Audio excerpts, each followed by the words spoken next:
Start the music. Welcome everyone to the latest Tony Sonic live stream. I can see a lot of you are already here, well and accounted for. Welcome everyone. I am here today with Jack Soroth for a massive tier list stream. Hello Louis Souza, hello Eumel, hello Garflorn. Welcome, welcome, welcome. I know. Hello, Petrum and does stuff. Hello, Real Joe. I'm not sure how to pronounce your name.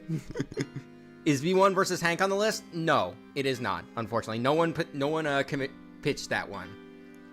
Hello, Axel05. Hello, Serena and Co. Welcome, welcome, welcome. Now, for today, as the title suggests, I'm going to be ranking a bunch of pitch matchups with Jack. And we have a grand total of 262 different matchups that were pitched. 262? That's more than I can count. No, just kidding. And this is all the ones we know of, mind you. There are way more that we don't know, and ones that were replaced. I have a Google Doc beside me to remind me of the names, and there are more out there. Death Battle themselves have confirmed there are like 430-ish of them. If the list ever gets updated, I will do another one of these to rank the whatever we miss. But for now, we're just gonna rank the ones we know. Have you any thoughts on this, Jack, before we get into it properly? I've seen a few matchups that were on this tier list beforehand, and some of them are old, but others I'm very interested to talk about. Mm-hmm. Personally, we're gonna have a lot to talk about during this stream. And no, your ears do not deceive you. There is music playing in the background. I have a giant playlist of a bunch of Werewolf commission tracks in the background. That way, it's not completely dead silent as we talk about this. But let me check the chat. Pepino versus Anton deserves a heck yeah. I would say so too. Ooh, first, where is Peppa Pig versus Bluey? Hey, that's a crime. Don't do that. None of that. Shame on you. All right. Also, pardon if there's a sound on my end. It's currently raining, and there's laundry going on too. Well, I think the music on my end is going to drown that out pretty easily, so. Hopefully. Just wish for a baby to be born and have Ruby as a sacrifice. Ouch. Well, in any case, we should probably get into this properly. I'm going to try to engage with the chat as much as I can, but I am going to be focused on these tier lists. I'll check in on occasion to see what's going down. But for those unfamiliar with tier lists, we got the usual tiers. Heck yeah, would want passing interest. These are usual for these kind of lists. But the new ones I added were unsure for those of us that are the ones that were not really sure how we feel. We're just really we're not really one way or the other. We're very confused, if anything. Don't know well enough is pretty self-explanatory. Not for us, also pretty self-explanatory. And we added morally questionable for those that we... stupid ads. Hang on. We added morally I added morally questionable for those that are a little less than pleasant. Like, we think that maybe on a moral level these shouldn't happen. Which is no offense to anyone who likes the matchups or anyone who pitched those matchups. We do want to be nice because every matchup on here is somebody's most wanted. Otherwise, they wouldn't have pitched them. But even so, I would still like to give my honest thoughts and put it on. Is Junko Trap on here? No, it isn't. No, it is not. No one pinched Junko versus Springtrap. But anyways, anything else left to say, Jack, before we get in? I don't think so. Let's get it on. All right, let's go. First up, we have Adam Smasher versus Cyborg. Adam Smasher is from Cyberpunk, I think. Yeah. I've never heard of the first one. What's Cyborg from? Cyborg's from DC. Okay, this one I have vague knowledge of. Honestly, from what I've heard, the connection is very simplistic, and the pitcher didn't even think that much about like connected tissue beyond cyborgs, like literal cyborgs. Cyborg. Robot Fighto. I guess the result of the contrast of like one holds on to their humanity while the other one is just constantly losing their humanity. But like apparently there's no debate to be had. Like Cyborg is so incredibly hacksy that he can literally just assimilate Atom Smasher if wanted. And the stuff that I've seen of Cyborg in Teen Titans, yeah, he's quite strong. Honestly, I don't know how I feel about this one. I feel like this would go in unsure, if anything. Yeah, either unsure or don't know well enough. What do you guys think? What do you guys think, chat? Doesn't he have a mother box now? Oh yeah, he also has that, I think. What's a mother box? One of Darkseid's portal things. Unsure. Oh. Unsure. It seems like the chat's going unsure. Cyborg wins, yeah. Cyborg Unsure. Yeah, everybody's going unsure, so we'll go with unsure. Sure. Alright, the other Atom Smasher matchup against Frank Horrigan from Fallout. This I don't know. I don't know this one either, honestly. Hey, chat, do you know who these two are? Maybe you guys have a standing case for some of these fighters that we don't know of. No. Luis Souza says yes, so he knows. Don't think so. Louis. Who? It's more debatable than Cyborg versus Atom Smasher. I know Adam. Well, this probably is a don't know well enough, unfortunately. And I get the feeling a lot of these are going to be don't know well enough because we are not media whores. We're filthy casuals. Yep. All right, the next one is Ain's Old Gown versus Sid Kagano. Overlord versus the Eminence in Shadow. I have a friend who knows about Einzungon. Oh, I don't know anything about either of these two. Okay, Einzungon. If I remember correctly, Eins is from Overlord. Give me a sec to look up Overlord. On him. He's from Overlord. Two edgy isekai MCs. I mean, edgy isekai.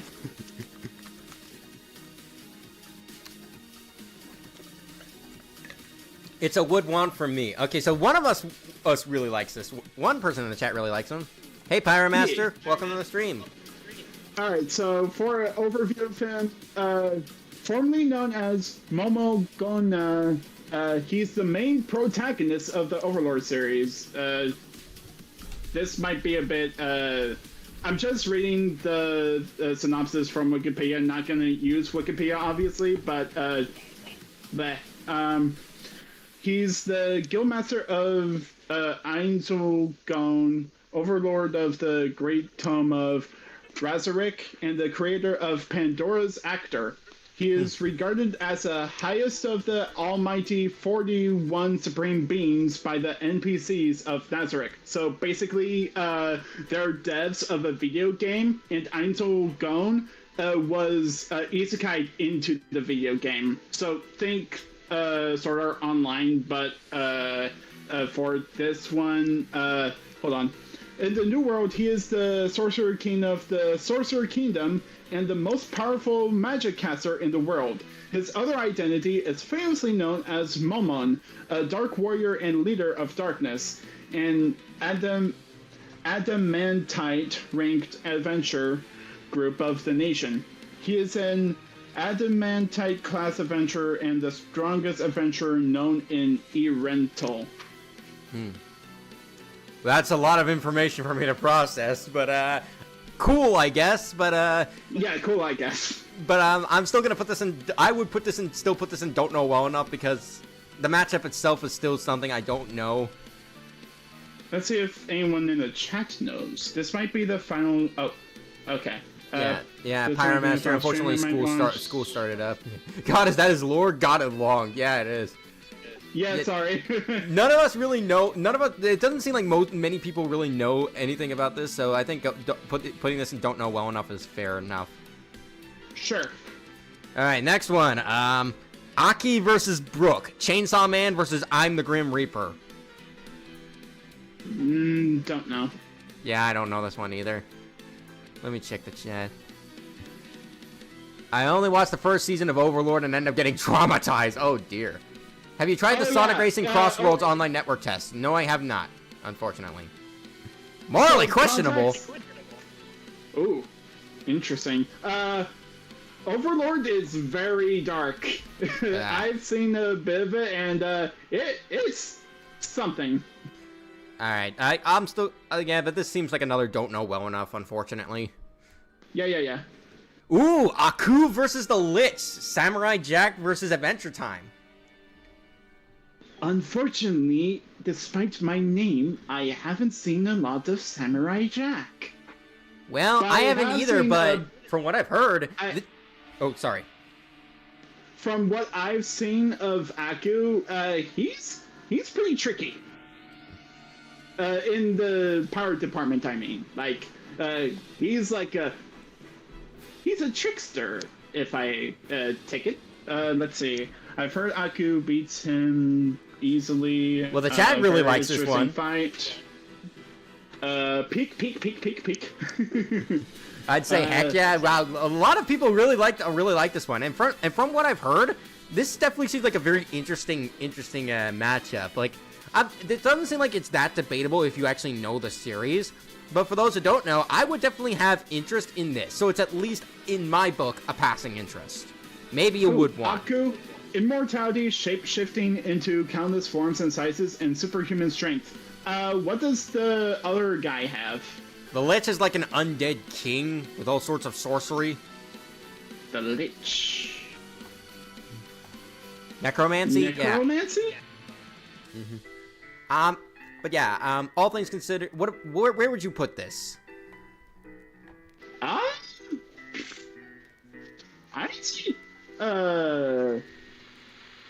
actually quite interested. Probably would want. Oh, okay. You know what, sure. To keep the chat happy, we'll put this in would want. Even though I personally don't know much about these characters, but I definitely think the matchup itself is very interesting and compelling. It looks fun. Oh, dear. Aladdin and Genie versus Wanda, Cosmo, and Timmy. Well, kid's gonna die tonight. Kid's gonna die tonight. No, thank you. This is a not for me in my book. Ignoring the fact that Genie is literally unable to kill anyone, even though people have argued that, like, in extended material, he does have means to kill someone.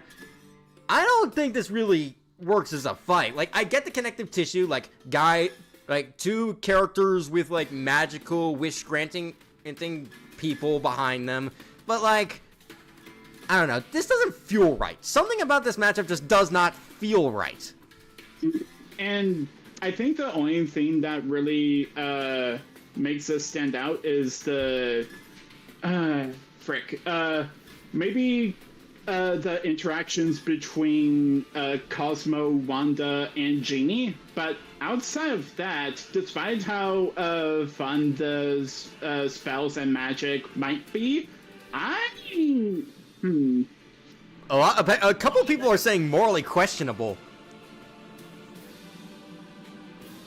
I don't know if it's quite morally questionable because Timmy gets up to a lot of different antics in Fairly Odd Parents, so yeah, I think there's also the fact that Genie's whole thing is that you can only grant 3 wishes, whereas with Cosmo and Wanda, the limit on the number of wishes you can make isn't really all there per se.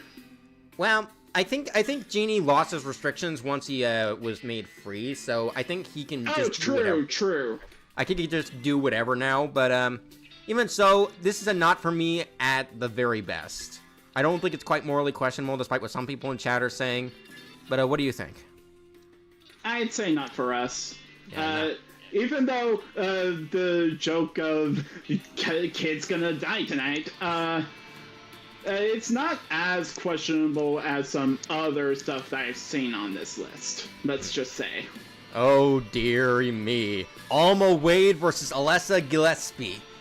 Fear versus Silent Hill. How much do you know about both of these? I've I've seen a little bit of Silent Hill, not enough to know a lot about the characters. Well, I do know a fair amount, and I'm not entirely sure that Alessa in particular is the right fit for Alma. I get the connective tissue, like powerful psychic kids who are abused to follow a higher calling. But I feel like if you were gonna put Alma against anyone, I think Evelyn from Resident Evil is a slightly better fit, because like there's a bit more connective tissue, like not just beyond like powerful psychic children, but like there's also like the fact that they were both raised to be government experiments and eventually went rogue, and the child self that you see is actually a projection of them, where their actual body is withered and decayed and much older. And I also think it would be more fun to see Alma going up against like Evelyn's army of molded and like the Bakers, and eventually Evelyn in her giant form at the end of the game. But interesting. For what Alma and Alessa offer, it would be... Hang on. Hi, Ad. Bye, Ad. But for what this is and for what it offers, I could say I would have interest if it happened. I would definitely like to learn more about Alessa in particular. Because I know she's like the main overarching force in like the original Silent Hill games. Or at least two of them. Also, is the pitch still open? I want to put mine on it. We've looked through these before the stream, so you're more than free to say what your guys' pitches are. It's not going to be for the tier list itself. Now, these are ones that are pitched to the Death Battle crew specifically. Oh yeah, that. And the ones who paid money during the Kickstarter to do so. But I will say, if Alma were to be used in any... Oh, no, wait. Where would you put it again? Don't know well enough. I would say I would have passing interest, so we got a bit of a divide. We can put on passing interest. Sure, but what I was gonna say is, if Alma were to be used in any capacity in a death battle, they would need to censor the fuck out of her scenes, especially in Fear 2 and 3. The amazing digital circuit sensor. No. Like Fear goes to some really disturbing places. Yike. Hey, chat. Do you want to know the history of Alma Wade? What? I'm asking the chat. Do you want to know the messed up lore of Alma Wade? No, probably not. I'm scared. No. All right. I was gonna have a fun bit here, but hell no. Sure. Yes, definitely. But I'm disgustingly interested. What do you think, chat? Jack, do you want to know the lore of Alma Wade? Help! All right. I'm pausing this so you can hear it.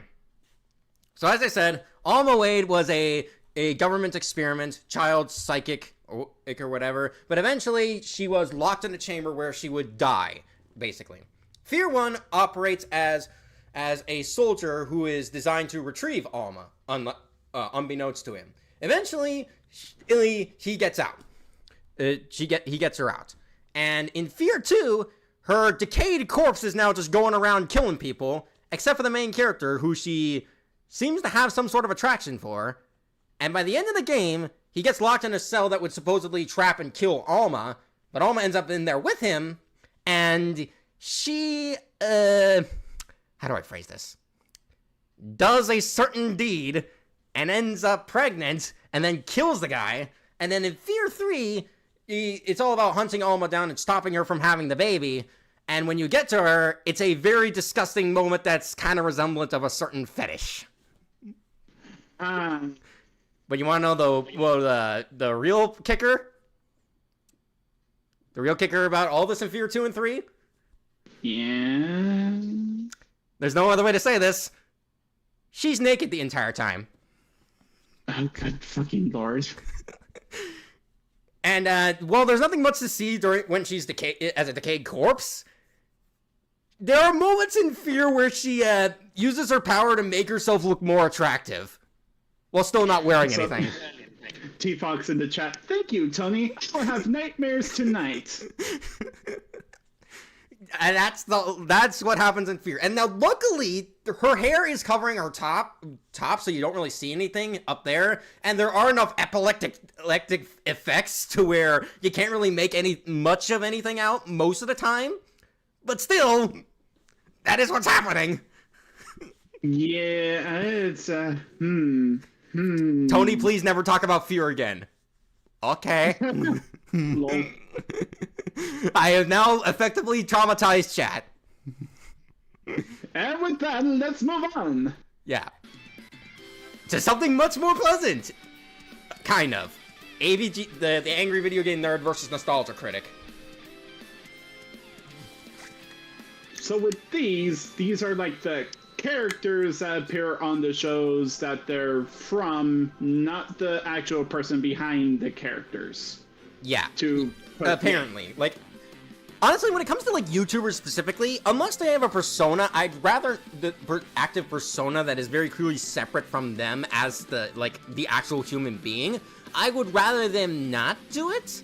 But in this case, I don't know, like, yes, the persona is there, but it's still the human themselves portraying it. So, in one sense, you're actually killing a real person here.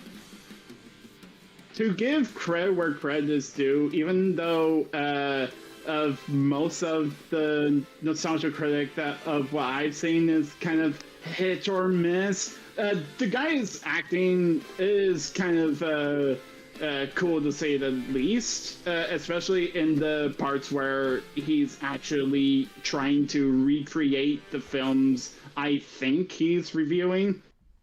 Yeah, I think so. But I guess this would be fine if it happened. I'm not really invested in either the AVGN or the Nostalgia Critic. I was never really a huge fan of their content. But otherwise... go ahead. But otherwise, I think it would be a passing interest at most. But I am still I think I'm more leaning towards unsure. I'm just wondering how you get them to, like, fight each other, like, and have them make sense for a death battle. That's kind of... Penora, why are you, why is, Penora, doing that? Oh,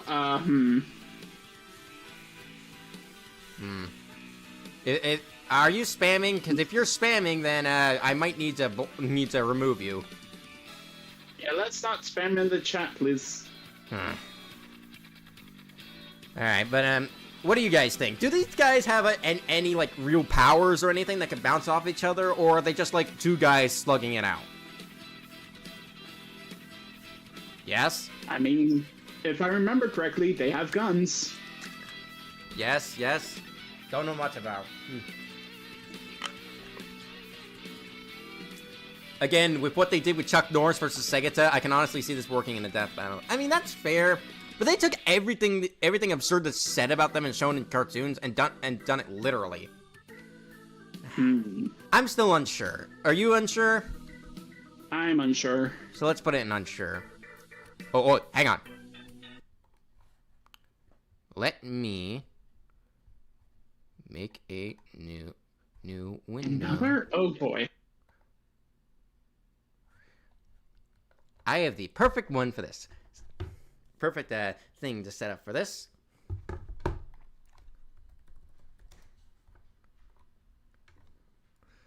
You might not hear it, but...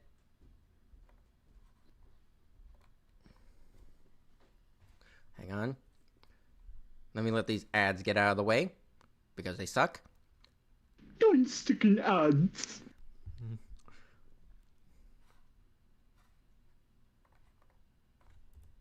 Alright. So this matchup is, specifically, Ain's, no wait, hang on, let me... Ain's all gone. Yeah, Ark versus Ain's Ul Gaun, a.k.a. Let me play it. I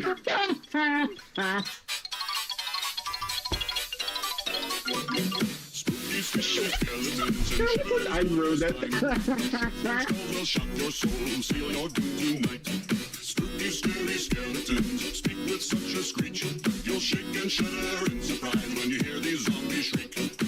Okay, that's enough of that. Good job. Just wanted to do a little funny joke. You accomplished the assignment. All right, but seriously, I don't know anything about either of these two. They are both from Isekai, and they're both from... Well, not from. They both get stuck in the video game. That's all I know. Yeah, this would go and don't know well enough, unfortunately, for both of us. Oh boy, Ash Williams versus Frank West. Do you know anything about Evil Dead or Dead Rising? I know a bit of Frank West. I've seen a few things of what he's done. I think he was in a Death Battle once, so I'm basing my knowledge off of that too. The first guy, not sure of. Okay, so I don't know much about either of these two, but I saw the pitch and it was just so fun, so very fun. Like I think what these two are capable of, like in their respective games, like Frank with all of his like stuff that he gets around the malls, and like Ash with his big old chainsaw and like his other magic. I think this would be really fun. I would honestly put this in Wood 1. Sure. Yeah, I still need to play like Dead Rising and Evil Dead, watch Evil Dead to a degree, but I definitely still have this. What do you guys think? I've only seen West. What does the audience think? Ooh, I like this one a little. I think Ash takes this though. If that'd be unfortunate. Frank West comes back only to die. Seems fun, maybe. Chat's a little unsure, but I would definitely put this in Wood 1. You don't know anything about these characters, unfortunately. Yeah, unfortunately, I don't. Ooh, Azrael versus Orsted. Undertale versus Live Alive. Don't know Live Alive? Loves me some Undertale, baby. So, Live Alive was partially... Undertale was partially inspired by Live Alive, so there's obviously the connection there. And I saw in the pitch, and it was very interesting. One of Azrael's more interesting matchups. Personally, I don't think the picture described Kara that well. Like they tried to work in like tried to draw a parallel to how Orsted was manipulated and eventually driven to be the Demon King in his world, and how Kara manipulated Azrael into helping them supposedly kill humanity, which is another common misconception about Kara that I really don't like. But that aside, I definitely think that Azrael and Orsted would be a very good fight. Okay. More than most people think, anyway. What do you guys think? I prefer Deltarune. You and many others, unfortunately. I only have passing interest in Azrael, more of Azrael versus Shumagorath. Whoa, okay, interesting. Fan myself. I'm in the stream. Who on God's green earth is Live Alive? What the fuck? I prefer... Okay. I think Azrael should fight the princess. I think Flowey, you mean. Flowey fits a bit better. But I guess Azrael will be incorporated into that. But yeah, this would be... It seems like a passing interest, maybe a Wood want, but I'm not sure. I'd say passing interest. Alright, put in passing interest. Okay, this is gonna be a mouthful to say. This is the ASW-G-08 Gundam Barbados Lupus Rex versus the C4621 Raven. Mobile Suit Gundam versus Armored Core. This is the robot Fighto. Mecha fight. That's cool. Mecha fight, got it. I guess that'd be an interest. I don't know anything about either. I played a little bit of Armored Core 6, but I never really got very far. Me neither. I haven't seen anything of either. But mecha fights are cool. Hey DJ, welcome. Is that English? No. You push motherfucker, you spaghetti! Yeah. What do you think of Ruby Rose versus Ladybug? Nah. Not for me. But, yeah, I think this would be interesting to see, because, like, mecha fights are cool. Mecha. Yeah. Oh, Azrael versus Moon Knight. Marvel versus DC. Okay, you said Azrael, I'm like, that doesn't look like Azrael. Then you said Marvel vs. CC, and I was like, I got it. I think this is another Marvel versus DC matchup that I'm a little tired of Marvel versus DC, but then again, they've exhausted most of their options, and this is one of the better ones. Some people are hoping for this to be live action, but apparently Moon Knight and Azrael have powers that just do not work on live action, unfortunately. But even so, I think it would be a really fun to see like two very brutal characters going duking it out. Like these two, if you've seen Moon Knight in his comics or even the show, he's a very vicious fighter, and I think that could lend itself to a really cool fight against someone like Azrael. What do you guys think? They say to only bring what you can carry. So with the all-new 2025 Ford Expedition Tremor.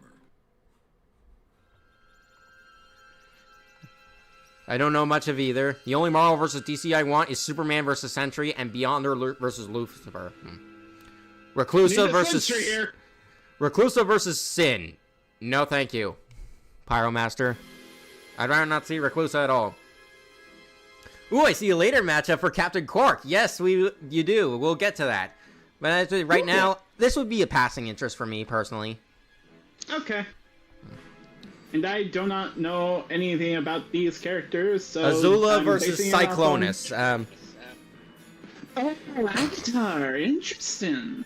Azula is... Yeah, honestly, Azula is one of those characters that has a few different opponents. Like, a few different people you can put her up against. But I've never heard of this one. Are always fun. I don't know. I still don't know Azula personally well enough to really say if this is a good matchup. Nor do I know Cyclonus that well. So I think this would be a don't know well enough for me personally. I know a bit of Azula, right? I prefer Azula versus Tai Lung. Oh god, that's interesting matchup there. Not gonna lie. Azula is a crazy lightning user, blue firebender. Yep. Like, she's from the Fire Clan, but she learned how to manipulate the fire and to turn into lightning. It's kind of like the subcategory, like how blood bending is a subcategory of earth bending. No, wait, that's war bending. My bad. I'm sorry. I guess this would be interesting, but I still don't know either character well enough to really say if I'd be invested in it to any degree. I gotta say, Azula gets crazy towards the end. Like, holy shish! Oh man. Well, what do you think? Probably passing interest. All right. I guess this could be interesting if it were to happen. Ooh, the Bad Batch versus the Noble Team. Star Wars versus Halo. Ooh, Halo rep. Let's go. And it's someone other than Master Chief. Yep. Nova Team. Which one is that? Halo 5? The Noble Team. I'm not sure which Halo game these guys are from, but yeah, that looks like. Let's see. Halo Reach. Halo Reach. Halo Reach. Okay, I have played Halo Reach, so I do know a bit of what they can do. Okay. Personally speaking, I know a little bit about the Bad Batch from watching the Clone Wars. I never saw their show, but I definitely consider them a very fun group that would lend themselves really well to a death battle, especially against like another team of space shooters like the Noble Team. Yeah, it is unfortunate to say that no. I keep forgetting it's a Nova Team. Noble Team. Noble team. Yeah, Noble. It is kind of unfortunate to say that a Noble team, during the events of Halo Reach, because of where Halo Reach is on the timeline, they do unfortunately, for those who haven't played Halo Reach, spoilers, 3, 2, 1, they die. Yeah, I've seen people talk about the ending to Halo Reach. It's honestly one of the more... Holy shit! $100? What's up? How's everybody doing? I see my pitch in here. Not sure how well you'll like it at ours. I'm curious what you think of all the news we have currently. Thank you, 10 Sales. Sales 10 Gaming. Thank you, $100. Wow. Holy shit. Everyone give a clap for 10 Sales. Thank you. Which one was yours? We'll talk about it when we get to it, but which one was yours at 10 Tails? That was a W. Yeah, as for Bad Bats versus Noble Team, I would definitely have interest. If not, I would want. Yeah. Heck, I'll put it in would want. This will be fun. Yeah. Okay, hang on, let me check back at the chat. See if it does. Kara versus Shang Jun Lee. Oh, that one. Okay, we'll get to that one eventually. Okay. But for now, we got Baku Madarame versus Kaiji Ito. I don't know these characters. What animes are they from? Usogui and Kaiji. Yeah, no, I don't know. Yeah, these don't know well enough. Fun fact, this is one of, frankly, too many matchups that I had to make my own thumbnails for. Heck. Ugh. But anyways, Bakugo versus Raphael. Oh, no. On some level, I get it. They are the, like, angry member of the team, and they're kind of a bully, but, like, I don't know if Raphael is really a good fit against Bakugo. Because, like, Raphael's a jerk, sure, and he's angry, sure, but he still cares enough about it. Like, he still cares deeply for his brothers, whereas Bakugo is a very big jerk. Yeah, he's not actively trying to be considered, like, Bakugo does, if memory serves me, want to be a good guy, but he actively acts more like a villain early on than he does a good guy per se, and it's kind of noticeable in the early bits. Haven't seen all that much of My Hero Academia, but I do somewhat know that he mellows out throughout his journey, but again, not as bad as Raphael, who is just a jerk. Yeah, Bakugo, Eva Tuber says, Bakugo's behavior does improve over time, but he can be a bit much. Yeah. Yeah. I prefer Bakugo versus Squidward anyway, Supersonic Andrews says. Raphael doesn't really do much outside of Sai and Tonfa combat. I prefer... Oh, yep, that's what you said. Bakugo's behavior... Oh, that's what you said too. I'm dumb. This is a fine enough choice for both, but, like, Bakugo apparently has a great deal of opponents, but, personally, I don't think this would really work for Raphael. I'm unsure, honestly. Like, I'm not really sure if I'm interested. I'm not sure if I don't like it. I'm just unsure. Yeah. Before we continue, Piffle in the chat. Off topic, Tony, you've been playing the Crossworld beta? No, I have not. I might later on sometime, but not sure when. But Yeah, anyways, Banjo-Kazooie versus Yooka-Laylee. This one's interesting because Yooka-Laylee was inspired by Banjo-Kazooie, while it was also by the people who were once Rareware, if I remember correctly. So, this is an interesting one, the inspiration versus the original. Yeah, and honestly, well, I'm not usually too big a fan of original versus inspirations, because not only does that sometimes feel a little basic, but it also sometimes feels like the original just outclasses the inspiration in a lot of ways to where it's not really fair. But I think in this case specifically, it works. It works really well. And, like, who are you gonna put either of these two up against besides them? Right. definitely I do works. have one idea, but I think this one works better. Yeah. Honestly, even though I haven't played much of either of these guys' games, I do intend to at some point. I would definitely be interested if this happened. This would be very fun. I have played Banjo-Kazooie. That much I can say. Yeet. Yeah. Ooh, I love this one. Piffle's a fan of this one. I figured. I only know a little bit about Banjo-Kazooie. Manuel Murray goes, Banjo Boy! Banjo Boy! But yeah, this is definitely either a passing interest or would want. Yeah. But yeah, we'll put in passing interest. Oh boy, Bayonetta versus Bishamon. Saxilitis. You guys have heard me talk about like Bayonetta before. I'm of the opinion that she doesn't really need to come back because well, not only was Bayonetta versus Dante an incredible fight, but like the way Bayonetta has evolved with like Bayonetta 3 and how they kind of confirmed that the Bayonettas across all three games are separate characters, kind of. But if she were to come back, Bishamon seems okay. Like, I did some mild research on her. She definitely looks the part as a Bayonetta opponent. Yeah, I can see that.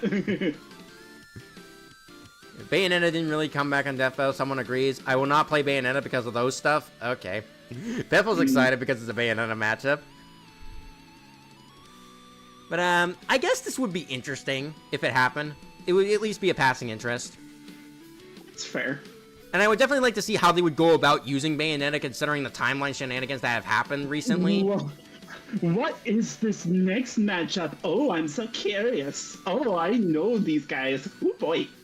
This is Beats versus Red. Jet Set Radio versus Cyberpunk Bomb Rush. Or no, Bomb Rush Cyberpunk. Another original versus inspiration. This time in the indie scene. Mm-hmm. Well, I mean, ukulele is indie. Oh. I did not know that, actually. Yeah, they are. Hello, Ningro Power. Welcome to the stream. Hey, Toby.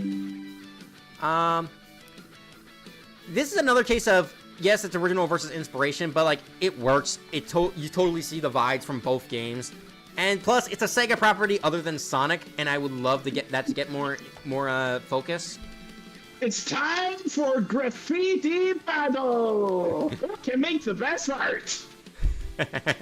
And I would definitely think that both games are like built on like movement and flow, right? Like traveling across their cities in like cool parkour ways. Mm-hmm. Like, I would love to see them doing like a skating competition in the death battle itself. That would be super fun. Yeah. Combat-wise, though. Nope. I would definitely be interested at the very least, if only to learn more about Jet Set Radio and Bomb Rush Cyberpunk. Yeah. Okay, Beatrix Kiddo versus Mizu. Kill Bill versus Blue Eye Samurai. I actually seen a bit of Blue Eye Samurai. Oh boy, she's actually very. So the person from Blue Eye Samurai, she is very my brain just died. Very violent, to say the least. Oh boy, well, from what I've heard, Kill Bill is pretty violent too, so it fits. Yeah. I have not seen Kill Bill or Blue Eye Samurai, but from what the descriptions you gave me, them both being like very violent samurai people, I definitely think this could be interesting. But I still don't know either well enough to really say. Like, imagine the art style of like Arcane, way more violent and gory. Ooh. And it also has some risque scenes, but let's not get into that. Okay, Where would you rank this personally? I'd say probably passing interest. I know a bit of Blue Eye Samurai enough to be interested in a battle for them. As for Kill Bill, was it? Yeah, Beatrix from Kill Bill. Yeah, I've heard of Kill Bill, and I think that enough means that it's recognized enough to have interest in that camp too. Alright, well, we'll put it in passing interest. I guess it would be interesting to see another brutal samurai duel, not unlike a Samurai Jack versus Afro Samurai. Yeah. Ooh, Blaze versus Rivet! This makes too much sense. I totally get it. And I've actually spoken to the pitcher on this one. Ooh, Rivet! I want to rant. Okay, go off, Piffle. I'll read it in the chat a bit later. But I want to do the funny read off for Piffle. I think this is gonna be funny. Okay. But this makes too much sense. I mean, they're both female dimensional counterparts of the main hero. They're purple. It totally works. It makes sense on a fundamental level. And apparently it's super debatable. Like, apparently Ratchet and Clank scaling goes pretty wild. But then again, so does Sonic scaling. So it would certainly be interesting to see, like, Blaze's pyrokinesis and various skills against Rivet's arsenal. I would definitely... purple! It would definitely be either... You know what? I would actually put this in would want, honestly. Assuming Blaze gets the proper treatment. Because I'm still a little hesitant on Sonic characters in Death Battle. Because lots of times, when they aren't scaled properly, that leads to them unfairly losing. Heck. How does Ratchet and Clank get stupid scaling? One word. Dimensionator. Dimensionator? God That's damn. a real device in Ratchet and Clank Rift Apart, which is what the game Rivet's from. So, Rift, she's from an alternate dimension too, I take it? No, Rivet. Rivet, my bad. Yeah, and yes, she is. I'm still of the Amazing Digital Circus, my bad. Hey, Tony, have you played the Klonoa or even know about the Klonoa series? It's a great game. I've played a little bit of the Klonoa Fantasy Reverie games, but I haven't gotten very far in it. I've been meaning to pick it back up, but, not sure. Not sure. But, I'm convinced Sonic is on Death Battle's hit list. God, Jesus. But, where would you rank this, personally? I'd say would want. Really? Piffle got strats. So, I love Rivet and Blaze, and while the fact of the Soul Emeralds would make it seem like she would just win, the Dimensionator, the thing you mentioned, isn't even the strongest thing there. Really? Well, that'll be interesting. That would be interesting to see. But yeah, this is assuming Blaze gets a proper treatment that Sonic characters deserve, and obviously Rivet getting the same treatment, because like we don't want either character to be improperly scaled or misrepresented. We want to see them both at their peak. I would definitely want to see this. Hell, Death Battle can just take notes on what Josh Scorcher did with the Blaze versus Starfire matchup and work it from there. Yeah. What do you think of Blaze versus Daisy?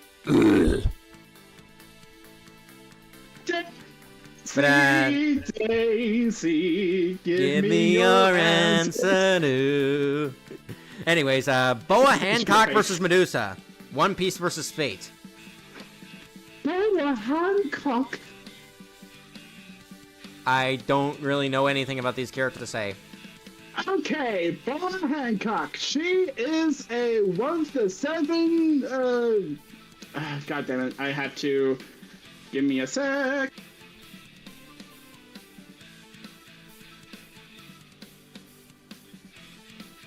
Let me look at this. Again, get the simps out of here. This one I know much more about. Okay, Pirate Empress Boa Hancock is the current captain of the Kuja Pirates and was the only female warlord of the sea before the organization's disbandment. She is the current Empress of Amazon Lily, which is an island that has only females on. Very also familiar. known as the Snake. also known as the Snake Princess. As the current Empress, she succeeds former Empress Tritoma, Shakuyaku, and Gloriosa. She rules over the Kuja tribe with her two younger sisters, Boa Sandersonia and Boa Marigold. So basically, she's so what her double fruit does, because yes, she does have a double fruit, she can make everyone fall in love with her and turn them to stone. Wow. That's not the kind of freaky I like. But yeah, and she also has a crush on Luffy, and Luffy does not register that in the slightest. I don't think even Luffy knows what love is. Heyo. But yeah, anyways, I would put this in don't know well enough, because even with that description of Boa Hancock, I still don't know anything about Medusa. That's fair. I don't know well enough. Oh boy, get a load of these names. Okay, this is... Hold on, wait. Pipple said in the chat, not the freaky I like, wild statement. Alright, okay, these guys are Borky versus Grog Strongjaw. Strongjaw? He's got a very strong jaw. There. Yeah, we had the same idea. Say break. I don't know anything about these characters. Do you? No. Yeah, so that's another don't know well enough. Pat, do you know? Do you know the Strongjaw? That's not English, motherfucker. Me neither. Not interested. That's the dumbest name I've ever heard. Every moment this summer. Oh, Jesus. Also ad. Another ad.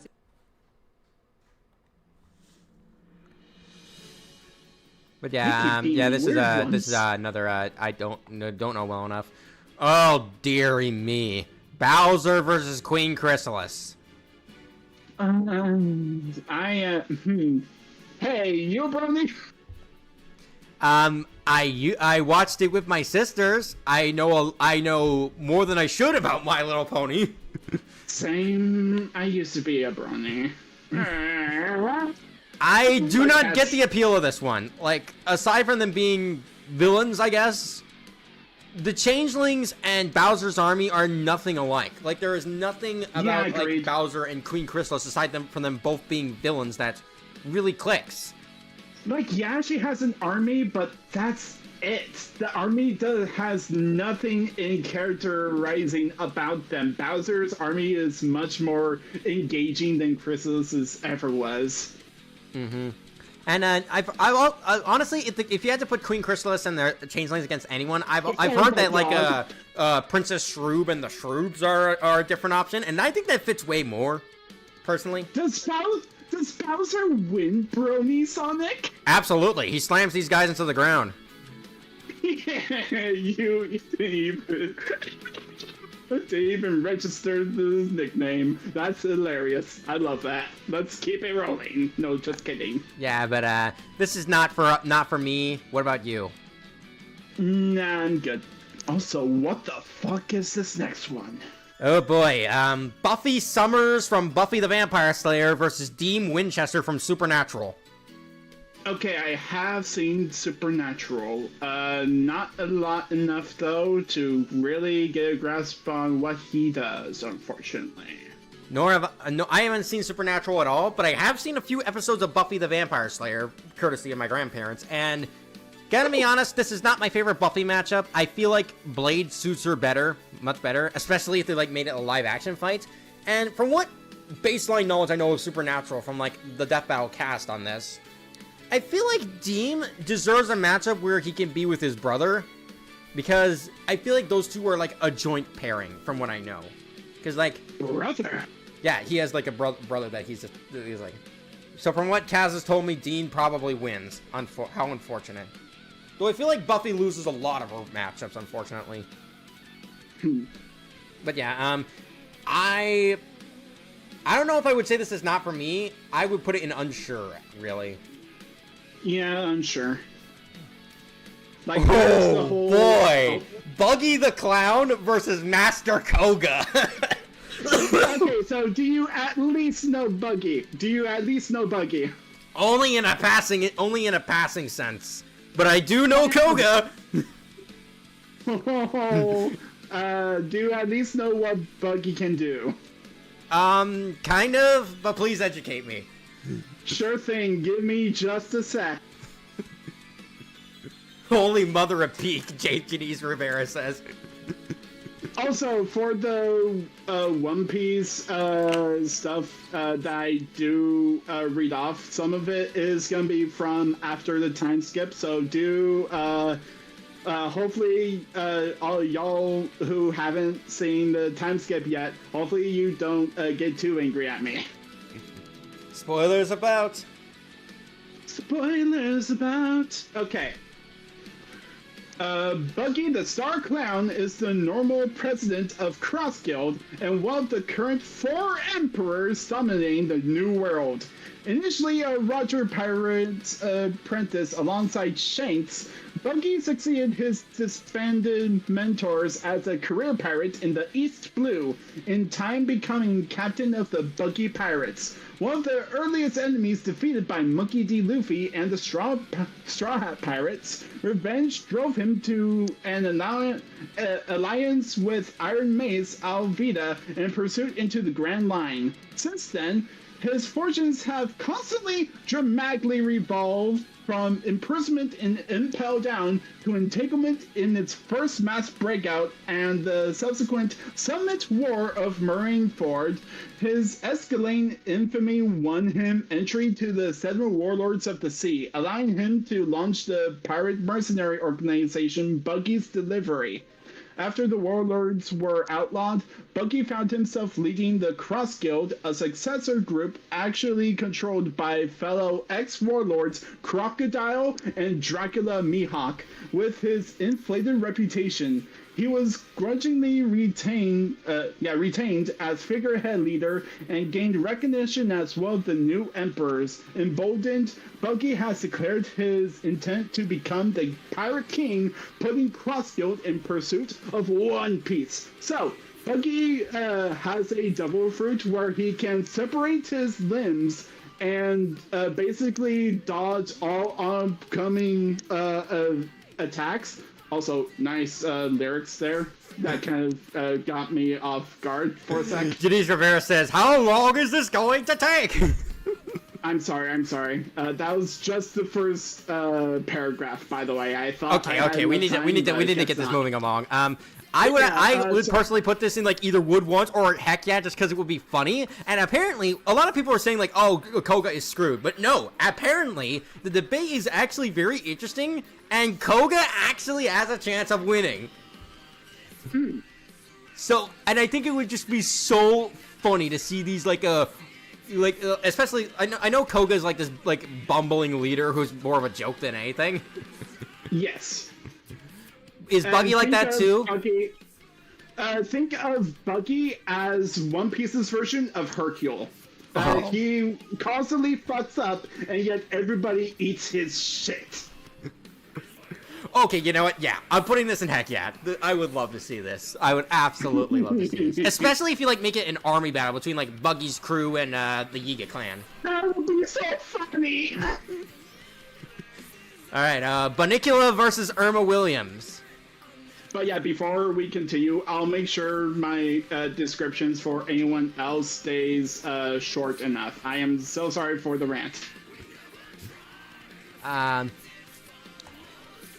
That's the first heck yeah? Cool. Yeah. But anyways, Bunnicula versus Irma Williams. Bunnicula versus Irma. Don't know them. I don't know them either. They seem spoopy, but I don't know them well enough. Oh dear. Cadence versus Shovel Knight. Oh, you've actually gone over these two, I think. Go for it. Okay. Not my favorite for either, if I'm being honest. I feel on a base level, I kind of get it, the connection, but the connection is literally just treasure hunters with shovels. And while there is some hype around this matchup, I feel like you can do better on both sides. Like, obviously, I have my preferred for both. And I know people really hate my option for Shovel Knights because they really don't want to see Shantae die, but And I feel like if a Shovel Knight would be just the wrong opponent for Cadence because on a battlefield level, because, well, they both do have huge arsenals. Shovel Knight is not a rhythm game character. Cadence is. And I feel like putting a rhythm game character against a non-rhythm game character would be a mismatch. Because, like, you're having one character that needs to flow to the beat of the music, whereas the other one just does whatever. How is that going to work in a fight dynamic? Mm-hmm. What do you guys think? It'll be one thing if Shovel Knight actually gone against someone who's had the whole premise of needing to keep tempo with something, and he needs to plan around that. But otherwise, yeah, I don't really see this matchup either. The closest I've seen to something like that is like Shovel Knight Pocket Dungeon, but even then, that's not a rhythm game. That's a puzzle game. But puzzles.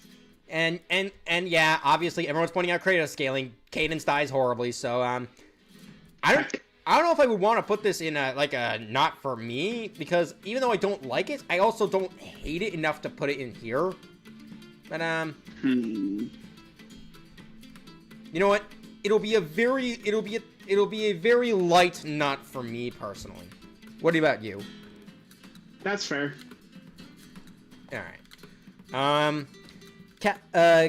Captain Harlock versus Cobra. Do you know these characters? Don't know either. Nope. I don't know either. So, looks like this is another don't know well enough. Do you know? Yeah, do you know Captain Harlock and Cobra? I mean, Cadence is screwed either way. Yeah, she is. No thing. Someone says, wait, what's the catchy music? Let's check. Which one is this? Ooh, Legends Never Die. Puss in Boots versus Buck Wild. Don't know who Buck Wild is, but Buck Wild's from Ice Age. So cool, actually. I love that. Oh. Yeah, it doesn't seem like chat really knows. But anyways, now we got the two Captain Marvelous matchups. The first one is against what is it? Kamen Rider Decade. So wait, this isn't Power Rangers? Captain Marvelous is from Super Sentai. Okay, so it is Super Sentai related. Got it. It's pronounced Decade. Okay. Decade. Oh, okay. Kamen Rider Decade. Okay. It's Sentai, which is basically Power Rangers. Oh, so it's Power Rangers adjacent at least. Yep. But I don't know either character well enough. But yeah, no. It's like neither of us know. Yeah, I haven't seen Kamen Rider, unfortunately, and I haven't seen Super Sentai either. But, Luffy! Captain Marvelous versus Luffy! Sentai versus Pirates! How does this make sense? I don't know. Right. I get it to some extent. Luffy in the anime is really all about whenever Luffy, Chopper, and Usopp all get super excited whenever Frankie does some Super Sentai shit with his machines and vehicles. I get it to some degree, but in that case, Frankie should have been the matchup here. I have no idea why Luffy is being compared to the Super Sentai person, aside from the fact I think this guy is the leader of the Super Sentai squad. I don't know that. EvaTuber apparently says, I looked into the connections. It's actually good thematically. Oh, well, really? Can you elaborate? Yeah, please elaborate on that. But for us specifically, as one person who does not know One Piece and another one who does not know Super Sentai, I can't really say I know either well enough to put it beyond that. 3, 2, 1, super. He's red and a pirate. Oh, are they pirates actually? I mean, Luffy is kind of a pirate leader. Oh yeah, I was talking about the red guy. Oh. The Dexter universe. Oh. I'll go look for the connections to get a core theme, but I know it's my pref for Luffy. Okay, let's move on, and when we get back to you, I'll read it out. Okay, Captain Cork versus Zap Brannigan. Oh god. I think this actually might work. Piffle, this is the Captain Cork matchup. You want to go off? Oh, is he gonna be in here? Well, he did notice the Captain Cork matchup, so I assume he'd be very excited. But from what I've heard, this is definitely a very funny matchup. Yeah. Why is Futurama here? Because someone pitched it, and it's not the only Futurama matchup we have on here. Hey, let's go. Like, I always, even though it's not my personal favorite, I do get a stupid smile whenever I see stuff relating to Futurama. That's actually pretty cute. Honestly, I would be interested in this because I know like Captain Cork is kind of a fraud. Like he's this big buff superhero, but he's actually a complete joke. But I would definitely at least put this in passing interest. Yeah. Okay, let me check back with chat to make sure. It's funny enough for the not connections, maybe connections. It's funny enough for the interactions alone. Cell versus Diaboromon. Dragon Ball versus Digimon. Let's go. I got this. Okay. I got this. So, Cell is the ultimate. Not ultimate, sorry. He's the culmination of Dr. Jiro's research. Okay, wait, hang on. EvaTuber's back with the connections. For cool. Captain Marvelous and Luffy. Red-clad captains from popular Japanese entertainment who are hot-headed with a golden heart seeking a fabled treasure as well as having a similar crew lineup. Oh! Yes, that's actually good. Thank you. Okay, then I'll bump this up to passing interest then. Yes, I love that actually. We'll bump this up to passing interest because even though we don't know characters, that concept does sound very cool.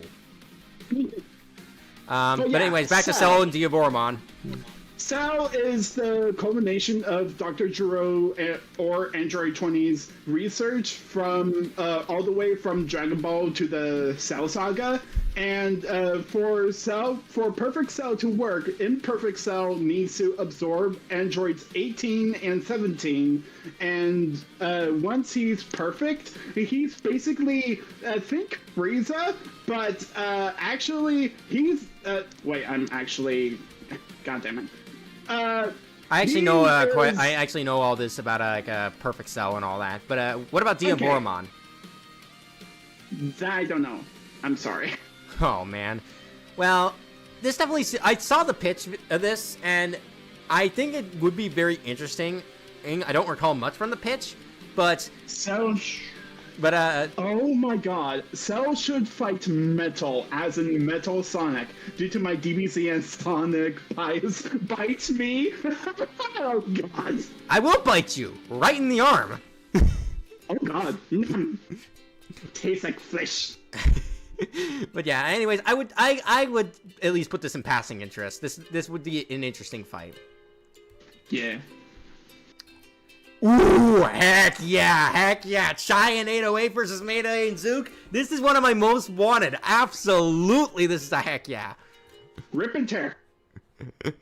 Okay. So, for those of you who don't know, and you're uncultured if you do, don't.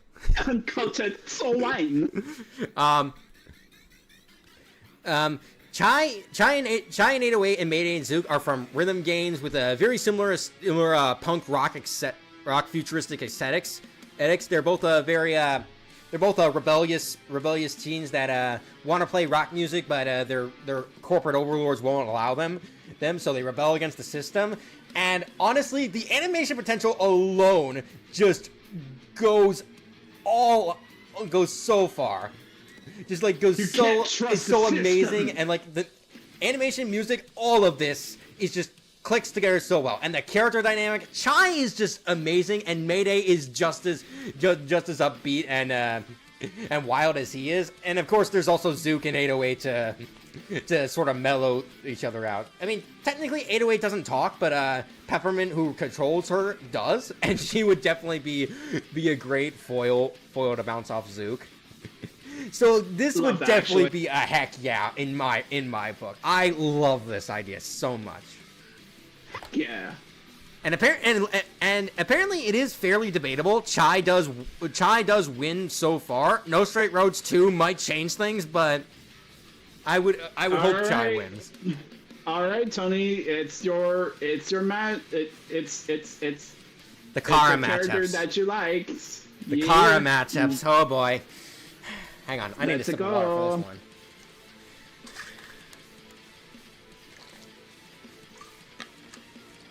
go. one. All right. First up, this is gonna be awkward since the pitcher of this matchup literally just dropped $100 for me. Okay. Kara This is versus the matchup. Shang Jun Lee. The Warrior Returns. I actually did do a little bit of research into the Warrior Returns, and apparently Shang Jun Lee is like is involved in like time travel and such, like various alternate timelines and like a time travel warrior. And from that Okay. angle, I can definitely understand why Kara would be a pick. But this is very awkward. Like I feel like I'm gonna get bashed whatever I say. Wait. I got you. No disrespect for anything that we say here, guys. Do you want me to explain about Shang Jun Lee? Please do. Please educate me. But from my baseline knowledge of this, I think I get it from like the little bit of research that I've done to Shang Jun Lee. But I also don't know him well enough to really say if he truly meets is a good opponent for Kara. Please educate me, Ten Tails.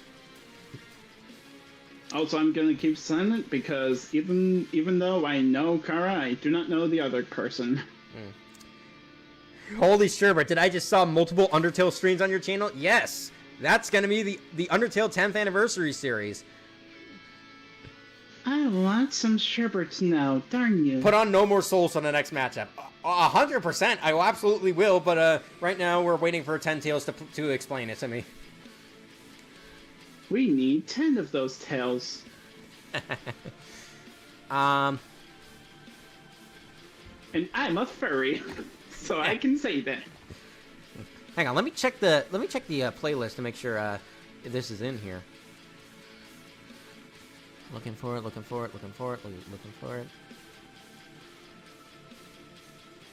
Oh my god. Put Kara versus EXE in your own tier called the Fantastic Fatality tier. I feel like that would be a little too self-aggrandizing. I want to be well, I can't really be unbiased because it's literally my matchup.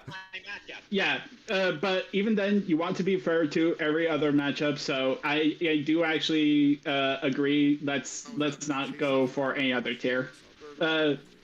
He will have time to give his opinions.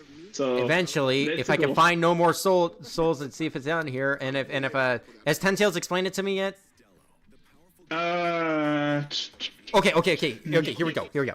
Shang Jun Lee is the warrior of return who is blessed to be able to return back in time each time he dies. And while a blessing was actually cursed, which cursed all of creation to no able to go back past. Oh, so it's basically like he has a reset.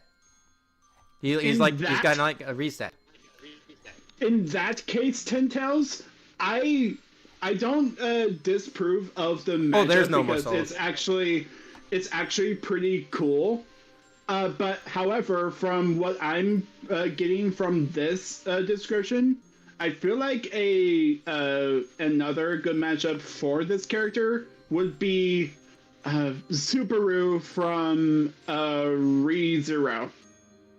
Potentially. I think that would be another cool matchup because the whole reset thing from Death actually sounds like a super fun idea for a matchup. Mm-hmm. But Kara kind of has that too, so it can apply to both. That's fair. All right, you know what? To be nice, and because I guess it would be interesting to learn more about Shang Jun Lee, I'll put it in passing interest. Go for it. Okay. Let's go. You know what? To remain unbiased, you rank this one. Me? Yes. Oh no, I'm a danger. All right. You rank this one. That way, I don't have to be putting my own bias. This is. Got it. So, Kara versus EXE. I know both of them well, and from what I've gathered from what Tony has presented, I do think this is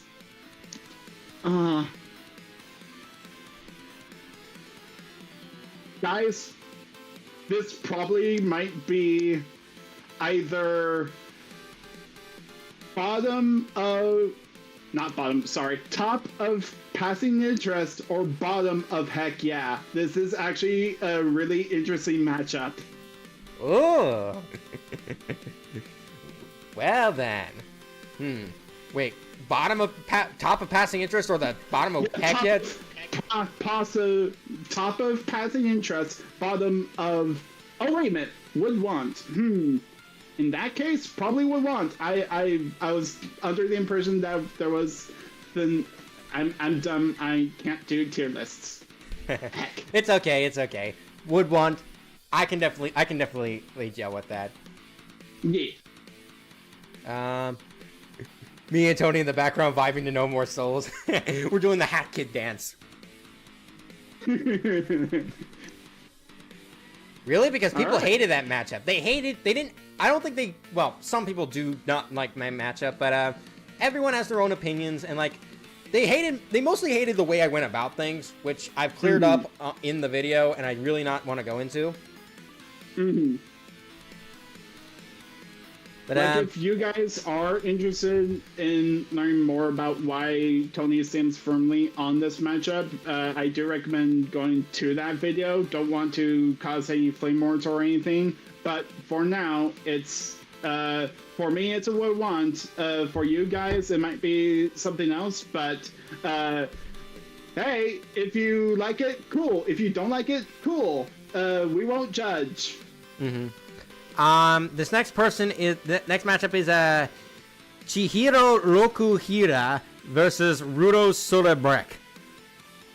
Who? Who dat? I mean, they look cool, but otherwise, don't know well enough is a pretty obvious, don't know well enough. Yeah. To be honest, I'm mixed on Kara versus EXE, because, like, I see the vision, but I still prefer... I saw it before. I feel like we'll go to Red versus EXE later. Yeah, Red versus EXE is in the tier list. Here, I'll scroll down to it. Yeah, there it is. Right over here. Nice. And anyways, the Chosen One versus Sing. So, if you don't know these two are from parodies of martial arts films where things get absolutely absurd and interesting to an insane degree. If you want an example, one of these guys, I forget who it is, does this one move. I don't know what it's called, but he basically waves his hands around in front of a bunch of guys, and within a split frame, all of their eyeballs are on his fingers. Oh, Jesus Christ! Oh God! And that's just one of the crazy stuff that happens. Apparently, one of these guys can like stretch his tongue out weirdly, and like do kung fu with that. And one person like can do this like air blast that like made like a giant face palm into the side of one building. It's insane. It's insanity. Both are just insanity, and honestly, I like it. I like it. I would definitely be very funny. Just changing back to Child Sprite where we left off. Now that interesting. Okay, the ads are gonna be done soon enough. Jesus Christ! Wow, sweet murder. Yeah. Yeah. Insanity ensues in both these movies. But I would at least be interested, if not, I would want entirely. But what do you think? I'll be passing interest. From the description you gave, it does sound cool. I'm not into gore that well. But it's more cartoony gore rather than like visceral horror gore. That's fair. Like if they do something crazy with their executions, that's fair. All right, the two Clive Rossfield matchups. Clive is from Final Fantasy 16. And the first one is against Alphen from Tales of Arise, I believe. Hang on. Oh, Tales. I need to play a Tales game, and so a Final Fantasy game. I haven't played either. I feel like Campbell would be really into this. Oh yeah, definitely. Yeah, but this seems cool. I don't know either one well enough, so I can't really say for sure. But I think it could be cool if I actually knew anything about Clive or Alphen. What'd you say? Passing interest. This does sound like a cool matchup that would actually be pretty cool. Okay. All right, now Clive versus Aaron Yeager. Hold on. If you want to know Tales, talk to Jonathan Frostathon. Jonathan Frostathon. Okay. But anyways, Aaron Yeager. Aaron has a few different matchups, but I get the aspects. Like, apparently, I know Clive can like turn into like a giant titan, kind of unlike much like Aaron Yeager. But like, even with Aaron Yeager at his peak, I've heard it's not really a contest, and the connective tissue doesn't seem that strong. And Aaron has better. Like, he has the popular one for him is Ken Kaneki from Tokyo Ghoul. Oh. Then for what this is, I guess it's fine. I'm not really sure how I feel about it. It would honestly go an unsure, to be honest. Yeah, I'm gonna say unsure on this too. Oh, no. Alright. Oh boy, Club Penguin versus Mundo Gatoro. I have no idea what that second one is. I do know Club Penguin though. I guess it's fun. That's all I can say. I don't really know Club Penguin or Mundo Gatoro very well. What do you know? Club Penguin? Do they even fight? Like, I know this game has like a multiplayer game where it's just like fun times all around. It's just like, where's the? I don't see them fighting like at all. I would honestly put this in unsure because like even for one of us that does know, like, I don't understand how this could be a fight, and neither do you. So I think unsure. Correct me if I'm wrong. If Club Penguin actually has any power, or not powers, but anything like substantial to be in the fight. But from my knowledge, I don't see it. Yeah, we'll put this in unsure. Sure. Oh dear, another funny one. Condiment King versus Toiletinator. Oh, Club Kids. Condiment King is DC versus Codename Kids Next Door. Yeah, there we go. Oh, for some reason, I almost said Club Kids. I don't know much about any. I only know Condiment King from the Lego Batman movie, which is really funny. And I only know the toilet guy from Codename Kids Next Door, and not enough to know. Well, I do know kind of what he does, but not enough to officially say, yeah. I think that just from like looking at the two and like from a baseline knowledge, I think this could be funny. It would definitely warrant a passing interest, but I don't think more than that because I don't really know each character well enough to really say if I would be really invested. That's fair. Yeah, we'll this put next one though. Crash Bandicoot versus Donkey Kong. I like this one. Donkey Kong. Donkey Kong. Yeah, I definitely get it. They're like, and it's pretty simple connections for simple characters like brown and orange mammals that have a habit for collecting fruits and breaking all sorts of stuff. I know Crash is Pauline wants to find the way. I know Crash has a few different options, and I know Donkey Kong has a couple too, but like, this is a perfect pairing for me. Like, this is one of those cases where both do have alts, but these two mesh together really well. Even if it is a stomp, like, I don't think anyone's gonna argue that, like, DK smashes Crash's face in, but... Right. But, for what it is, this is at least a wood wand. Yeah, I actually see this being a super fun death battle. Wood wand or heck yeah, wood wand or heck yeah. What do you guys think? What do you guys think, chat? Chat, let's go. Put in heck yeah for now. What do you guys think? Oh, also no DK, if this happens, DK wouldn't have access to his banana forms because Pauline wouldn't be there. Oh yeah, that's true. Like, Pauline singing is required for the Bonanza forms. Oh, everyone's saying heck yeah, heck yeah. Would Crash have Aku Aku? I think so, but would he have the quantum mass? True. Here's the thing. Because if we get rid of the Bonanza forms, because like I think that's like the big thing for like DK nowadays, like the Bonanza forms. I feel like you can't have the quantum mass without the Bonanza forms, because like that would be the cool clash, the cool clash of powers that people would want to see.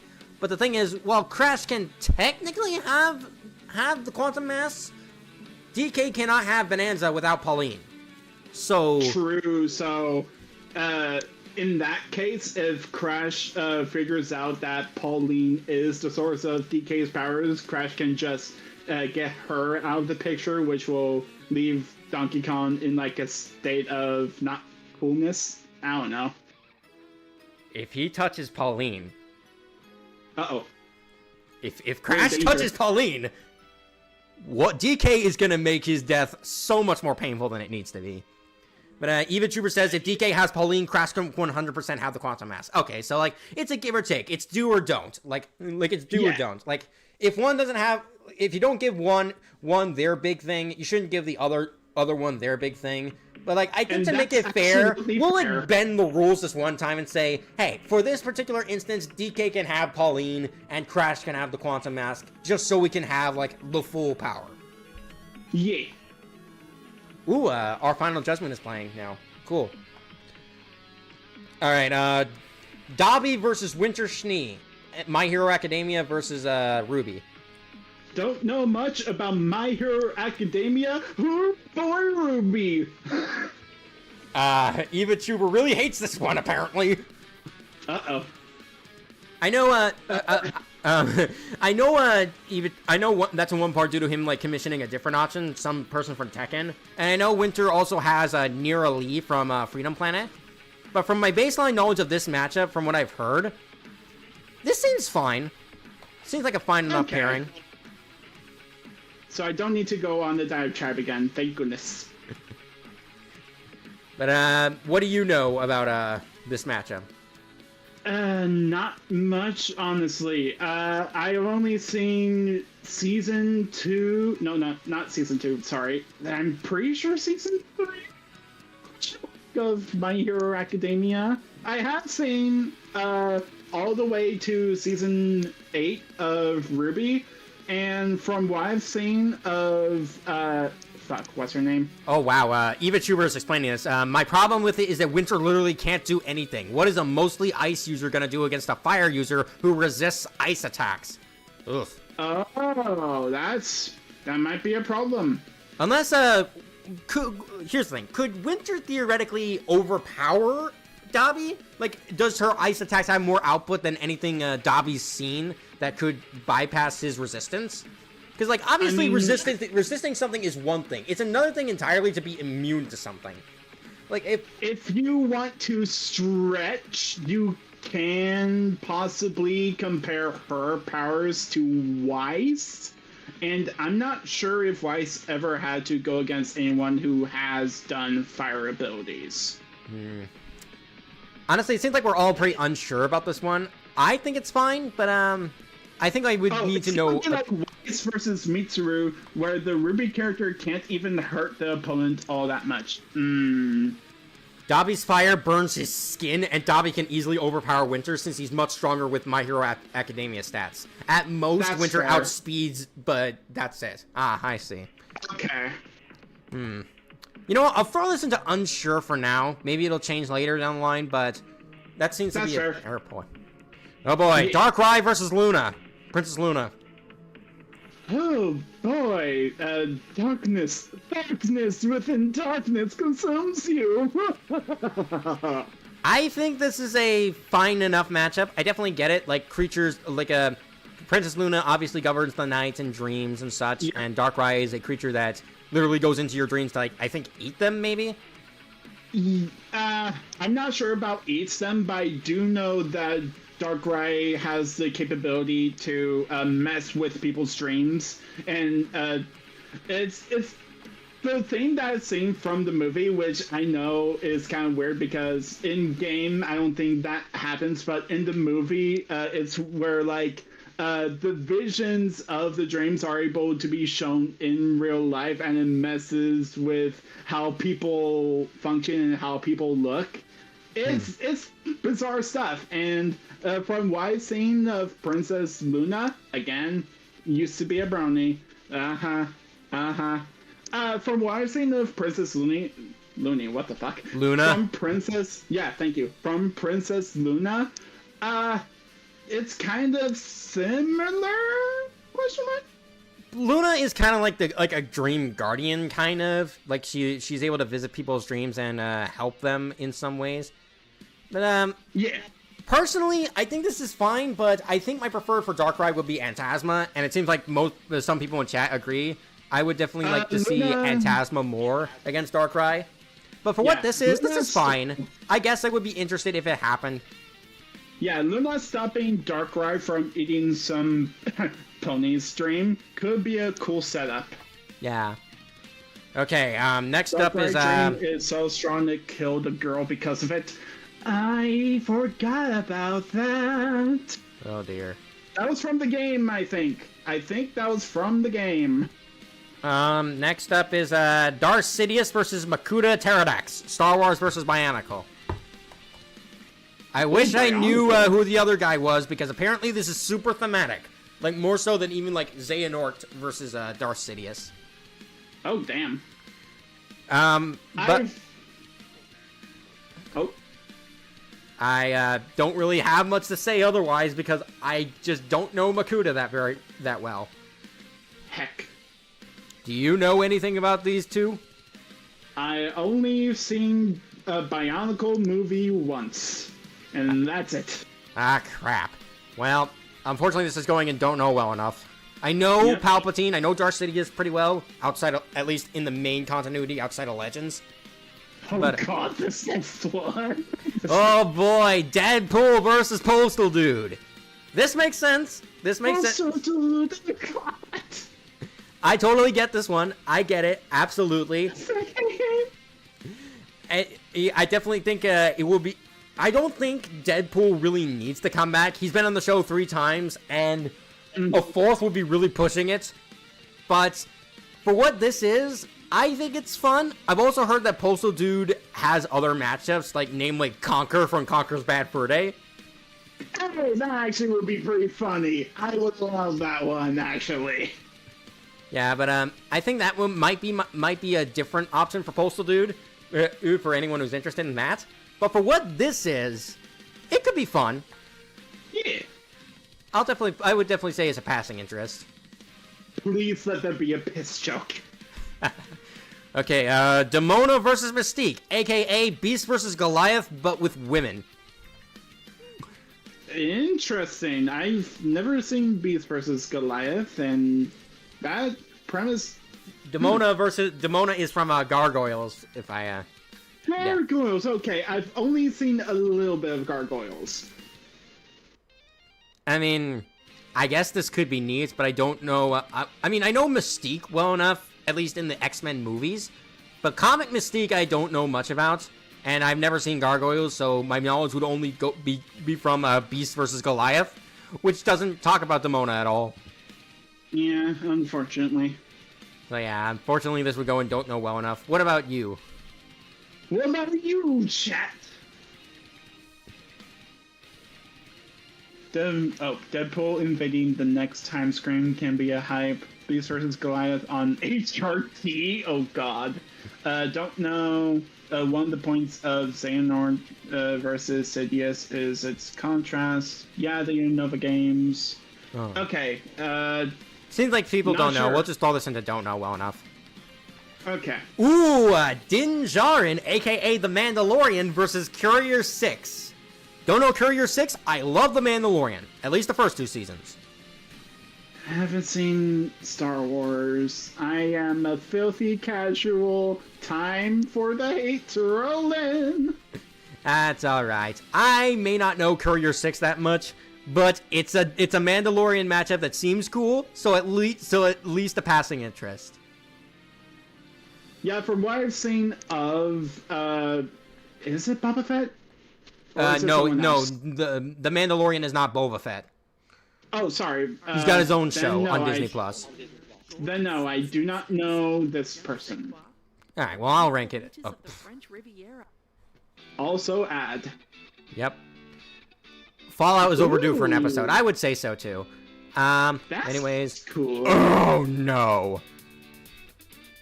Dobby versus Gollum. Jesus Christ. Look, everyone, Dobby has lightsaber. Yeah, actually, hold on. Fuck the author.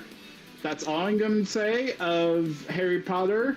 Outside of that, not sure how these two function all that well, especially since I haven't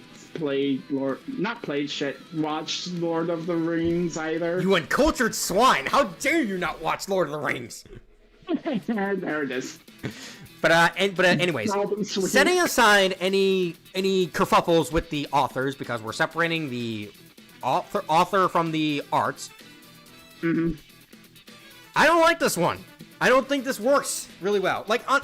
I think the basic premise is trying to be like the medieval version of Chucky versus Slappy, where like one very brutal melee fighter versus a magical kind of childish magic user. But like, these two don't really lend themselves to fights that well. Dobby barely fights even in the books. Like, he has some spells, but his actual fighting capabilities is very limited. And Gollum doesn't fare much better. Like, he doesn't have magic. He just has his fists, his teeth, and his supreme stubbornness. But otherwise, this is totally doesn't fit for our matchup. Especially since the debate boils down to can Dobby kill Gollum before he gets to him, which I don't think he can. In which case, Dobby gets mauled by Gollum, and I don't want to see that. So in this case, not for us. Yeah, not for us. Definitely not for us. What do you guys think? Need to go As for a a bit to joke charge my episode, headphones. it'll Okay, be- hardhead guy. Dobby can fight, but it's not supposed to be a real idea. I agree. I think it's a stupid idea. As a joke episode, it would be good, but as a serious idea, it's kind of mid. But it would be really funny. I don't really see any humor in this, to be honest. Like Dobby and Gollum aren't really jokey characters. Dobby's actually a very sweet individual, and Gollum's supposed to be this tragic yet disgusting individual. I don't really see the humor in putting these two in a fight. The next battle. What in the shit? Okay, this is specifically Dr. Eggman from the Fleetway comics versus Griffith from Berserk. This is another fuck the author, but this is gonna be putting everything aside from the author, just looking at the media itself. Explain what the second person is, because I thought this was Basic Man. Basic Man? Basic Man? Oh Jesus Christ, Tony! Oh! I'm sorry. I didn't read the comment. Sorry. Ugh. My bad. But I don't know anything about these characters, and apparently, from what I've heard, it doesn't really fit. Like, the only connection is that like they're evil psychopaths. So I don't know.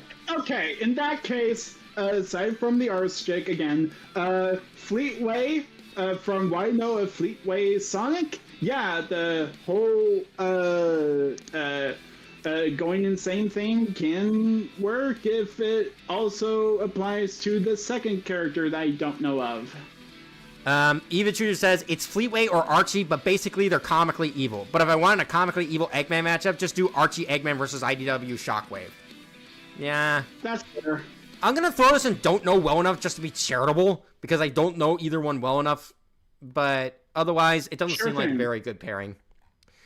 Oh boy! Dr. Neo Cortex versus Spectre. Oh, Ape Escape. That's interesting. Yeah. By the way, Spectre has 2 matchups that we'll be looking at today. Ooh. Neat. But I'll go first. Cortex is one of those characters that can fit for a lot of different characters. Like like I've seen him pit against not just Spectre, but also Dr. Wily, Dr. Zomboss, Dr. Eggman. He fits with a lot of different mad scientists. But personally, as an opponent for Spectre, it works. I definitely see the appeal. Like both are mad scientists that took control over animals and mutated them into an army to take over the world, and both have a bunch of different tech they can use. But personally, I think Spectre's other option on this list is much better for mainly one specific reason, but we'll get to it. And personally, my preferred for Cortex is Dr. Wily, because I think the dynamic of mostly animal mixed with technology army versus an entirely technological army would be a much more interesting dynamic. But for what this is fine. It's fine. I still need to play Ape Escape, but this is fine. Same here. Cortex versus Spectre is a good matchup, but both have better. Yeah, exactly, Eva Tuber. There are better ideas if you're going to do the comically evil idea, like Judge Holland versus Frollo. Let's not get into that. But I would definitely put this in passing interest if it were to happen. Yeah, passing interest. Ooh, this is another matchup Cam would like. Dunman versus Bika. Xenoblade Chronicles versus Guilty Gear. Yeah, Camp would love this. From what I've heard, I think these are both one-armed swordsmen with similar stories. I don't know much about either to really be invested in it, but I guess it would be a passing interest, if only because I know Cam would be hyped to see it. What do you think? Yeah, I'd say this is passing interest. I really need to get into playing, what's the game called again? Xenoblade Chronicles? Yeah, Chronicles. Xenoblade, thank you. I need to get into the Xenoblade series very much. So, seeing a Death Battle matchup for a character like that, it does at least give me a passing interest. Yeah. Before we continue, I am getting really hungry. I forgot to eat lunch before this stream, so I gotta go and get myself a snack to nosh on something. So I'll be right back. I'll hang out with chat.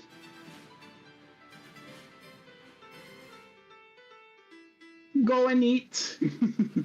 Alright, let's see.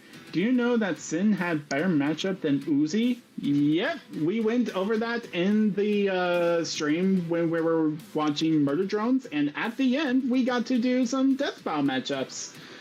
Some of them not really great, but others were actually pretty interesting. And yeah, the ones for Sin were a lot more interesting than the ones for Uzi, unfortunately. Do you also think Ness versus not Piffle, sorry. Tony will have a lot to say about that, I'm pretty sure. But on me personally, I don't know all that much about, I almost said Undertale. Frick. Ness is from Earthbound. Earthbound, I don't know much about Earthbound, but I could kinda see it, but I don't know. I need to go a lot deeper in that. Basically, the theme for Dunban versus Baiken is one-armored sword fighters who go on a revenge quest after their sibling dies, but throughout their stories, they learn to not let the revenge consume them. Oh, interesting. Jack, if you could pitch them, we'll get into that, actually. I actually have one saved up that I actually did some research into. I don't know one of the animes, but from my friend's recollection, this actually looks pretty good. Hope you guys like it. Do you play the... I think you mean Tales games? I've never played the Tales games, but I would love to. Unless you're saying Trails, in which case, don't know. Do you think the Warden is a better option for... Where is the Warden from? I feel like the reason Uzi had shitty matchup is because the fandom has thrown random shit just because. That's a fair assumption. What's your most Again, we'll get to that. Super Jail! There's a game series called Trails of Cold Steel. Yeah, I have no idea what that is. If you could explain it to me, I'd probably be interested. Otherwise, not sure. Oh, sorry. Not Tales, Trails. Got it. That's the series call.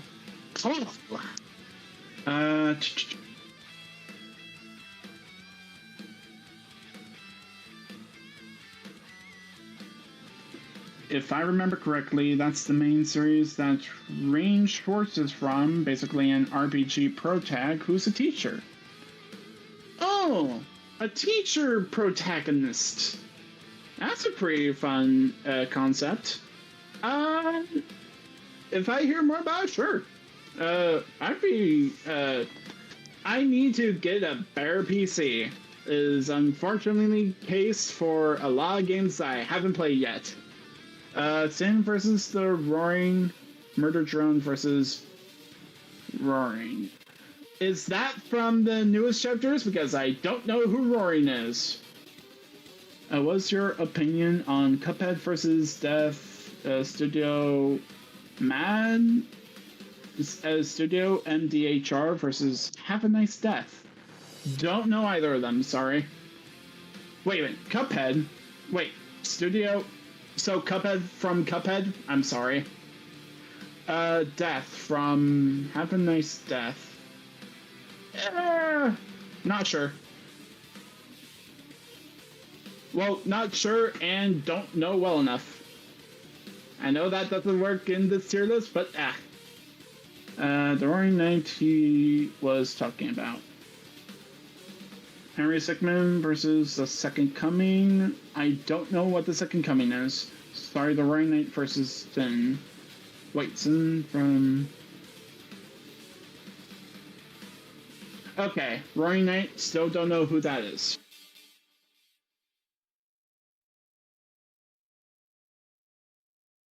With YouTube Music Premium. Oh, it's the ads ad. Oh, we're done. Cool.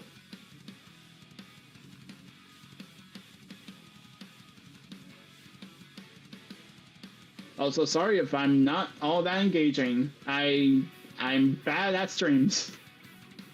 What's your thought about Dexter versus Dexter? Remind me where Dexter is from. Wait, is Tony not there? Yeah, he's getting something to eat. And I am hanging out with you guys. Okay, I'm back. I have my food. Yay! Hi! We are back and ready to roll. I have chicken and pretzel sticks. You got the chicken! Alright, yeah, chat has been asking what my thoughts are for some of the people that they were my brain. They were asking what my thoughts are for some of their picks, and some of them I do not know. Well, this next one is Edward Elric versus Sophie Muller. I do not know either of these two. I made the thumbnail though. I think I did a cool job. Yeah, that's cool. Where's Sophie from? She's from Atelier Sophie. Okay, don't know her, but I do know Eric. So basically, Eric. Edward Elric. Yeah, Edward Elric is a alchemist who unfortunately lost an arm and basically the entire body, arm and a leg, my bad, and the entire body of his brother to try to get their mother back. That's the basic start of the series. And Edward Elric is trying to find the Sorcerer's Stone. And basically, Edward Elric has alchemy that he can use by using his mechanical arm. And that's basically all the information that I have. I need to watch Full Metal Alchemist. Brotherhood specifically, because the original not Brotherhood, the original anime of Full Metal Alchemist does not follow the manga, and not a lot of people like it, from what I gathered. One person says Edward needs a run back, but I don't know if this is it. Yeah, if you don't know about Edward's original episode, it was against Aang from Avatar. And he was just completely mischaracterized. Like, he was just awful in that episode. And I would agree that he needs to run back, but I'm not sure if this is the one. I'm gonna put this in Don't... I would put this in Don't Know well enough, personally. That's fair. This next one is, We got another MLP. No, actually, this is, Eltnum versus Oleander. Melty Blood versus Them's Fighting Herds. Oh, them's fighting herds. Got it. Okay, don't know still. I don't really know either of these two. Chat, do you know them? We need your help, chat. No. Oh, Full Metal Alchemist Brotherhood. Yeah, It's a remake that follows the manga. So it's much more faithful. It's not a one-for-one retelling of the manga, but it is faithful to the manga. I have no idea. It seems like chat doesn't know, so we'll put this in Don't Know. Don't know well enough. That is fair. Oh dear. Emily versus Trophy Fantasy. Corpse Bride versus Teenage Euthanasia. I've only seen the movie Corpse Bride. I don't know much about the character themselves. Is the movie any good? Oh, it's good. I actually really like the aesthetic of it. It's like I'm pretty sure this is a Tim Burton movie, stop motion. And it's a really fun movie if you like the humor that Tim Burton brings to the table. Don't know much about the capabilities of this character. But I do Even know Trooper that she is says undead. Corpse Bride is not versus viable. As someone who's watched it, it That's definitely fair. feels like that kind of movie. Yeah. Like, if you want a better one from Tim Burton, probably Edward Scissorhands. Or Jack Skellington from The Nightmare Before Christmas. That's fair. Jack Skellington can definitely work. But as for this, I don't really know either character either well. I would put them in Don't Know well enough again. Alright, this next one is also, the graphic novel from MD can make the character power scaling is better. Okay. Next one is Emiya versus Console N. They are from? Fate and Xenoblade. Oh. Okay. I've heard of Fate and Xenoblade. Like, Ken will like this too, I'm pretty sure. But I do not know. I don't know them either. This is exactly what I was talking about. We have so many that we don't know that we just crammed that don't know well enough. This series is going to be the biggest one by the end, I promise you. Unfortunately. I guess I would be interested if Instance Cam might be interested, but I would need more I would need to actually know the characters to like really be interested. We need more knowledge. Alright, next up is Emperor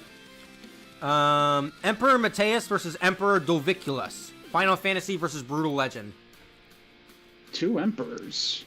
They look awesome, but otherwise I don't know who they are. Agreed. How unfortunate. Yeah. Yeah. Next up is Erdrick versus the Last Dragonborn. Dragon Quest versus Elder Scrolls. Oh, hey, it's Goku! No, just kidding.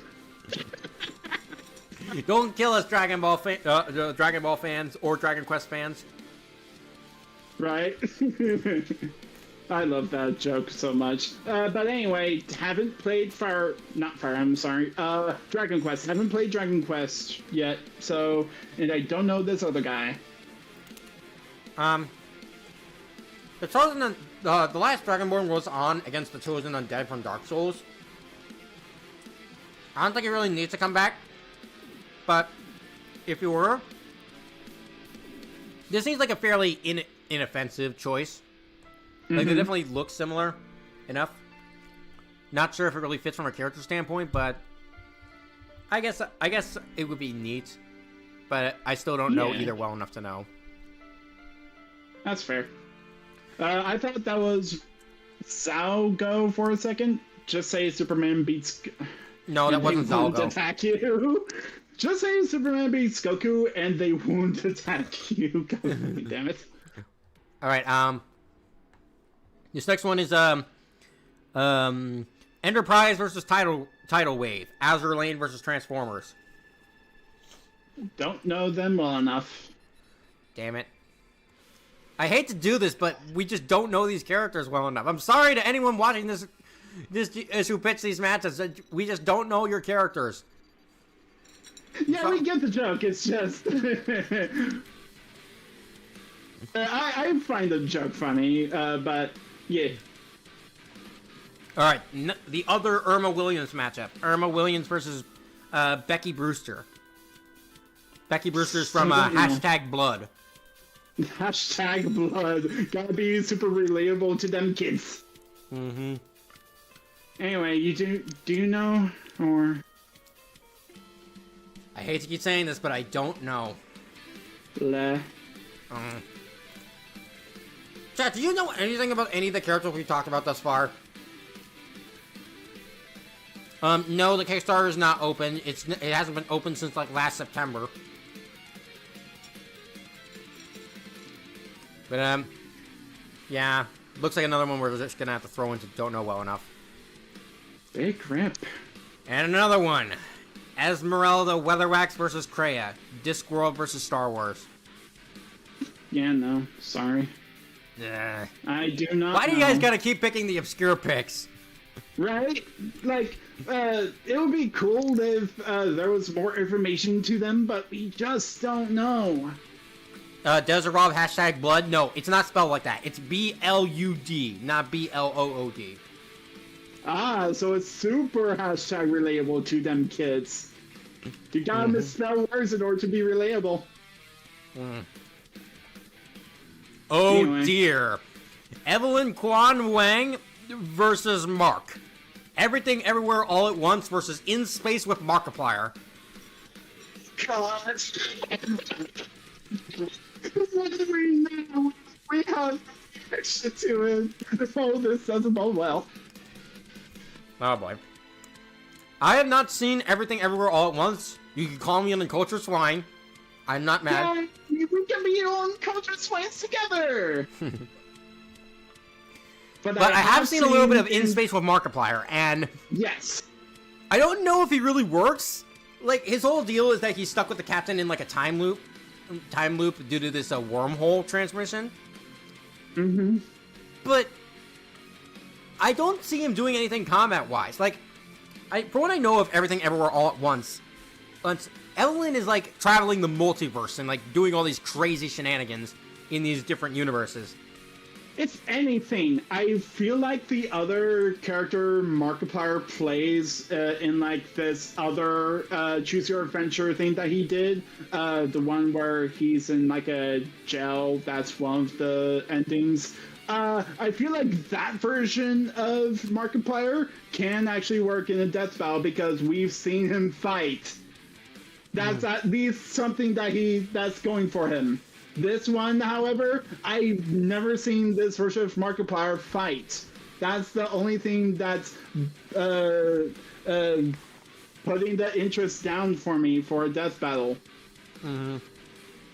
It's unfortunate, but this feels like one of those ideas where it sounds funny and fun on paper, but then when you think about it for more than 2 minutes, it's just like, how does this work? Hey, Pyromaster, let's not use that word. What word? Yeah, Pete. Oh. Right. Heistmark does have an MU against Henry Stickmin. Well, that would actually be very funny, but... Well, Space Markiplier just... I don't feel it works. I almost want to put this in not for me, but I also don't know Evelyn well enough to really say. You know what? I'll put this in unsure, just because I'm wondering just how this works. Sure. But for the record, I actually forgot what I was gonna say. Shit. Thank you, Ad. Anyway. Alright, next up. Ezio de Auditore versus the Prince from Prince of Persia. Haven't seen Prince of Persia. Need to. I fucking need to. Prince of Persia is a game series. Well, play. Sorry. I've been meaning to as well. Oh, wait. The first one's Assassin's Creed. This might be a passing interest. I actually see this working, actually. Prince of Persia versus Assassin's Creed. That's actually a pretty fun matchup. Yeah, and they're both made by Ubisoft. Personally, I do think like Altair from the first Assassin's Creed game might fit a little bit better for the Prince. But Ezio is the popular one, and he's got like a whole trilogy under his belt, plus some other stuff, so I would definitely be interested if this would happen. And honestly, Assassin's Creed is well overdue for like a death battle. There are so many Assassins across so many games that could absolutely work. So this would be a pretty interesting choice. Mm-hmm. Also, Pyromaster, sorry I just saw Sark and was scared. That's perfectly fine to be scared of something that not so savory person made. Just for a future reference, one, we're only looking at the media itself, and two, just say that the person is terrible. Saying that word around here, not gonna fly. Yeah, let's keep that stuff to a minimum. Okay, next up is Father versus Balos. Full Metal Alchemist versus the Owl House. Haven't seen the Owl House either. I am a filthy casual. You're a filthy degenerate is what you are at that point. Thank you. Applause, applause, or boos in this case. Ooh, Balos' abilities are the most powerful magic in the Boiling Isles, becoming a green slime creature monster shapeshift into his younger and older self and take over people's bodies, especially dead titans. Ooh. That's freaky. But otherwise, I don't know them well enough. Sorry. You're fine. I don't know either one well enough. Do you? And you clearly don't know either one well enough. Unfortunate.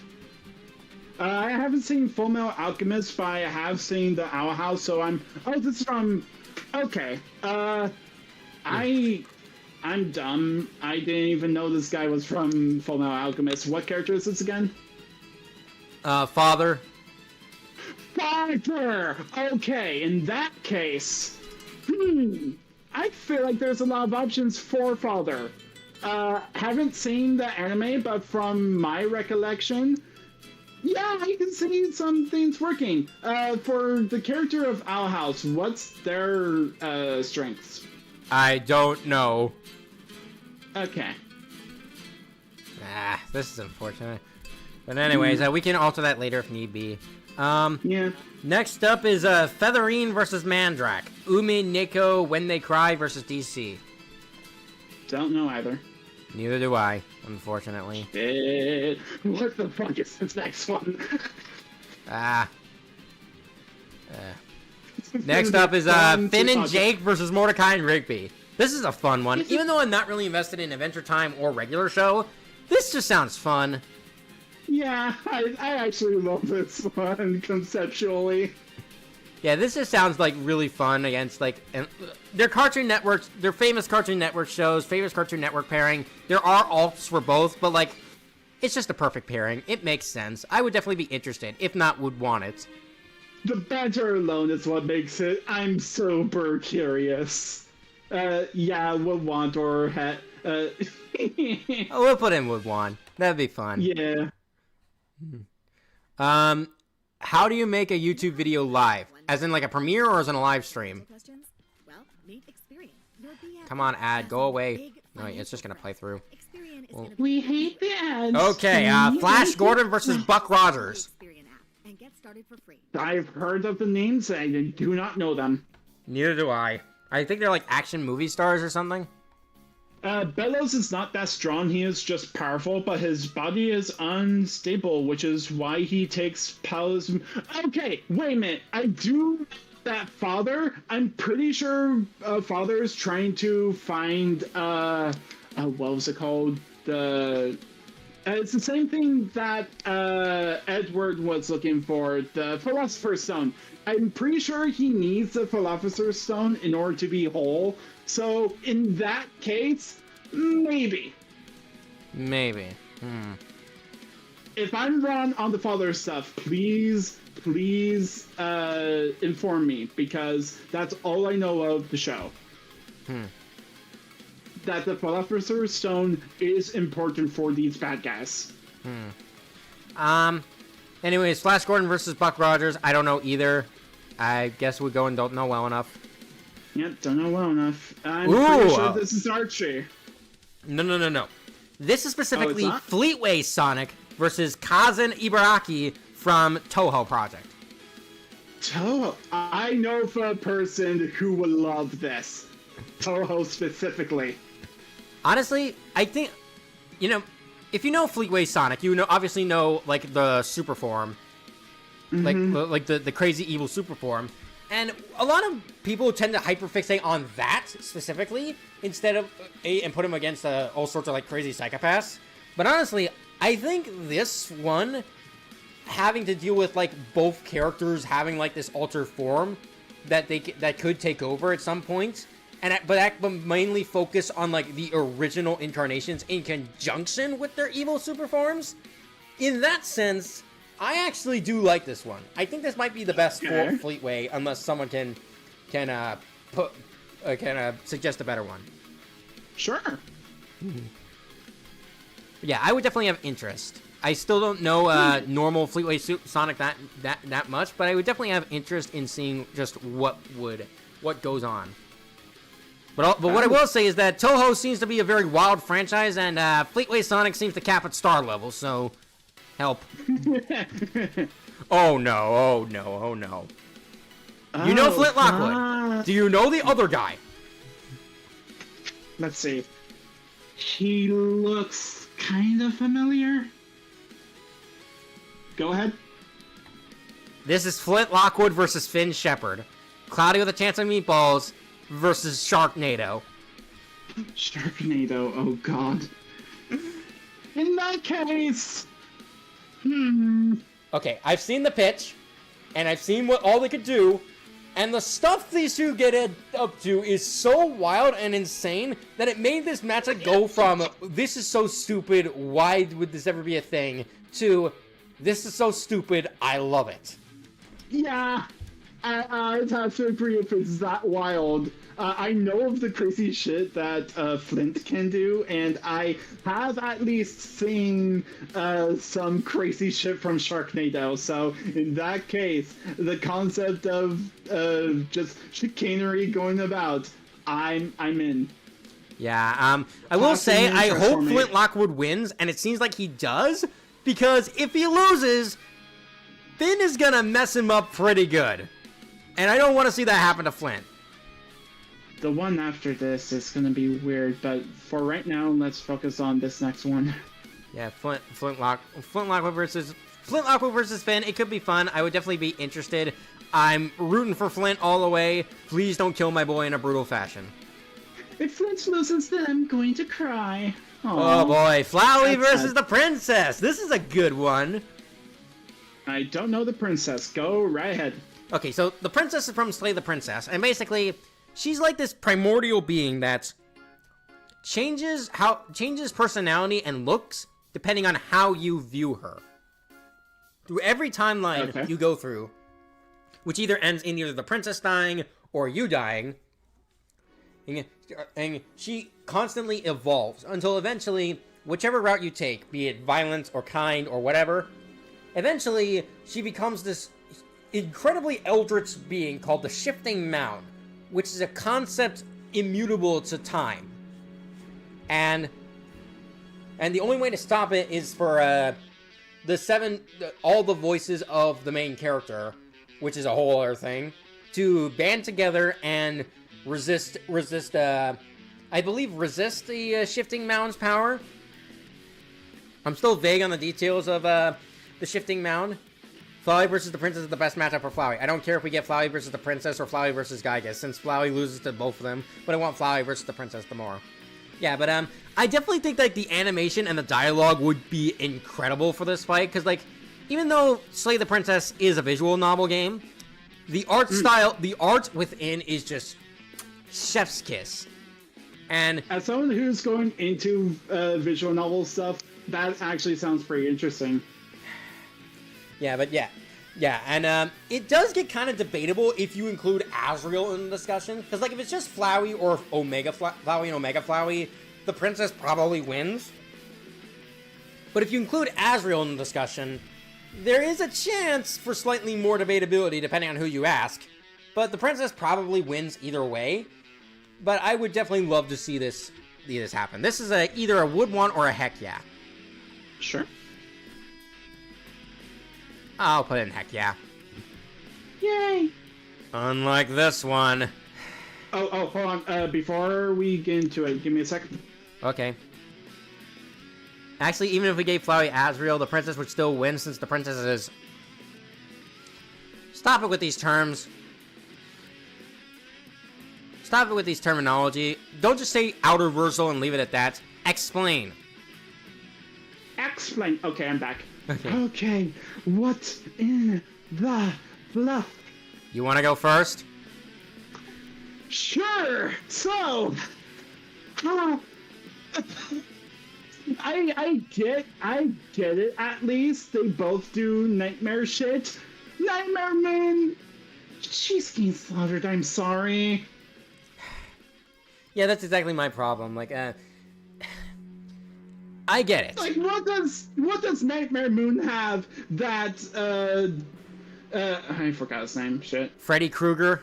Freddy, thank you. What does Nightmare have that Freddy doesn't? I'm sorry. Like, I know that she can make nightmares worse for ponies, but like, come the fuck on. This is a horror guy. How in the fuck? Okay. This isn't even Nightmare Moon. Freddy It would make more Krueger, sense if it was why Nightmare are you fucking Moon, a but it's not. fucking It's just pony? basic Princess Luna. And in that sense, I actually Very hate this one. questionable. I actually really do not like this one. Questionable, please. This one does not make sense in the slightest. Yeah, not only do both have potential better options, but like, everything about this matchup just sucks. The tonal clash is just off the chain, even with Nightmare Moon. And even though MLP does dip into horror occasionally, it's nowhere near on the level of Nightmare on Elm Street. The banter is at an all-time low, which is a cardinal sin for a Freddy Krueger fight. Mm-hmm. And the powers don't really bounce off each other that well. And apparently, even with stuff in the novels, Luna just straight up stat stomps Freddy by virtue of being able to hook together everyone in Ponyville's dreams, which are apparently entirely different universes. Which is just interesting. Which is just so unnecessary. Like, it feels like someone came up with this idea because they really hated Freddy's Dead: The Final Nightmare and wanted to quote unquote kill Freddy properly. Which I don't blame them. That movie is sucky, but this just sucks all around. Not for us. For full disclosure, we do not hate on the person who made this pitch. I'm pretty sure they are passionate about it, but for us personally, we just do not see this. I'm sorry. Yeah, no. Freddy versus Pennywise all the way for me. No, otherwise... Ooh, Pennywise. Interesting. Yeah. But anyways, I feel like all of these are going to go in the don't know well enough tier because it's the 3 Freerin matchups. Oh, Freerin? Yeah. Give me a sec. I actually have something for this because for the other ones that required my friend, I didn't want to bother him. This one, he loves this anime. Give me a sec. Okie dokie. This is because she is a narrative and existential force that exists outside the concept of reality and can reshape absolute reality. This encompasses all possible existence. Also, sorry. Okay, now you explain it. Potentially, the Hypergoner wipes out an entire timeline. Anything that gets caught in it gets totally erased. And even though the princess is a concept of time, of reality, reality includes time, as we know. So if the princess got sucked into the Hypergoner, could that kill her? I'm putting this in morally questionable. I don't know if it's that bad. Is Midnight Sparkle in one of these death battles? No. Say that again. Reality includes time. I don't know.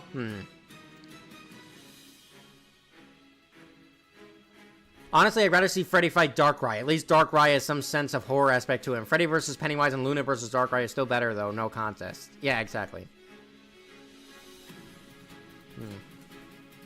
Alright, I got my buddy. Arslan, say hi. Hello, Arslan. We have 3 matchups for Frieren. Okay, we have 3 matches for Frieren. Go ahead, Tony. The first one is Frieren versus Elena from the Wandering Witch: The Journey of Elena. Okay, so the first one is from Wandering Witch. Wandering Witch: The Journey of Elena. Hold on, I gotta do some BS with the setup. Technical difficulties, everyone.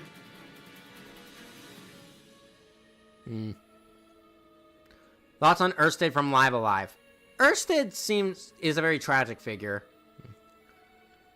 Do you think the warden from Super Jail should fight Henry Stickmin? I don't know. Personally, I would love Poppy versus Ban, Fatal Error versus Sin, a remake of Wily versus Eggman, and the Overlord versus the Entity. Those are fine. Okay, go ahead, Tony. Okay. The first matchup is Frieren versus Elena from Wandering Witch: The Journey of Elena. Do you know this? I don't know the second character yet. I'm Okay. still trying to make my way around to all the animes out there. It's just all based off vibes most of the time when I watch anime, so vibe check, I haven't checked it yet. Okay, but for now, because you're Stan, maybe? You're a fan of Frieren? Go. Give us context. Frieren, pretty much one of the most oldest sorcerers out there. Effectively was there when she participated with the heroes to defeat the Demon Lord. Most of the story that you see from Frieren is mostly the aftermath, and she is extremely powerful. Oh yeah, full disclosure, this is from a story where they've already defeated the Demon Lord, and this is just the aftermath of what happens, and given Frieren is elf. Yes, she is an elf. Yeah, given she's an elf, she's basically outliving everyone from her party, and she's needing to live her life with others to try to fit in. Elves are especially strong because of the fact they live for so long. They can live up to like hundreds of years, and because of that, their experience goes up exponentially over time. They legit become even stronger and like mana reserves than than all demons. Like their whole thing is that demons are supposed to be powerful, but as long as you have cunning and more power than them, you can always override them every single time.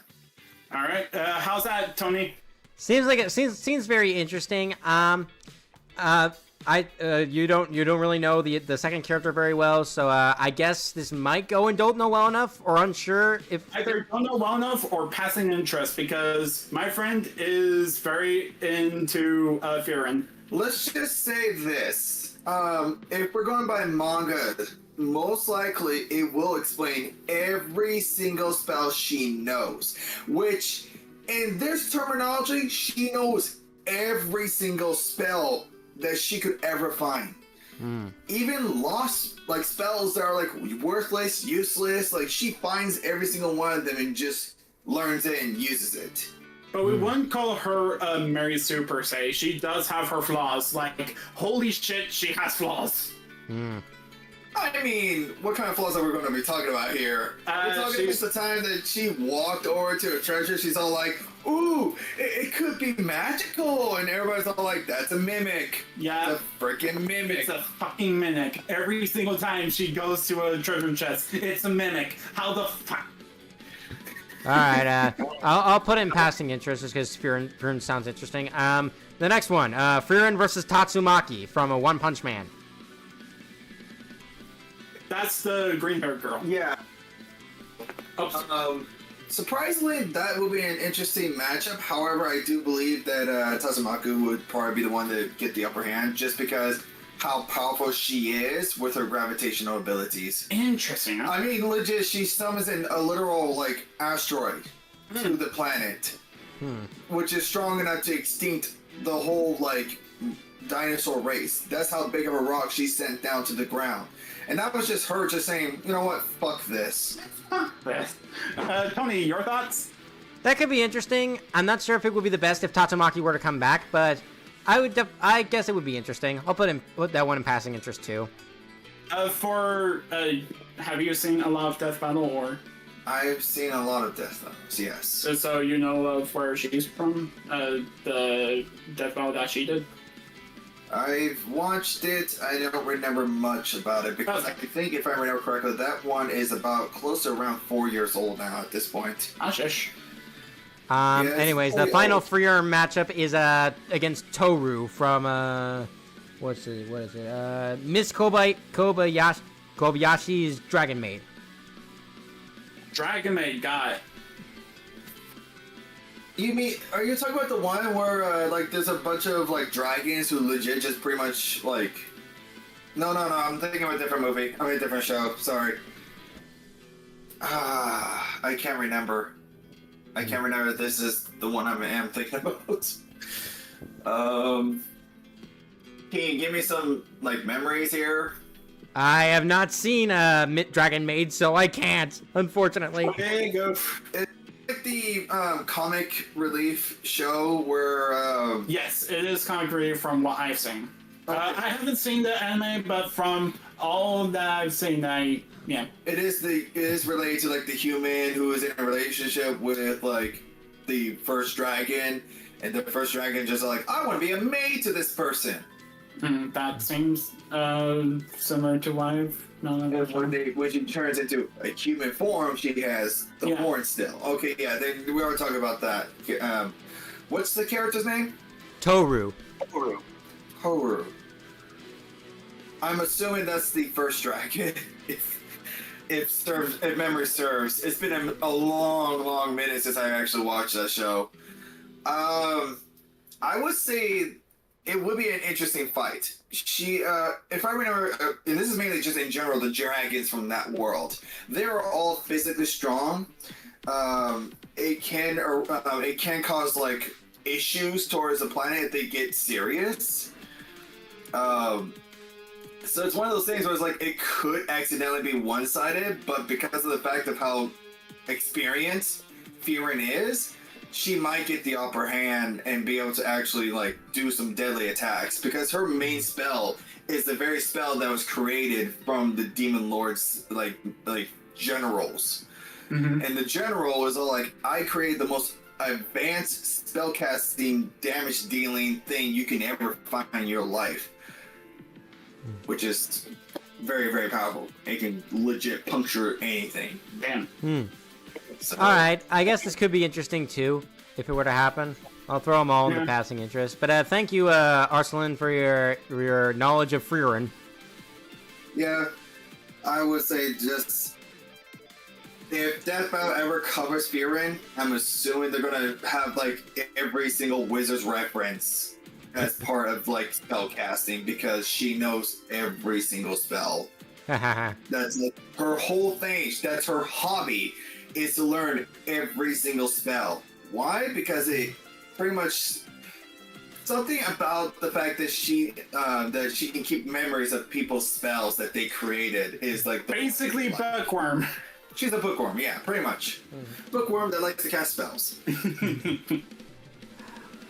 Also, no, I have not played a Omori, Yumel, or Abdallah. Abdallah, please do not say that I have that. I have not played Omori, and I'm not really sure I want to play Omori. Alright, thank you for your service. Yeah. Alright, I gotta... Also, one more thing. Yeah?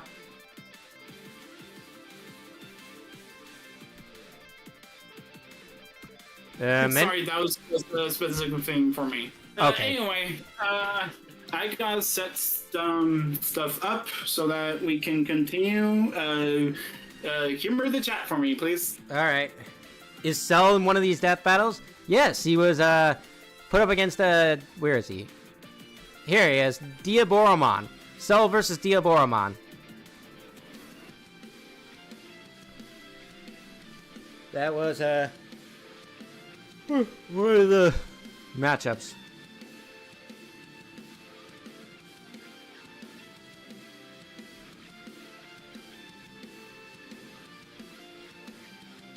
Well, did you get off? Not yet. I have not. Okay, and we're back. Alrighty. Next up is Gamera versus White Fatalis. Gamera versus Monster Hunter. Huh. I haven't seen all that much of Monster Hunter, and I need to play it. So bad. There are a lot of things I need to watch and I need to play. I am a filthy trash goblin. Ah. Honestly, I haven't played much of Monster Hunter either. And this, to me, just speaks to, like, being a big monster battle. But, I guess this is neat. It's a kaiju. Kaiju versus a legendary dragon. This could be cool. Yeah. What do you think of Donkey Kong versus Red? No, thank you. Also, are you tired? A little bit, but I want to persevere through all this. Oh, ooh, Ganondorf versus Sauron. Don't know Sauron, but Ganondorf rep, let's go. Honestly, as a third Ganondorf matchup, this is pretty cool. I do really like this one, especially as like a huge sorcerer duel, and across a pure evil beings. Like, I know Sauron is pure evil. I know Ganondorf has sympathetic qualities, but is by and large very evil. And I just think it's cool. I just think it's very cool. And it would give Ganondorf his second win. Yeah. Which is a little disappointing because I do like Sauron, but I would definitely want this. Okay. Alright, next up, Garland versus Orsted. Garland is from Final Fantasy. Final Fantasy. I know of a YouTube poop. It's just like a fantasy. Final Fantasy. I don't know anything about Garland. I know a little bit about Orsted, but I can't really say for sure. Me neither. I don't know either. Ah. Oh boy, oh boy, oh boy, oh boy, oh boy. Ghostface versus the Fisherman. Scream versus I Know What You Did Last Summer. First of all, what the fuck is that title? Second of all, you want some fish? I can get you fish. Yeah, but this kind of fish is not the kind you're gonna want to eat from this fisherman. Honestly, I don't want sushi from him. I don't want sushi. I really, really like this one. It's very fun. I especially think it works really, really well as a live-action episode. Assuming you don't take one movie into account. But, you know what that means. Fish, fish, fish, fish. But yeah, basically these two are mass killers with whose movies involve around a whodunit aspect, where you're trying to figure out who is the killer amongst the group, or amongst people you meet. And I Know What You Did Last Summer is kind of always been in Scream's shadow, been kind of ignored, especially in the last movie where it was very clearly trying to attempt to be Scream to an unhealthy degree to where it damaged the movie. That sucks. But otherwise, this is a very fun matchup. But the only thing I don't like about it is the debate. Basically, Oh. there are 4 I Know What You Did Last Summer movies. 3 of which to be used are fine. It's the 3rd movie that really calls things into question. If you ignore the 3rd movie and pretend it's not canon, which you could make an argument for, just given how it operates, then it's pretty even. Ghostface does win through the advantage of having of there always being like more than one Ghostface, and like them being pretty even stats wise, with Ghostface having slight advantages in like stealth, speed, and like Interesting. strength. But if you take into account the 3rd summer movie, the fisherman in that movie, it becomes Jason Voorhees, in the sense that he's resurrected as a zombie that is basically immortal and impossible to kill unless you turn his own hook on him. His own hook specifically. Yes, his own hook specifically. They literally shoved him into a wood chipper, and he came back perfectly fine. Not immediately, but he did come back. Shit. Which means that the debate basically boils down to who you want. If you want Ghostface to win, just don't use the 3rd summer movie. If you want the fisherman to win, then you use the 3rd fisherman movie. What the fucking shish? What the fuck? Okay. Unless there is a way to even the playing field even with zombie fishermen. Okay. You can invoke crossover scaling for Ghostface. Not Dead by Daylight. Oh. That's a different character. They confirmed as much as it's a different character, and they didn't even get the rights to, like, scream Ghostface, just like the Ghostface costume. We No. do not give rights. We will sue. But instead, you can invoke Mortal Kombat 1 scaling and Call of Duty God, scaling. Damn it. God, Call of Duty? Oh, shit. Yeah, which makes sense because the thanks. fisherman is coming to did get put in Call of Duty because of the latest I Know What You Did Last Summer movie. So they both get Call of Duty scaling, and Ghostface would get Mortal Kombat 1 scaling, which gives him the win. Who cares if Mortal Kombat 1? Sure, I fucking guess. Yeah, Ghostface. I've seen the fatalities with Ghostface, and it's pretty wild. Ghostface is in Call of Duty? Yes, he is. He is Shut the indeed. fuck up, I beat the fisherman. Alright, but Christ. that aside, I would definitely still want this. It's one of my favorite horror matchups, to be honest. But I just really hate the debate about it. That's fair. Yeah, but would want it. That's the only thing keeping it from a heck yeah. Otherwise, I would want it. Alright. All right. What's this next character? Gintoki versus Yato. Gintama versus Noragami. Okay, I haven't seen the first anime listed. It's a joke anime, which is kind of fair. Second anime.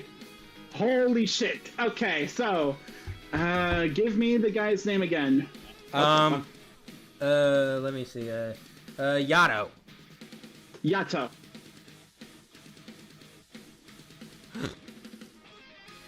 I'll be quick. God damn it. I'll be quick about it this time. Alright. Thoughts on Metal Sonic versus Mecha Godzilla? That's fine. Oh wow, this actually helps super well for me. Yato, also known by his given name Yaboku, is one of the main 3 protagonists of Noragami. He is an obscure god who aims to become a god of fortune. In the past, he was known as a god of calamity. So yeah, he's kind of a mischievous god who doesn't really take his job all that well. But when he gets serious, he actually calls forth one of his people who aid him in his journeys and does this a whole ritual of saying a specific line and killing specific demons, I think.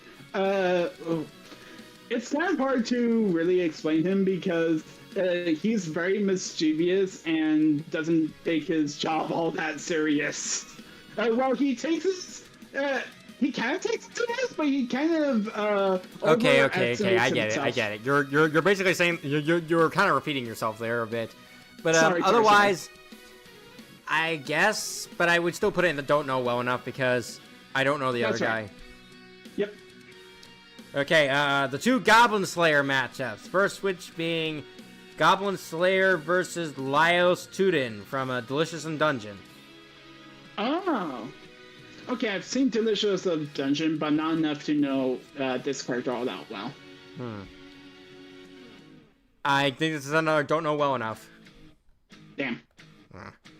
Anyways, this other guy, Goblin Slayer versus Styx from Orcs and Men. Don't know. How unfortunate. It's- Okay, it's Gohan one. versus Pegasus, what's it? Pegasus Kuga. It's not Gohan versus Invincible, so it's at least a passing interest. Specifically, Gohan from Superhero. Oh, boy. I'm leaving. Okay, Selena's Kitchen. Bye-bye. Alright, so, But anyways, these- this sounds interesting. I've heard a couple things about it, but I don't know if I'm truly invested in it. I guess I'd be interested because it's not a Gohan matchup where he just sweeps his opponents. That's fair. But I'm not And wholly this is one of invested the in it. first ones that I've seen of Gohan that actually includes his beast form, which is actually pretty cool, TBH. Okay, Goku versus Sailor Moon. Time, let's go. Okay. I think this is neat. Goku should get an episode where he doesn't have to fight Superman. Thank you, please. Let's not bring in Superman again for the 5th fucking time in a row. Or 3rd, 4th, sorry. But It's 4th. I'm not sure if Sailor Moon is really the best option. Like, I know there's a huge legacy between, like, Dragon Ball and Sailor Moon, because, like, they're the most iconic, some of the most iconic anime ever. But, like, I feel like you can do a bit better with Sailor Moon. That's fair. But otherwise, this is still interesting. I would definitely be interested to see just how it would work.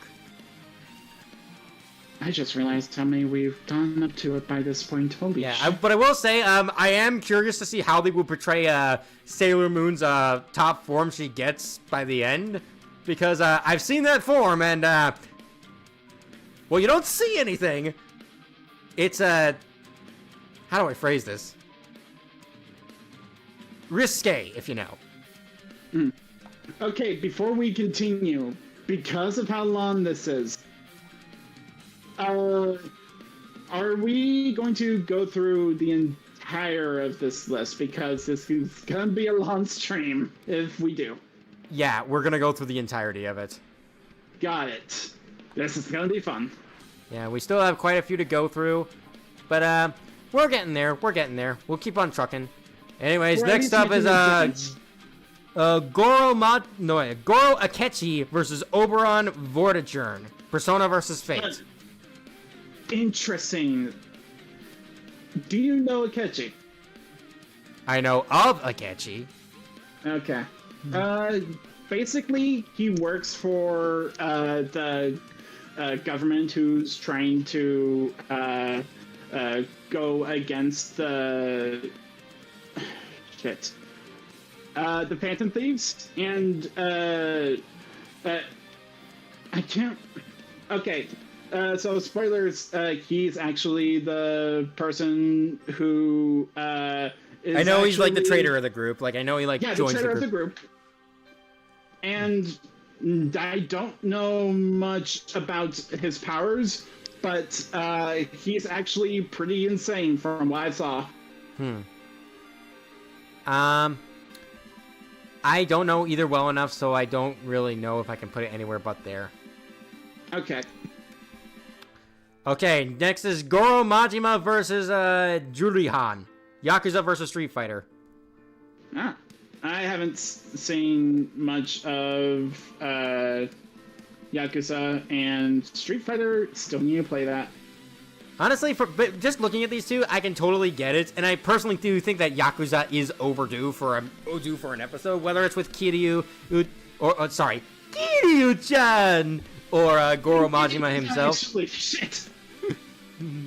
But Son. with either of those two, I think Yakuza could use a death battle by this point. And looking at these two, this seems good. I would put it in passing interest. Okay.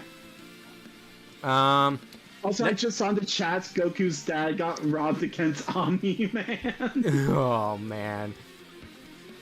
Next up is Griffith versus Ryo Satan. Berserk versus Devilman.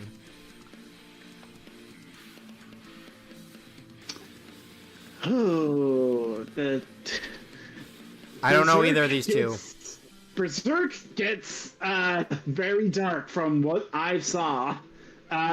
Griffith basically he's trying to prove himself against Guts, I think, and at the very end he's basically sells his soul to become the demon prince, I think, and just sacrifices everyone he knows and loves. Sheesh. And the thing that comes afterwards is pretty fucked up. Yeah, That's all but I'll do you know say. anything about Ryo Satan? No. Nah. I guess it's a nerd don't know well enough, unfortunately. The Grim Reaper Battle Royale. We got the Grim Reapers from DC, Castlevania, Billy and Mandy, and Discworld. What the fuck? Even though I don't know any of these Grim Reapers, I just think it would still be very fun to have this be a thing. Really? Darn, man. Yeah, I'm surprised nothing is morally questionable. Well, we haven't gotten there yet. Anyway, don't count it out just yet. But Yeah. anyways, Grim Reaper Battle Royale. This could be fun. I would at least put it passing interest because I would like to learn about these Grim Reapers. Yeah, definitely. All right. Oh boy, Gurren Lagann versus Getter Robo. Gurren Lagann gets crazy scaling from what I've seen of the White Lantern fight. Yep. I hope Getter Robo has something good because this is the other popular matchup for Gurren Lagann. Boy. But I guess this would be neat. I don't. It's probably not going to happen anytime soon because Gurren Lagann was just on the show. Is Pitfall still in chat? No, he is not. He is dipped. Oof. He dipped. The heck. But otherwise, this could be interesting. I just saw another weird one. What the fuck?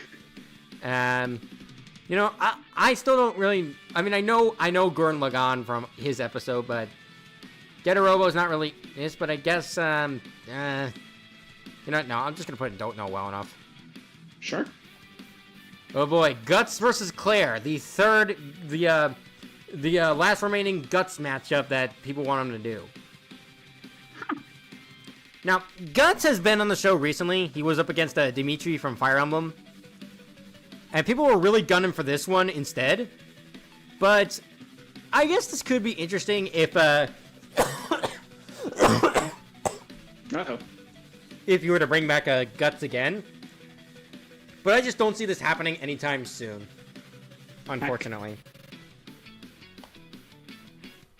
But what do you think? I don't know much about Berserk. I do know Guts is pretty... he's an MVP in his verse. That's all I'll say, because I do not know much about this guy. What do you know about Claire? He's from, they're from, Claymore. Claymore, I've seen footage of Claymore, and from what I've seen, she's a capable fighter as well. That's all I'll say. Alright, I guess it'd be interesting. Okay, Hanbin Ryu versus Kirito. Jesus Christ. Latna Saga Manhwa versus Sword Art Online. Is the first one isekai at least? I don't know. Oh my god. Would chat help? I don't think chat knows anything about either of these two. It's been almost 3 hours now, damn. Yeah, and this is I gonna go know. on for longer. Help Nope. save me. I don't. Nobody knows anything. My chat is dumb. I'm dumb. You're dumb. Okay. Why are we all dumb? In this case, if this first anime isn't from a isekai that's at least from a video game, I do not see how this works because Kirito is from a game. He only works in a game. How unfortunate. Otherwise, we'll put in don't know well enough. Yeah. Oh boy, Hank Hill versus Bob Belcher. So, for the meme, I'm gonna kick your ass. What does either of these two have? I'm pretty sure they're just like ordinary dudes. Cartoon dudes, but dudes. Ordinary schmoes. What do they have? I'm pretty sure Hank and Bob are just like average guys that are cartoons. And Like, I know, like, he at least gets a hit on some people. I at least know Hank has the ability to back up his words and beat people. I do not know if he's actually a capable fighter or not. And I have no idea if Bob is either. I don't see how this really works as a fight. It seems like a joke more than anything. Not for us. Yeah, not for us. Okay, Hannibal Lecter versus John Liebert. I know the second guy is a fucking No, Johann bastard. Liebert. I know the second guy is a bastard. Silence of the Lambs versus Monster. I know Monster. of Hannibal Lecter. I know he's like a very messed up, depraved human being. But I don't know Johann. He's passing interest. This guy from Monster, he's a fucked up individual. Like, he is actively, think of Light Yagami, but more fucked up. Sheesh. Ugh. I mean, alright, I guess that could be interesting. But, Herbert West versus, Richtofen. Richtofen from Call of Duty? Yes. Interesting, okay. What's this first guy? Herbert West is from, let me see, Reanimator. Reanimator? Do you know the context, or...? I know he's like this, scientist guy that gets wrapped up in, like, soul. Yes, this works, because Richtofen is... Nazi stuff incoming. He's the, secret science researcher for the Nazis, and he's one of the people who caused the fucking zombie apocalypse in the first fucking place. He's kind of a fucked up individual. Yeesh. I've also heard like even though both Herbert and Richtofen have other matchups, I've heard that like Richtofen gets some really wild scaling, thanks to Call of Duty Zombies being incredibly scuffed. Like, he gets access to the ether. Sheesh. Which is basically supernatural shit. Well, Herbert deals with some supernatural shit too, so I guess this could be neat. Yeah. We'll put it in passing interest. Okay, I'm game better with these explanations. Hibiki Tachibana versus Yuna Yuki. Symphogear versus Yuki Yuna as a hero. Don't know either. Don't know either. How unfortunate. Would be good, but Call of Duty Zombies is like super busted. Yeah, sure. Yeah, it is. Why are we dumb? Because we are Tony Sonic fans, of course. Haha. Oh boy, the 3 Homura Akemi matchups. Homer is from Piela Maji Madoka Magica. The first one is Dave from Homestuck. Homestuck? What? Yes, Homestuck. Isn't that a comic? It's like a web comic that's also, I think, also a cartoon. I don't know. Interesting. Okay. Do you know about the second one? Apparently, during the Death Battle cast of this matchup, they did a very big deep dive into Homestuck as like an IP, and it's got some really weird timeline stuff that like transcend and like stuff, all sorts of crazy stuff that like transcends our reality. It's weird, it's crazy, but it works, I guess. I'm trying to think of if Madoka Magica has anything to do with time travel or bullshit. I have no idea. I haven't seen a lot of Madoka Magica, but from what I've seen, it's fucked up too.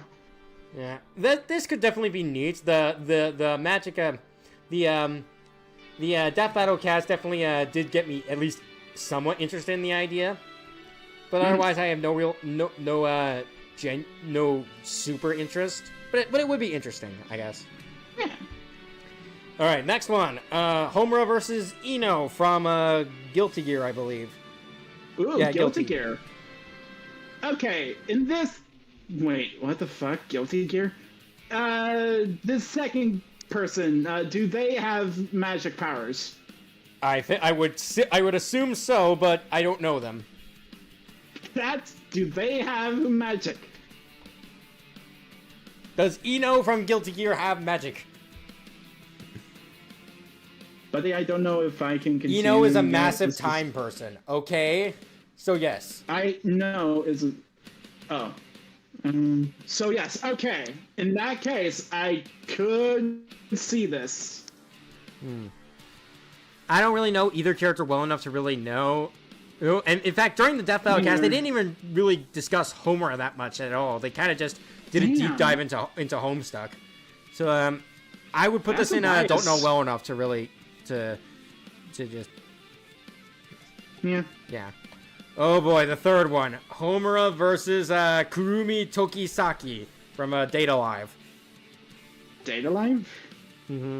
So, not so fun fact, the pitcher of this one actually opened up his pitch with a slide showing a body pillow of Neptune from Hyperdimension Neptunio. What the fuck? What? Anyways, do you know anything about Data Live? No, I'm sorry, I don't know. Yeah. That Homura versus Kurumi pitch was something. Wait, Homura and Ken? Yeah. I guess this would go in don't know well enough either. Sure. Wait, is that the Jurassic Park thing? Oh. That's the music. The music is an Indominus Rex versus Sharktopus track. Interesting. Okay, next up, Howard the Duck versus Detective Chimp, Marvel versus DC. This is the 100th matchup, so we are making progress. Holy shish. Okay, I don't know much about Howard the Duck, but I've seen a lot of things referencing it, and I have at least seen some clips of Howard the Duck. Why is he in the fucking mecha? I have no idea. Can you explain, Tony? I don't really know much about Howard the Duck or Detective Chimp, just that they are supremely busted for no reason. Because For it's no funny. reason. But this Because does sound funny. like a very fun idea, at the very least. Yeah, passing interest. Yeah. And let me check back with chat. How many matchups are there so far? That was the 100th, so we're making progress. Progress, ladies and gentlemen. I've seen Homura versus Azrael get flown around. That makes sense. What's your thought about Asgore versus Andreas? It sounds interesting, but apparently Asgore gets slammed.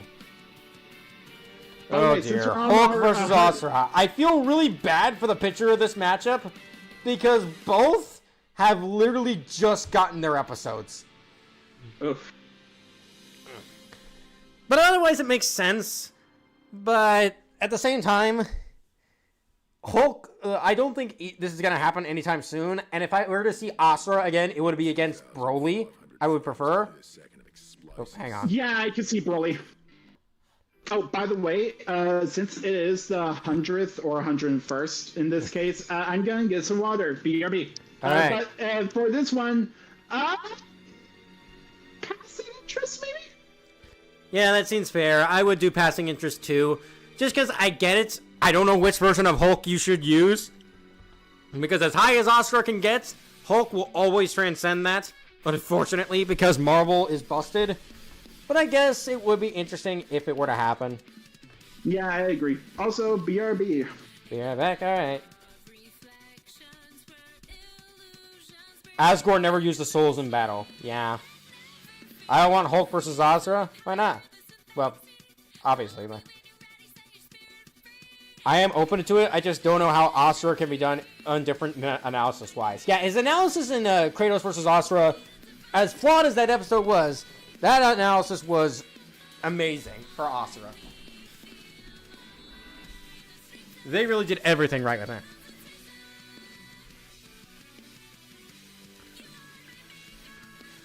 And Hulk is immortal, so it might be an unfair matchup. Yeah, and Asura can't get to the Hulk's respawn point, unfortunately.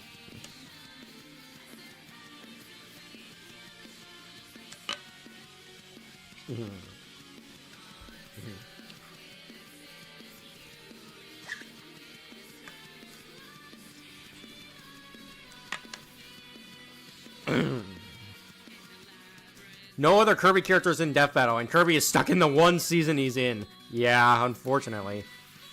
That sucks. Thoughts on Amy Rose versus Elfelt from Guilty Gear? I don't know Elfelt that well. Me neither. Also back. Alright, next up is Ice Bear from We Bear Bears versus Tigress from Kung Fu Panda. What the fuck? Okay, can you give context on the first person?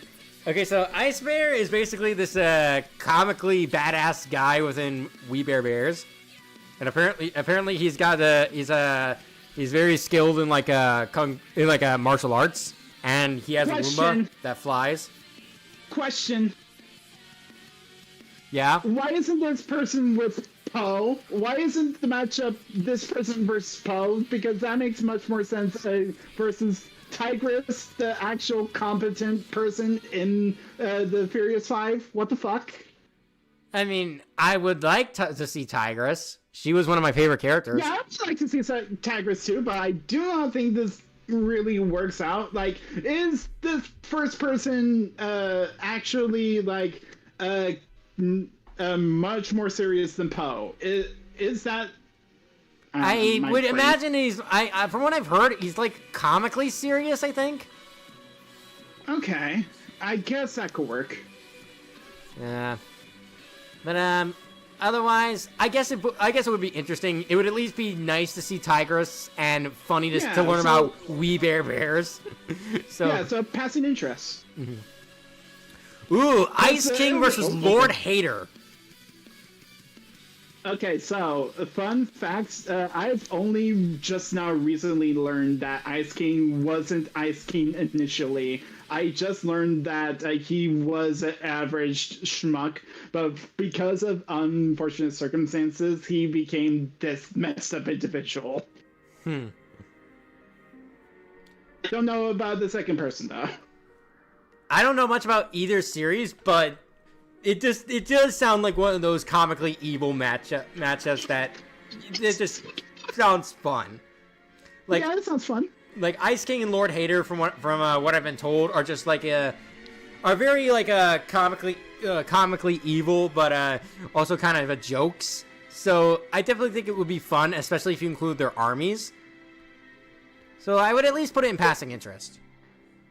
Ah, this next one. Ah! Oh man. Iggy from JoJo's Bizarre Adventure versus Marshall from Paw Patrol. I'm sorry, you're morally questionable. This is a kids show versus a fucked-up anime. Like, the anime is known for killing their dogs. Like, what the fuck? Okay.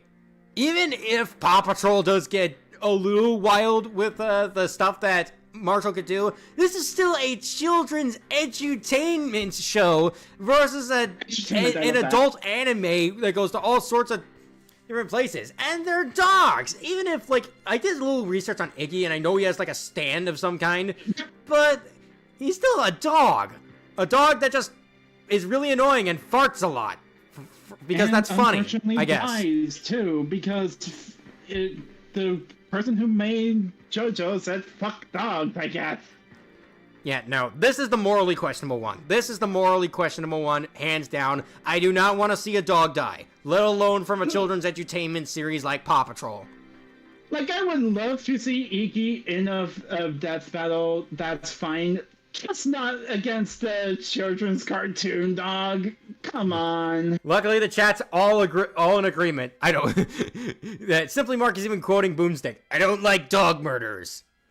Thank you. And they would be dog murderers if they did this. Alright, but anyways. Ike versus Siegfried. Fire Emblem versus Soul Calibur. Oh, I thought that was Link. My bad. Nope, that's not Link. I think this could be interesting. I don't know much about Ike or Siegfried, but I know Ike is like one of the bigger people in Fire Emblem. He's got like 2 games under his belt, and he's like the leader of this leader of a pack of mercenaries. So I don't know much about Ike, but I do know that he's, from what I've seen of him, he's a pretty capable fighter. And Soul Calibur, I've actually had some experience playing that, and it's super cool. So I'd see this in passing interest. yeah, the one thing I am a little worried about is that when it comes to like scaling Fire Emblem characters, and frankly a lot of RPG characters, there are times when these characters will have like an insta-kill move that people will take 100% literally, and sometimes it makes sense, but other times, it sometimes blurs the line between the actual thing they can do and just a gameplay mechanic. And Fire Emblem kind of suffers from that with a few of its different characters. But besides that, I do think this could be interesting. And I don't know if Ike really has like an insta-kill move in his belt. Hey Tony, how's your era doing on Kingdom Hearts? It's going badly, thank you for asking. Oh, anyway, back to this. Sorry. Okay, Illidan versus Riku. No, wait, I'm sorry. Illidan Storm Raids versus Riku. World of Warcraft versus Kingdom Hearts. World of Warcraft, that's interesting. I don't think this really suits Riku. I don't know much about Illidan other than he's this powerful sorcerer and like a hunter that got his ass kicked by the Lich King. Yeah, I don't see the connection because Riku, from what I've seen, gets manipulated, and he's basically in this weird situation. But other than that, I don't really see the connection. Yeah, I'm unsure about this one, so I'll put it in unsure. I mean, well, I don't really know Illidan that well, but Riku versus Meta Knight is better, someone said. That's fine, but yeah, I think Riku does have better. I'll put this on unsure just because I'm not sure about the connection to issue. What's this next one? Oh, Cuphead versus Dynamite Heady. Cuphead. This next one, Iskandar versus Wamu. These are basically chariot people. Interesting.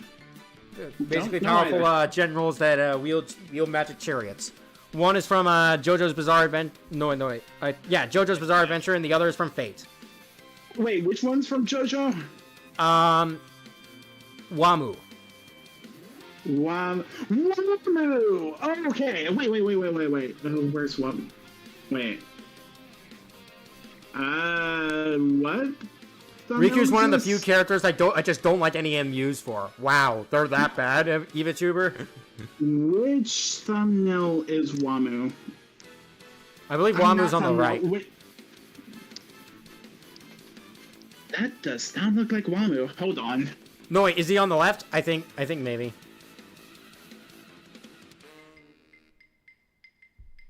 Because I know what Wamu looks like.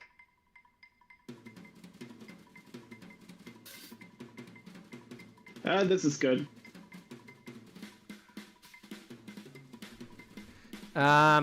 Anyways, I guess I don't know either of them well enough, so I guess we'll throw them in. Don't know well enough. Here's what Wamu looks like. If you can throw this in chat, because I don't think the thumbnail doesn't do that guy justice. Oh. Huh.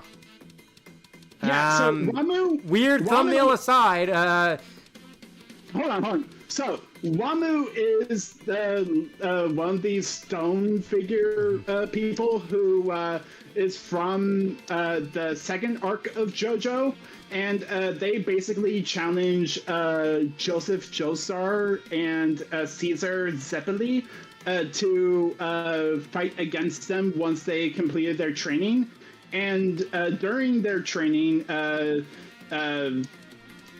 of the stone people actually come to meet them. I'm not sure if Wamu is the person that kills Zeppeli, actually. Oh, okay. I guess that's...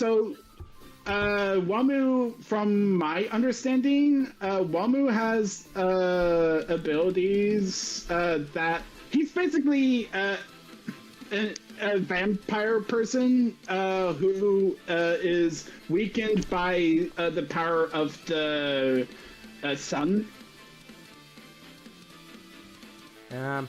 It's very hard to explain this guy, but I do feel like a fight for Wamu would be pretty interesting. Other than that, don't know the other person. Yeah, I'm gonna throw this into don't know well enough. Even with that description, That's it just fair. sounds weird. Yeah, sorry. Okay, hang on, let me throw this up again. Come on. Yeah, next up is, Itachi Uchiha versus Akua Shuzen. Naruto versus Rosaria plus Vampire. Watch the Kansas City Chiefs and the Los Angeles Chargers live from Sao Paulo. Do you know much about the second person? No. No. I do think, like, this guy from Naruto, I feel like he'll have some good matchups. I just don't really know if this one's particularly good. That's not Wamu. Ah, fuck.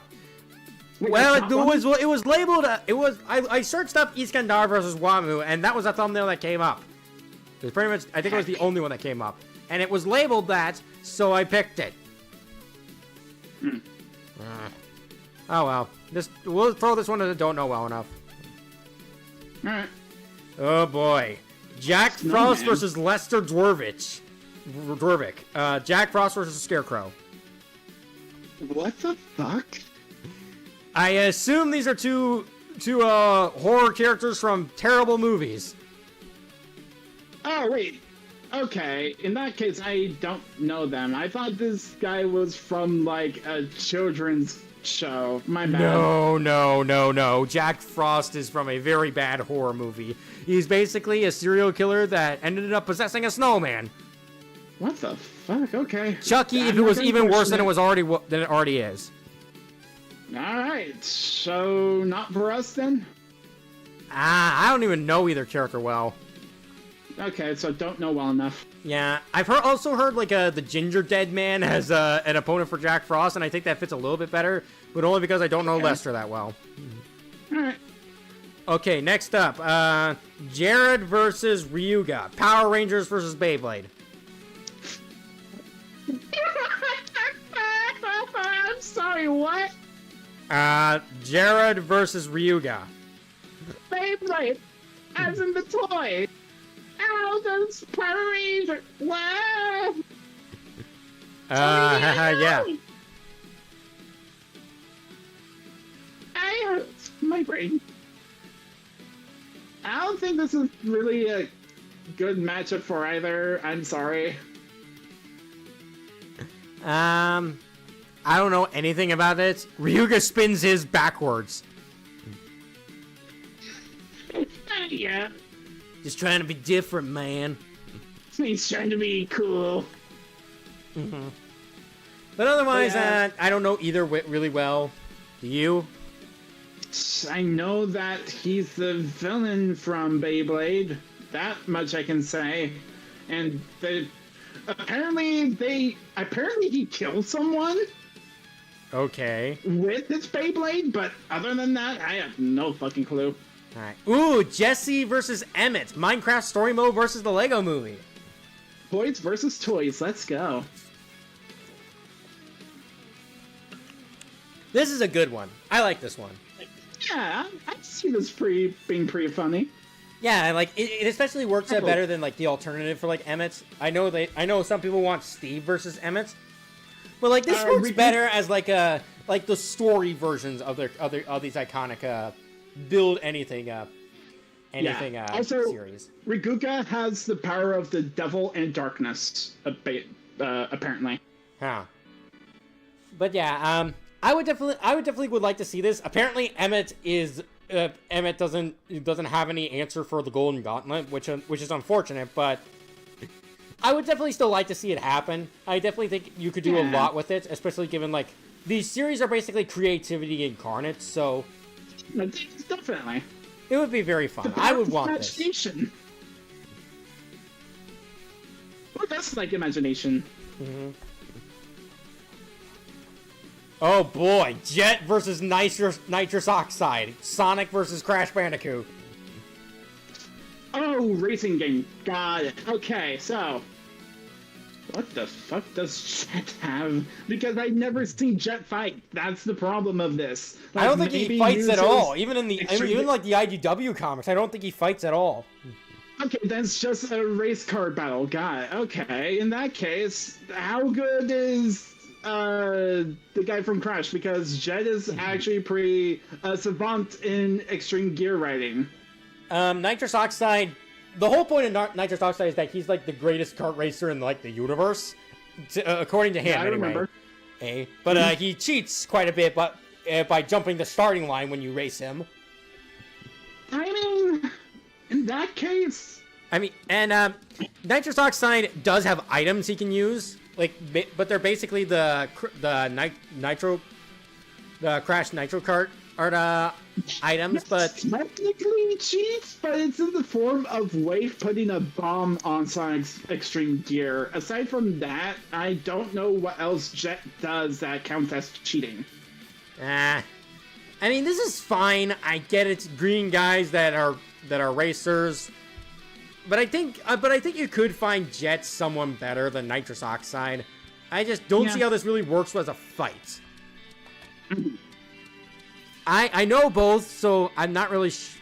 I'm not gonna put it in don't know well enough, but I definitely think it goes in unsure because I'm just not really sure how it would work. Definitely. Ooh, Jin Banyan versus Morgana, Yokai Watch versus Persona. This is a piffle-coated matchup if ever I saw one, and not because they're just not because they're both bobbleheads. Piffle really likes these two. No, it's because Piffle is a cat. I was just kidding. I really wish Piffle was in this chat right now. He'd have a lot to say about this one.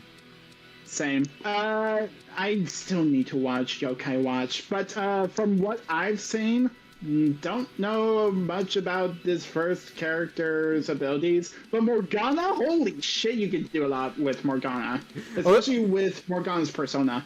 Ooh, Vinster says, this one actually fits pretty well since Morgana can turn into a van and Jin Banyan hates cars because he's the spirit of a cat who died from being hit by a truck. Sad at the same time. That's funny. Yeah, that honestly, I would be interested in this this based on that description alone, and also because I think Pip would really like this one. I gotta send it to him after this. Yeah, I agree. Okay, passing interest. Hang on. No. In fact, you know what? I'm gonna send it to him now. I'm gonna send it to him in DMs. Go for it.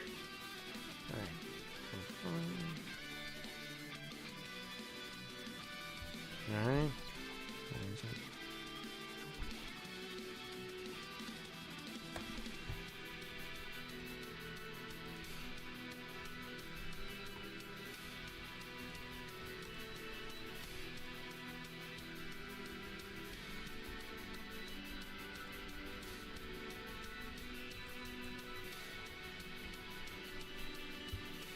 Alright, I sent it to him.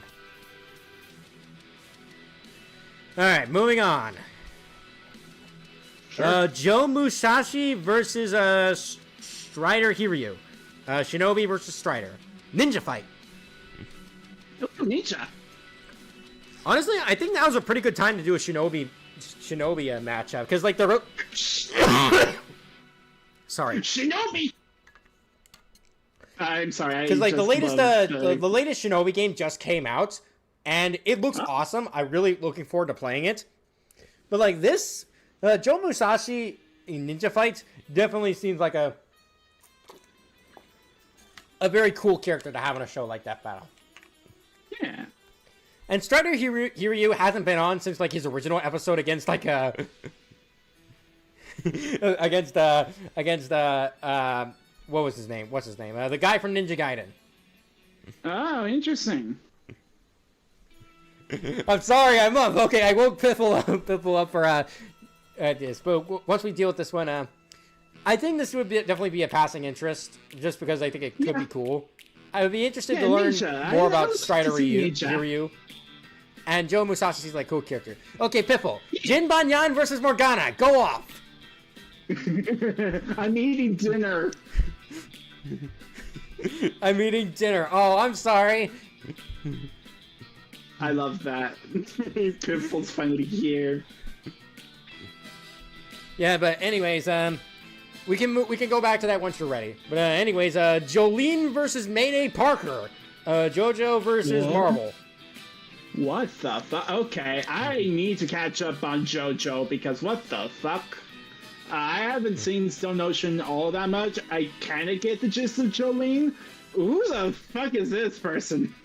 Mayday Parker is, I believe, if Spider-Verse is anything to go by, Peter and May's daughter. Oh, good for them. Do they share some similarities with Jolene? I don't know. I don't know the comics. Okay. It's Jolene, G Banyan. Jolene's- Oh, sorry. Sorry, G Banyan. So Jolene is the daughter of Jotaro Kujo, and she was put in prison. I'm not really all that familiar with her stand ability, but she's rude. She's just plain rude. She's more known for her various middle finger joke. Huh. These are the signs across the world of the middle finger. Sheesh. I mean, I guess this could be fun. It seems like the connective tissue is like children of daughters of iconic main heroes of their world. Yeah, I can see that then. Yeah. I definitely see the interest, and I guess I would have interest to learn about them, but otherwise, I don't know. Yeah, that's fair. I'm fine. Oh boy, Kairi versus Sakura. Kingdom Hearts versus Naruto. I don't really think this is good.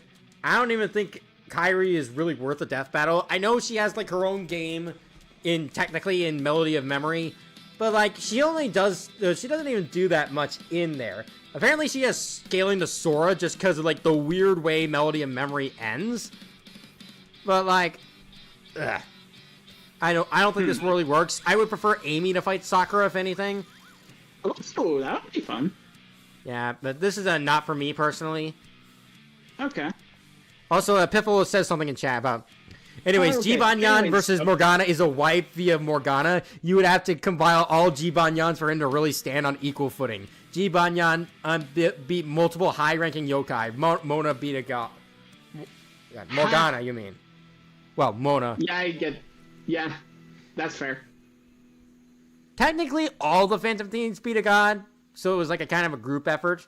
At least until Joker broke out Satanael, but still. With YouTube Premium, you can watch ad-free, offline, and in the background. Alright. Next up. Kamen Rider Build versus Spider-Man. Kamen Rider versus Marvel. Wait, what? Spider-Man? Just Spider-Man. I think it's Peter Parker. Oh, okay. I need context for the first person. I don't have that context, unfortunately. Oh yeah, Kamen Rider. Shit. Okay. In that case, passing interest. I would like to see Peter again. He's been overdue for an episode. He hasn't had one since Batman vs. Spider-Man, although he back in season 1, I think. Agreed. But otherwise, I don't know much about Kamen Rider Build. I think this might be a composite of the two, but someone will have to correct me on that. Sure. I ran out of space. Also, yeah, but the same goes for Jibanyan. Alright. Yo! And no, we can't compile all the Jibanyans as they are all canonically different people besides Beta and Yan. Okay. Interesting. Alright, next up, Kasumi, what's her name? Kasumi Yoshizawa versus Hibiki Takibana. Persona versus Simpo Gear. Oh, okay. Hey, Piff. No, it's bad and Yan. He's bad. Oh, okay. Bad boy. You're bad. Anyways, bad boy. Anyways, Kasumi versus Hibiki. I don't know anything about either. Piff, educate me. Like, I know Persona, but I don't know this person. She's like from Persona 5 Royal. She was like the new character added. Got it. Okay. Kasumi, my underused queen. Oh boy. Haven't seen all that much of Persona 5 Royal. Need to play the game. There's lots I haven't seen, and I feel so bad. Aw. Yeah, yokai's confused. Oh, Eva Tuber says yokai's confused together. Fusion. She actually doesn't have the same scaling that the Phantom Thieves had, so she hasn't beaten a god. Oh, okay. In that case, okay. At least it's more fair, but otherwise I don't know these characters well enough. What do you know? Basically nothing. Also, Piffle's gotta go. Alright. See ya, Piff. Bye-bye. Alright, next up, Katara versus Yuvia. Avatar versus Fairy Tail. Don't know much about Fairy Tail. Katara having a death battle would be pretty interesting, I guess. I know, like, Yuvia's, like, a water user herself, so I guess a water fight between... in that case... This could be interesting. I can see that. Yeah. That's an interest. Mm-hmm. And I know, like, they're, like, love interests of, Katara's, like, Aang's love interest, and Yuvia is Gray's love interest. So there's more connections there. Yeah. Don't know Fairy Tail, but Katara would be awesome to see on the show. Definitely. Alright, Kenpachi from Bleach's matchups. First one being Azrael from BlazBlue. Jesus Christ. Yes, the third Azrael. And this one is also spelled the same way as Azrael from DC. I have no idea how to explain this guy, but I have seen Bleach and I've seen what this guy has done. He's a beast. Like the fuck. Even Ichigo is having a hard time with this boy. Well, he's from the Soul Society. Let me see if I can find information of him. What's his name? Kenpachi. Kenpachi, got it.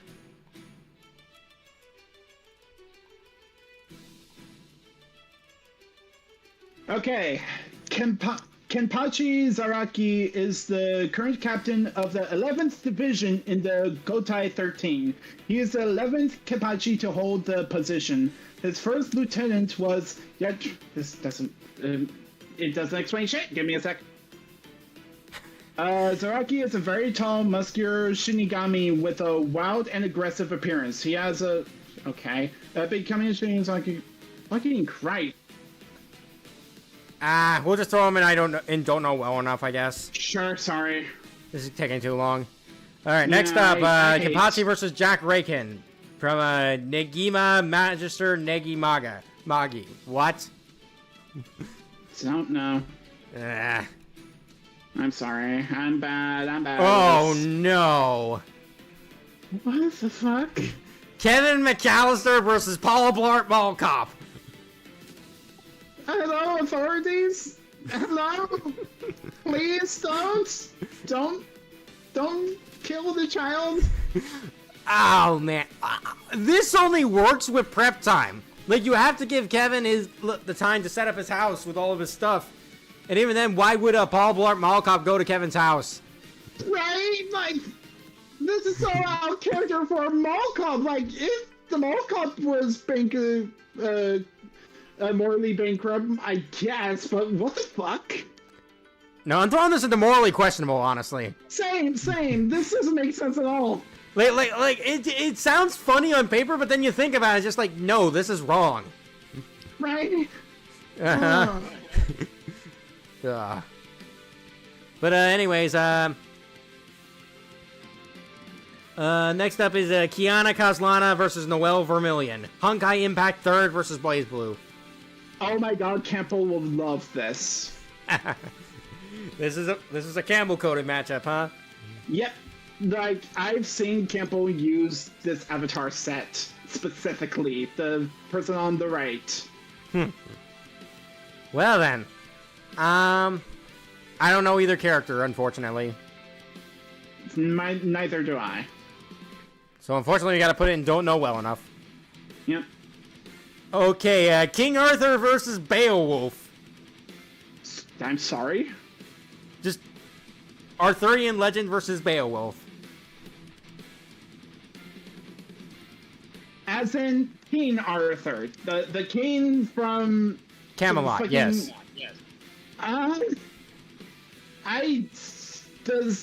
Are there any thematical ties with the second person? Beowulf is like, I'm pretty sure Beowulf is like from the first book ever written, so there's that. I guess. I do not know any context for the second person to actually give this a pass. Like, King Arthur, I guess, but like, I don't know.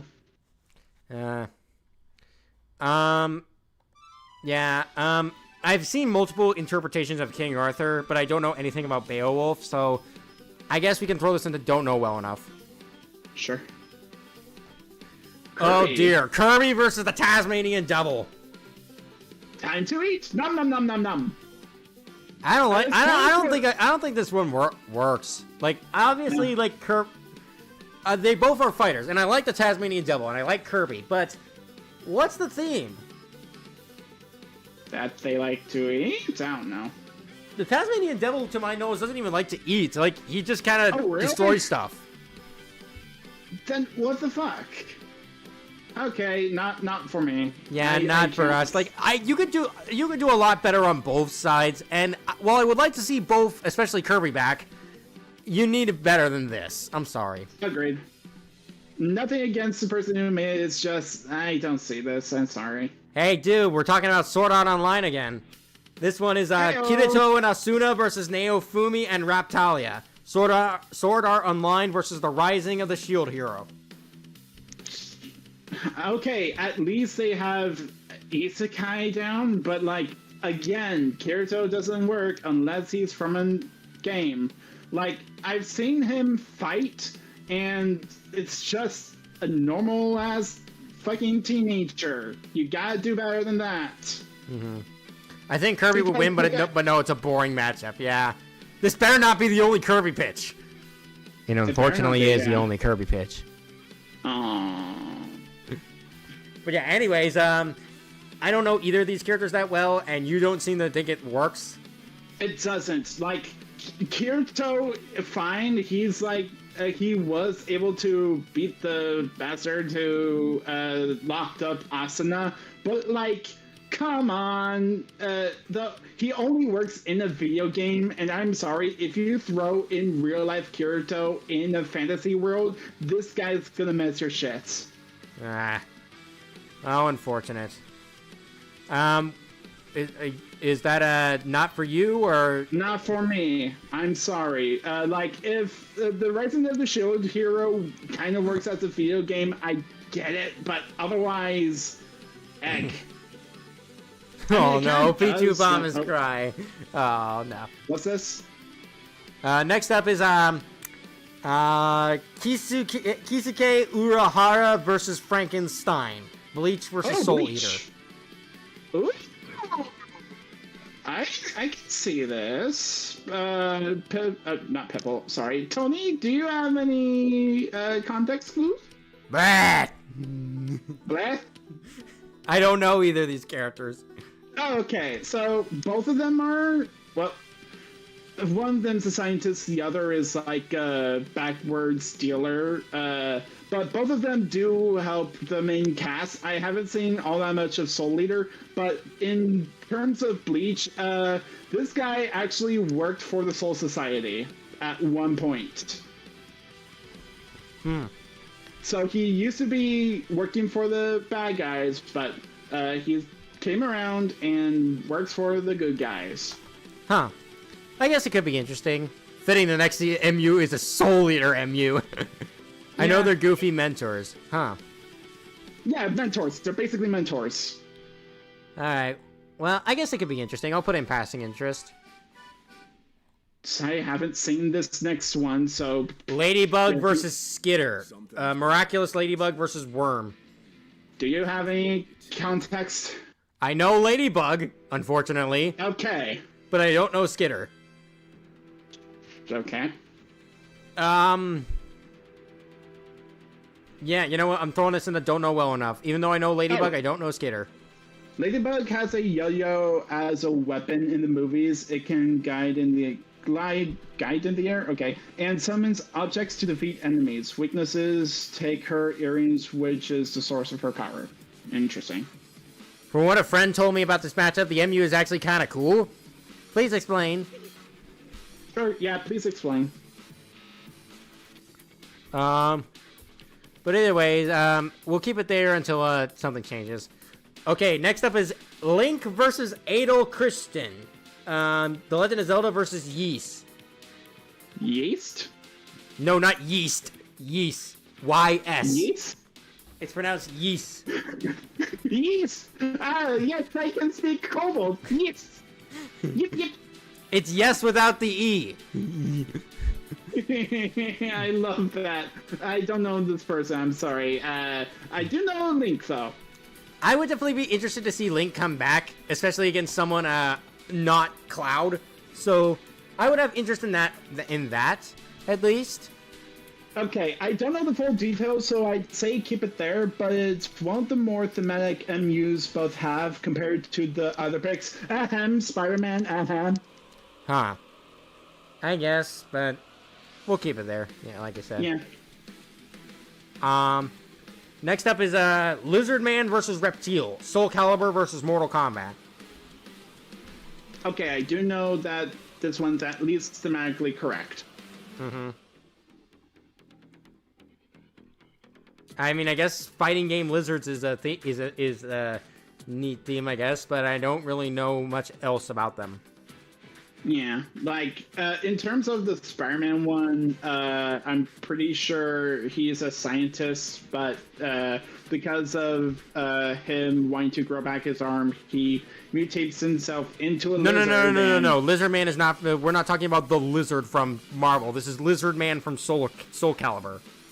Soul Calibur, thank you. Okay, my bad. I'm sorry. In that case, I don't know. I'm sorry. Yeah, we'll put them in don't know well enough. Okay, Loki versus Kefka. Marvel versus Final Fantasy. I know a certain Josh who would like this one. Josh Scorcher? Yep. Kefka is his all-time interesting. favorite character. But I will say I don't really like this. I'm not really I get the appeal. I do get the appeal, but I don't think it's my favorite for Kefka. My favorite is Dementio, personally. But okay. For what this is, as tricksters who like to bring about chaos and destruction, I would definitely be at least somewhat interested if it happened. Okay. This just looks like a repeat of what came before. You know EXE, I know EXE. Go off, King. Okay. Oh, okay. Lord X versus Aerosans. Now, you guys know my position on using creepypastas. I don't like pigeonholing them into one specific canon. However, this matchup is not Sonic.exe versus Aerosans. It is specifically Lord X versus Aerosans. It is specifically highlighting a very specific version of the character. So in that regard, I'm actually cool with this. I'm actually cool with sticking to just what is considered canon for Lord X. Hell yeah. And honestly, as an idea, I vibe with this. I think it's very cool. Apparently, Aerosans is very busted, but so is Sonic.exe. So is Lord X to a degree. So I definitely think this could be fun, especially in a very trippy sort of way. Definitely. Would want passing interest. You know, I'm not really truly invested in it, so I'll put it in passing interest, but it's like a high passing interest. Sure. High is up, not bottom. Okay. All right, just checking chat real quick. Okay, Lucina versus Estelle Bright. Lucina Fire Emblem versus Trails. Again, haven't. I know of Lucina at least. I don't know much about her though. I was As on the for fan. this I was. other one, no, I don't watched know. the fan battle cast where they talked about this matchup, and it definitely seems very interesting. Probably the most interesting and compelling Lucina matchup I've seen. It's way better than the Grovile and Mulan, but Mulan, what the fuck? yeah. But otherwise, this seems like a very interesting idea. I would at least put it in passing interest because I like Lucina. Yeah. Oh boy, the Lucy Harphelia matchup, starting with Alir, aka Toothpaste Hair. I'm sorry, toothpaste hair. That's hilarious. My Fire Emblem knowledge starts and stops with Awakening, Fates, and Sum of Three Houses. I do not know Engage that well. Damn. Play Trails in the Sky first chapter demo. Okay. But Someone was talking about the Trails games, and I do not know. I'm sorry. but anyways, Lucy from Fairy Tail versus Alir from Fire Emblem. I don't know much about either, to be honest. Me neither. I've seen Fairy Tail only a little bit, and I do not know much. I'm sorry. In fact, the only thing I do know about Lucy is the unfortunate running gag for her in this series. If you know, you know, and if you don't know, good. Yeah, I think I somewhat know. Okay, next up is Lucy versus Yuna from Final Fantasy. I think Final Fantasy X specifically. Okay. I don't know either. Heck. Alright, before we continue, I need to use the restroom real quick. I will be right back. Go right ahead. I'll stay with chat. I know Fire Emblem has crests, but this is ridiculous. Okay. Lord X versus Aerosans isn't a bad matchup, so sure. Okay. Speaking of Kefla, opinions on... Oh, Kefka? Kefka versus Marks. I don't know who Marks is, and I've only heard of Kefka. I don't think I'm thinking of the correct Kefka. No, I'm thinking of fucking Khalifa from Dragon Ball Super, my bad. Marks from Kirby. Give me a sec.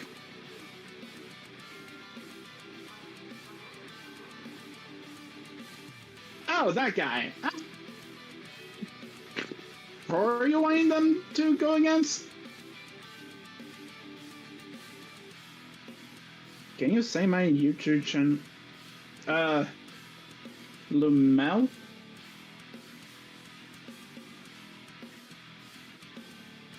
I think that's how you say it.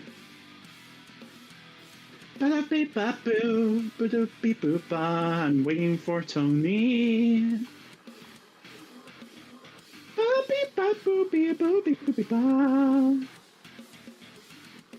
Just to let you know, my channel name starts with J. Yeah. Oh, Jumel. Okay.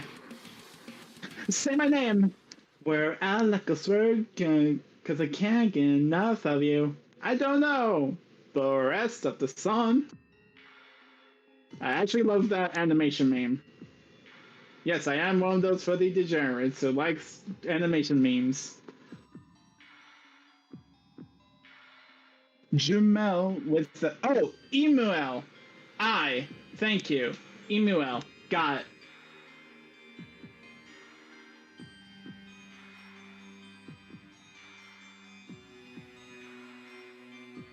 Eumel? Eumel? I don't know. The capital I on YT looks like a lowercase L. Yeah, it kind of does. You think you can say my channel name too, please? Nathaniel the Average Creator. Congratulations, you have been recognized. Ba-ba-da-ba-ba. Thanks, Jack. And yes. You're goddamn right. You're awesome. You.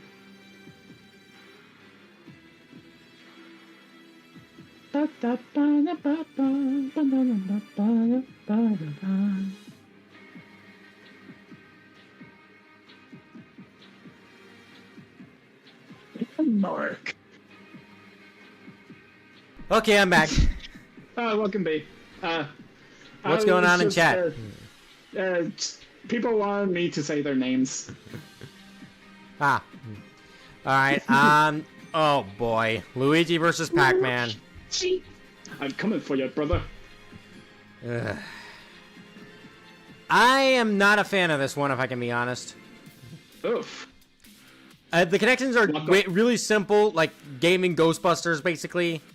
And I feel like even though the picture did emphasize like, oh, I want to see Luigi's other powers bounce off Pac-Man's powers. Like, yeah, but if an episode like this were to happen, the emphasis is definitely going to be put on Luigi's mansion stuff because of the theme of them both getting ghosts.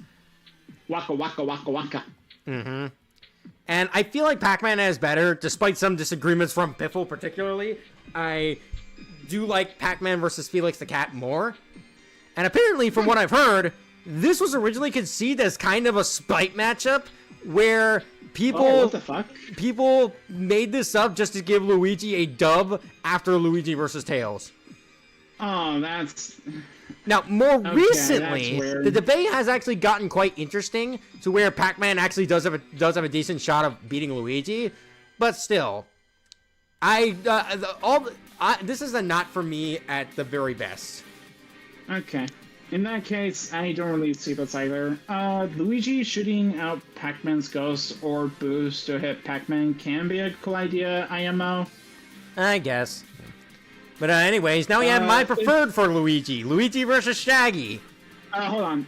If Luigi, what the fuck? If Luigi versus Pac-Man becomes a thing, I predicted having a Shigaraki versus Mahito arc. Nobody's gonna give a damn about it until the episode actually comes out, then everyone loves it.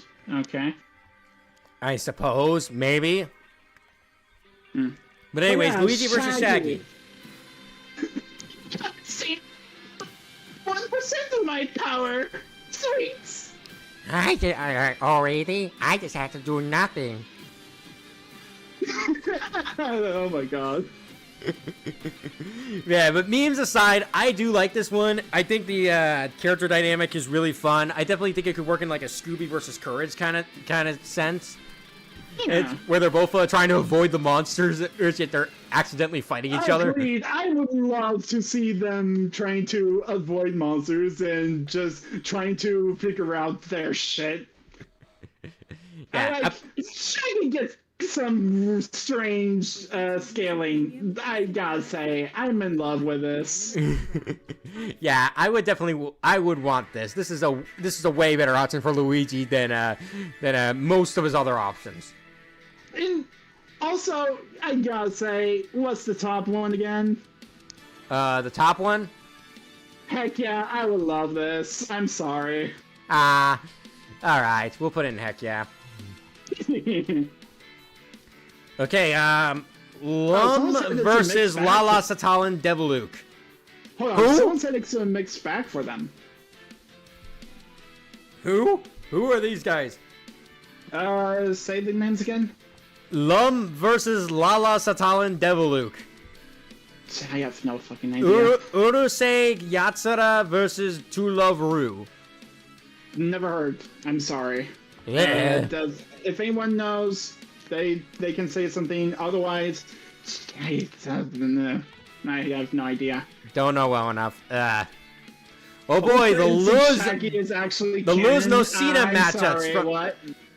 The Luz Nocita matchups, starting with Akko from Akko Kagari from Little Witch Academy, and apparently in the doc it says that this was the second most pitched matchup.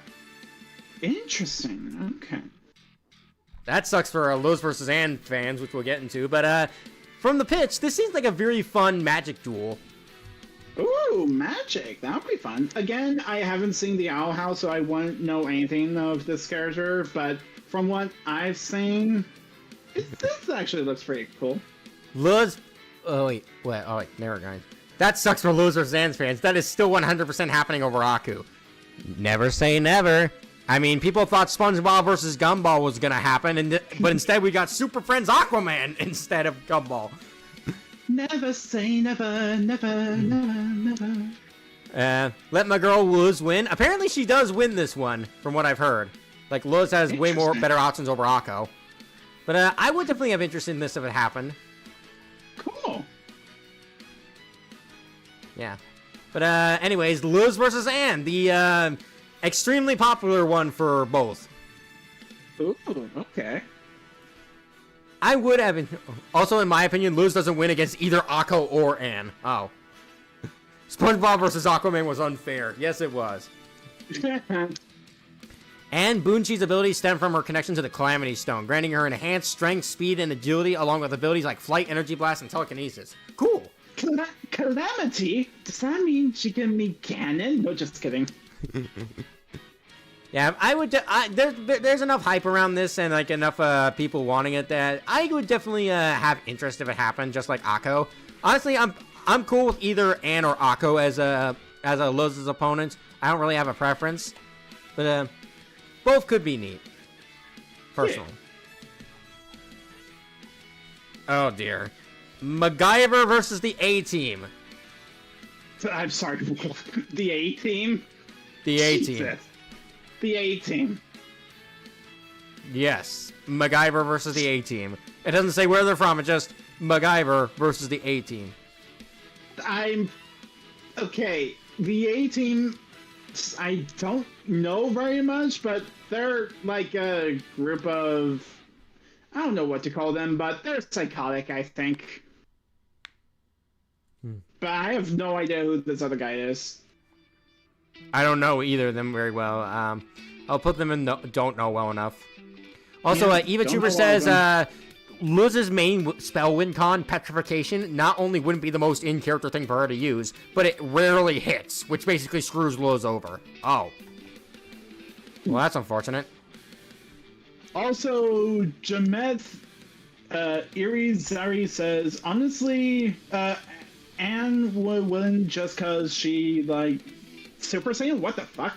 Yeah, her she, form like, is basically Super Super Saiyan Blue. Oh, I see. Sure, Luz only transform into her Titan form for a few hours or minutes. Okay. Alright, Marcy Wu versus Donatello. That's not... Once again, it is from, wait, hang on. Marcy Wu. Yeah, Amphibia versus TMNT. Interesting. I guess this is neat. I don't know anything about Marcy, so I guess I can't really say. Yeah, me neither. I do know Donnie, though, and, yeah. That looks like Cool Leo. to see No, him. it's Donnie. No, it's Donnie. It's purple, not blue. It does look blue in the thumbnail, but it's purple. Ah! Next up is, well, let me look. Marisa Kirasame versus Matt. Toho versus Epic Battle Fantasy. Oh, another Toho. I don't know anything about these characters. Me neither. Oh How god, it unfortunate. is on this list. It is on this list. Oh, we're in trouble. Oh dear. Well, anyways, before we get to that, Master Chief versus Commander Shepard. Halo versus, Oh, Mass Effect. oh, that's actually super cool. What? Yeah, this is way cooler than whatever Doomslayer versus Master Chief was. Like, Yeah, I agree. honestly, I'm personally more of a fan of, like, Master Chief versus Samus Aran. But personally, Yeah, Commander yeah. Shepard is a great option for Master Chief. I fucking agree. Like, that's awesome. That's actually pretty cool. I actually have a friend who got me to watch them play Mass Effect, and from what I've seen, Shepard's amazing. I would love to see a death battle of him and Master Chief. Mwah, chef's kiss. Yeah, it would definitely be a lot more fair than putting the demigod Doomslayer there and having him eat Master Chief for lunch. Yeah. Would want, heck yeah, would want, heck yeah. I'm more of would want. Yeah, would want. I'm more to Master Chief versus Samus. Yeah, Loki prefer Commander Shepard versus Star-Lord. That could also be cool, but for what this is, I think this is equally cool. Yeah. There's a lot of aspects to this that really work, like namely the gunplay and like the roles they serve in their universes. Mhm. All right, next up. Next up is Medaka versus Garo. Medaka Box versus One Punch Man. I don't know. Don't know either, unfortunately. Oh, the Medic versus Rick Tofin. Team Fortress 2 versus Call of Duty. The medic is German, I get it, but I don't think Richtofen is the fucking medic. Like, what? To ad-free songs, even Hang when on. offline or And also, the medic isn't affiliated with Nazi shit. I'm sorry, I don't see this. I mean, the Medic is kind of like a mad scientist to a degree. Like he's like, Well, to a degree, I get he's mad, but he's more of a healing guy rather than a science guy. If you catch are you my sure? drift. Because like Medic follows like the Hippocratic Oath, not the Hypocrite's Oath, not the Hippocratic Oath. I don't know what that is. The Hippocratic Oath is basically an oath all doctors must take to do no harm. No, that he doesn't do that. Yeah, I can actually see that. I need to think about this. For what this isn't medicine chemistry. That's science. Kind of. Kinda. I guess this would be And- interesting. This would definitely be interesting to see because like Team Fortress 2 really needs another episode, and the Same. Medic is a I very would fun love- choice. I would love to see Medic actually get a death battle, but I'm not sure if Richtofen is the best choice per se, and I definitely think that Richtofen has better matchups. So, So, are we passing unsure, interest, or at do we have least. passing interest? Passing interest. Passing interest. All right. All right. Next up, oh boy, Mephiles versus Girahim. It's your boy. It's your boy. It is my boy, but he's going up against someone who is not my boy. Oof. Honestly, Mephiles is one of those characters that has a lot of different opponents, but like very few of them actually gel with me personally. Him and Ridley, honestly. Like Remember. I like I've grown a little bit fond of Mephiles versus Galactonite, but Simply Max says it's my turn. It's my turn on the Xbox. but anyways, I don't really think he connects that well to Girahim. I mean, I don't really see the connective tissue other than them being villains.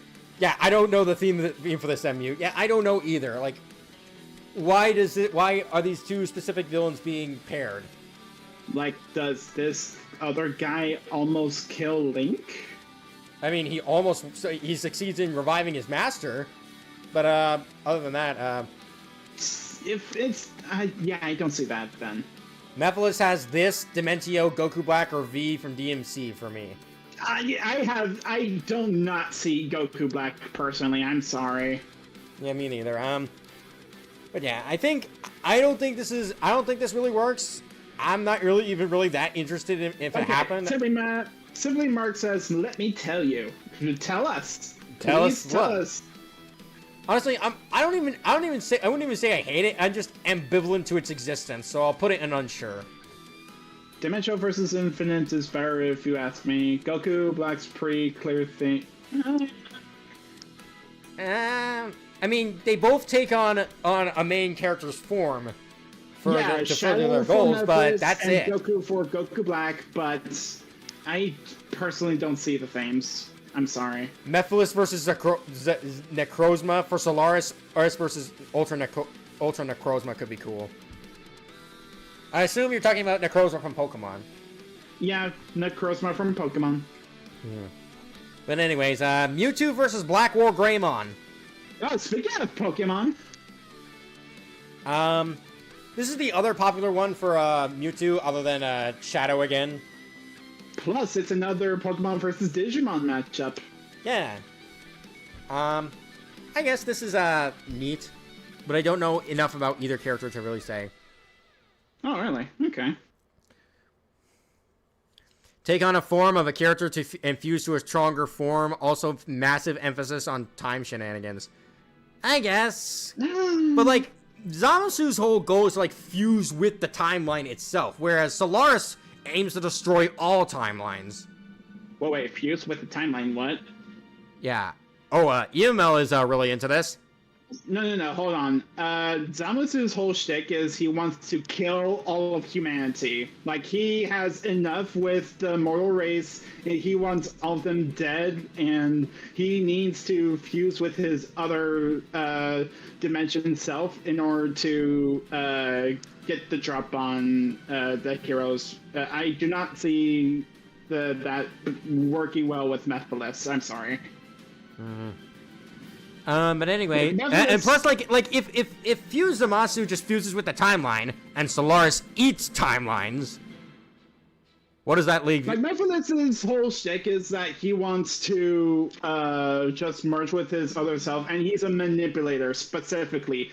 I don't see someone who wants to kill all of humanity versus a manipulator. I just don't see it personally. I mean, Mephiles' goal is to destroy all of existence, but well, true, but I don't know. It's like it's just weird. It's just weird.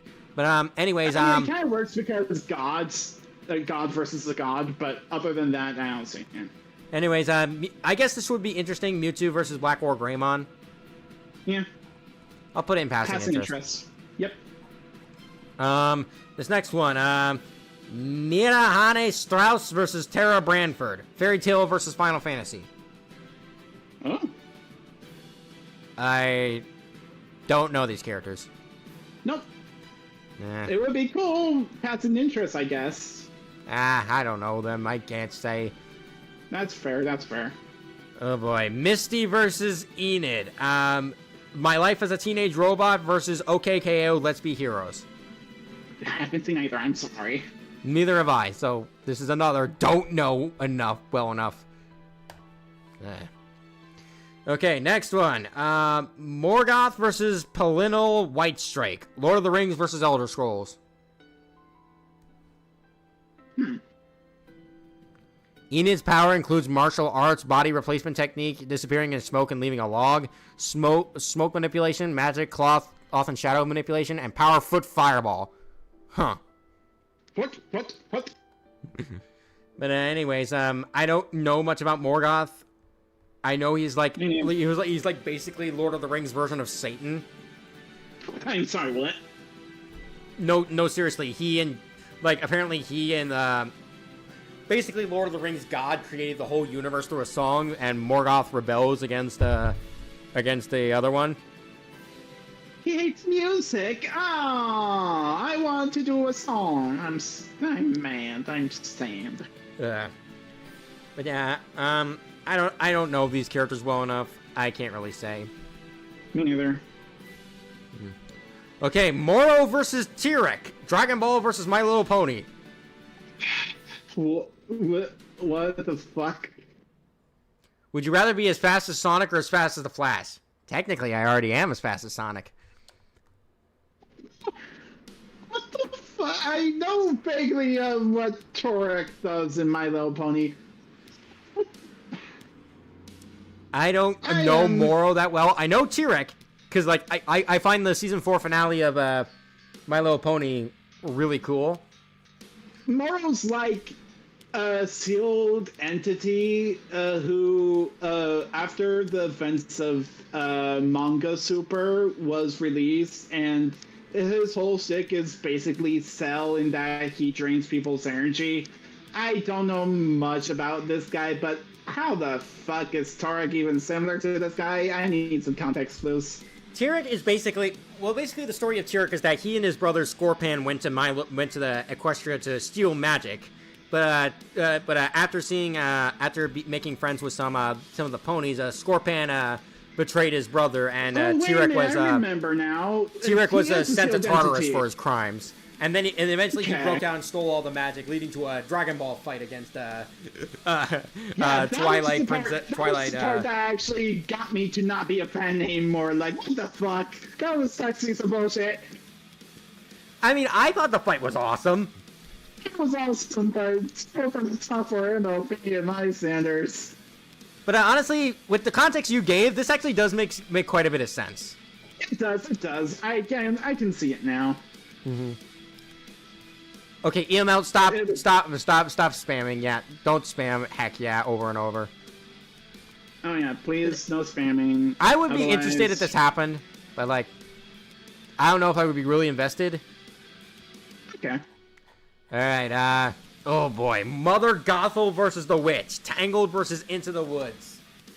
Into the Woods? I've never heard of that. Basically, it's like a collage of different fairy tale stories, with Rapunzel being one of them.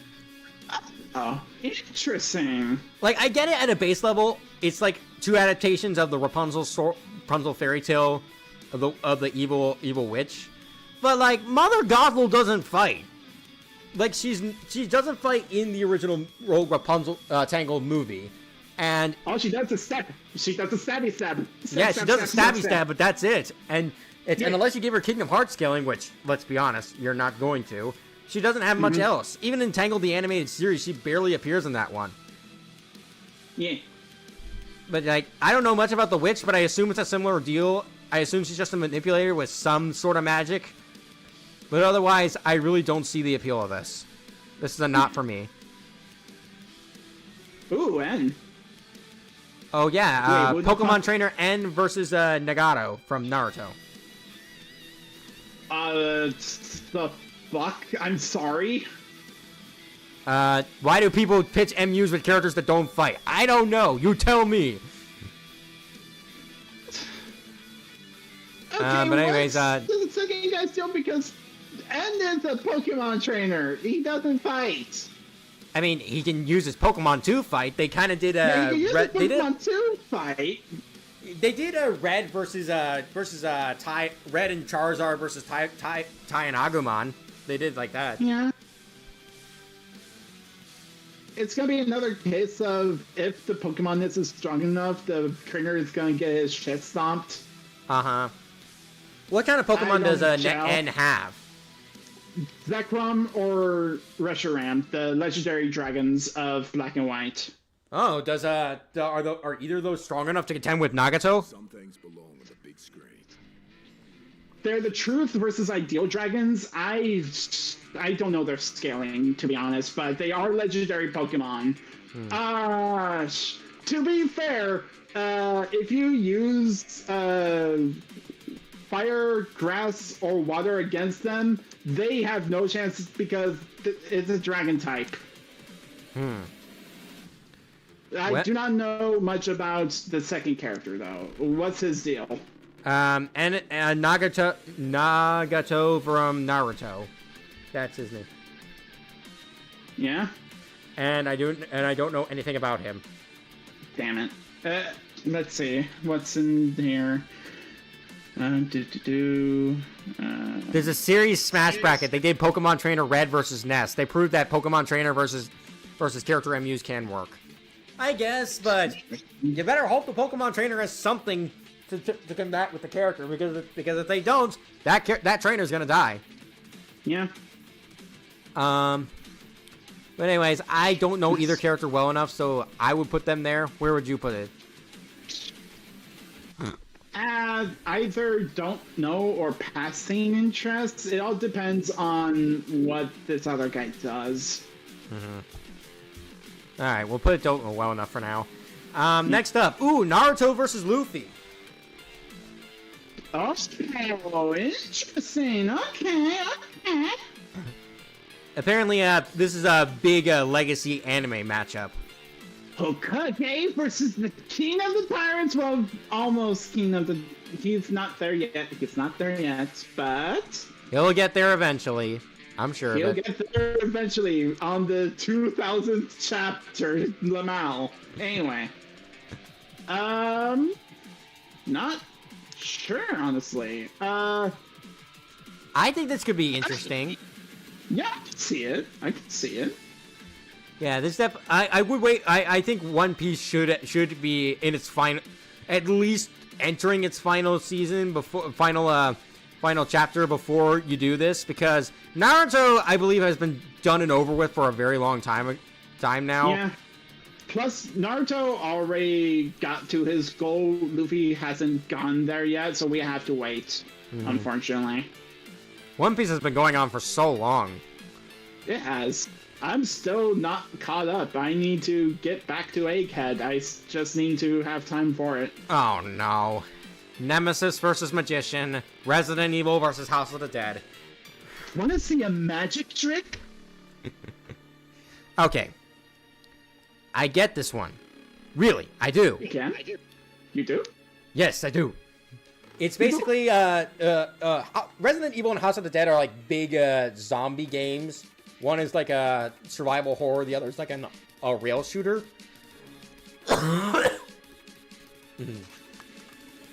But, I get the connective tissue between these two.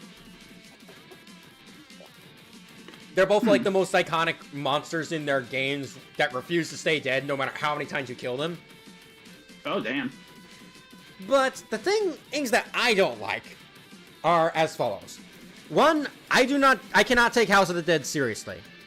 Like, no one, like, even if there is like actual lore in that series, the voice acting, no, I'm not even going to call it voice acting, the audio clips that play for the characters in that series do not bother to try. They are just not trying. They are just the worst voice acting you'll ever see, which is a tie to Resident Evil, sure, but at least Resident Evil actually gave a damn after a while. House of the Dead has never tried. Hold on, Tony. I don't think what the fuck? I don't think comparing the voice acting to one another isn't really the point of this list. I think it's just for the matchup itself. Yeah, but this is part of the reason why I don't like the matchup, because I don't really care for House of the Dead. Like, and Magician is from House of the Dead. Like House of the from a gameplay standpoint, it seems like a fine rail shooter, but I think it's much more worth, unless you're at an arcade or something, I think it's much more worth watching rather than playing, because you're not going to get much mileage out of a rail shooter on console. Okay. But the other thing I don't like is that apparently people like it for the banter potential, but Nemesis doesn't speak. Magician speaks. What? Hold on. Okay, yeah, I can't see this then. People like Magician's potential dialogue against Nemesis, who doesn't speak other than stars. But Magician doesn't even say that much in the original game. He's just like, who are you? I take orders from no one. Die. At least that's from what I've seen. Maybe he has more dialogue in other games, but otherwise, Magician is a boring character. Alright, also, good night, Toby. Good night, Toby. And the final thing, apparently, because Magician can fly insanely fast, mind you, and he can shoot plasma, which is the thing that killed Nemesis, that automatically gives him the win. Because it doesn't matter what Nemesis has. Not even his kaiju form is able to kill Nemesis. Because we all know, if Nemesis got his hands on Magician, he would rip that thing apart. Like Magician would be donezo. Damn. But because the bastard can fly and shoot the one thing that can kill Nemesis, he wins. He can fly, he can fly, he can fly. Doesn't someone name a star after the matchup? I think. But yeah, personally, Magician is not my favorite for Nemesis. I would much rather have him fight Subject Delta from BioShock. On its own, I see the appeal, but this is not for me. Not for me. Alright. Okay, next up. Neptune versus Laharo. Hyperdimension Neptunia versus however the hell you pronounce this word. Oof. It's spelled Disgaea. Interesting. I don't know either of these characters. Me neither. Don't know Mo. Wow, Tony, good luck. Looking good. All right, next up, Noctis Luxus Calum versus Ludger Will Kresnik. Final Fantasy versus Tales of Xillia. Hold on, Tony.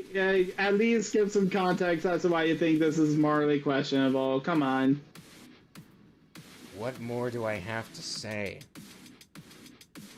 I've said it over and over and over again. It's way funnier to just put it in morally questionable and call it a day without giving it any time of day. But now I have given it the time of day, so fuck it. I will finally say it. EML, don't say a word during this. I don't want to hear 5D Ness.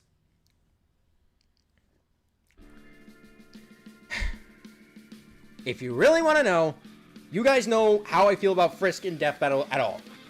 I don't like the fact that people will just cram all the Frisks together, either when the fact that the best feats come from not fighting at all, from like being a pacifist. Sure, it doesn't deal with attack power necessarily, but still, it's them at their best and their peak, and you can't use a character at their best if they don't fight. Any other options just wouldn't be using the best version of that character. I don't want to hear anything about soulless pacifist or whatever, because you're still using the best feats from a character that doesn't fight and cramming it against other versions of the character that do fight. And this is a child, again. And the only connective tissue between like Ness and Frisk generally, as characters, is that Earthbound was an inspiration for Undertale. That's it. Yeah, again, inspiration versus original. Like, that's all. It's not even like a Ukulele and Banjo-Kazooie where the inspiration is so obvious where, yeah, I get it. But, or even like Beat versus Red where you get it. It's just, this was an inspiration for that, so let's make them fight. Alright, let's see. Yeah, Ness versus Frisk can't work on Death Battle. In fact, I'm making a video about why it can't work. That's awesome. Isn't Kara also a child? Yes, they are a child, but they're a child that deleted the entire universe and stole your soul. Chase? Frisk versus Ness isn't that good of a good battle, TBH. This works outside of the context of Death Battle. And Frisk is nice kid. Nice kid. Also, yeah, I still think Soulless Frisk works. Well, I disagree. I will always disagree, and I doubt anything will ever convince me otherwise. Anyways, if you want to give Ness a matchup, Rasputin from Psychonauts is right there. Use him. Rah, Rasputin, a lover of the Russian queen. Anyways, rant over. Noctis Lucis Kalem versus, what is his name? Ludger Will Kresnik. Final Fantasy versus Tales of Xillia. Do you know these characters? I know of Tales somewhat. So no. I played a little bit of Final Fantasy 15, which is where Noctis is from, but otherwise I don't know him that well. It's just like fantasy. Final Fantasy. Anyway, let's continue. Oh boy, Obi-Wan versus Gandalf the Grey. Okay, that's actually a pretty funny matchup, I'm not gonna lie. I mean, I get it. It makes some kind of sense. Mentor. It's Mentor. Hey, Xeno Jamie. Welcome to the stream. But apparently during the Death Battle cast, they actually got the picture of the matchup to voice them. And apparently he tried to make it out to be a stomp when it really wasn't. But weird stuff like that aside, I would definitely have interest if it worked. But I also think Obi-Wan is fine in his own fight against Kakashi. Right. But, I would definitely have interest. Yeah. Horror time, baby! Omori versus Room. I like this one. Me likey. I will say, the hard part is that you will have to get a writer who can handle the subject matter of Omori and Boisvert very, very earnestly. True, because from what I've seen of Omori, it does get very fucking dark. Very dark. And Boisvert is in a similar boat. It's an analog horror series, if you don't know. But, if you can get that kind of writer that could do both of these characters justice, this is an awesome idea. The animation potential with how alone is just fantastic, with how Omori constantly changes, like, pixel art and hand-crafted styles and some realistic styles. And Boisvert does something similar with like live action bits mixed with hand drawn. Like that alone sold me on the idea, and the fact that the connected tissue is like very, very earnest and like they're very similar characters. I would really like to see this matchup. Like obviously they have others. Omori I think Room has. I don't know who Room has, but I know Omori has the batter and has Kara. but like, this is the only one you need to do. This is the perfect pair. For me, there is no one better than Omori and Room. So a heck yeah? Or would That's an absolute, for me, that's a heck yeah. All right, let's go. Hey.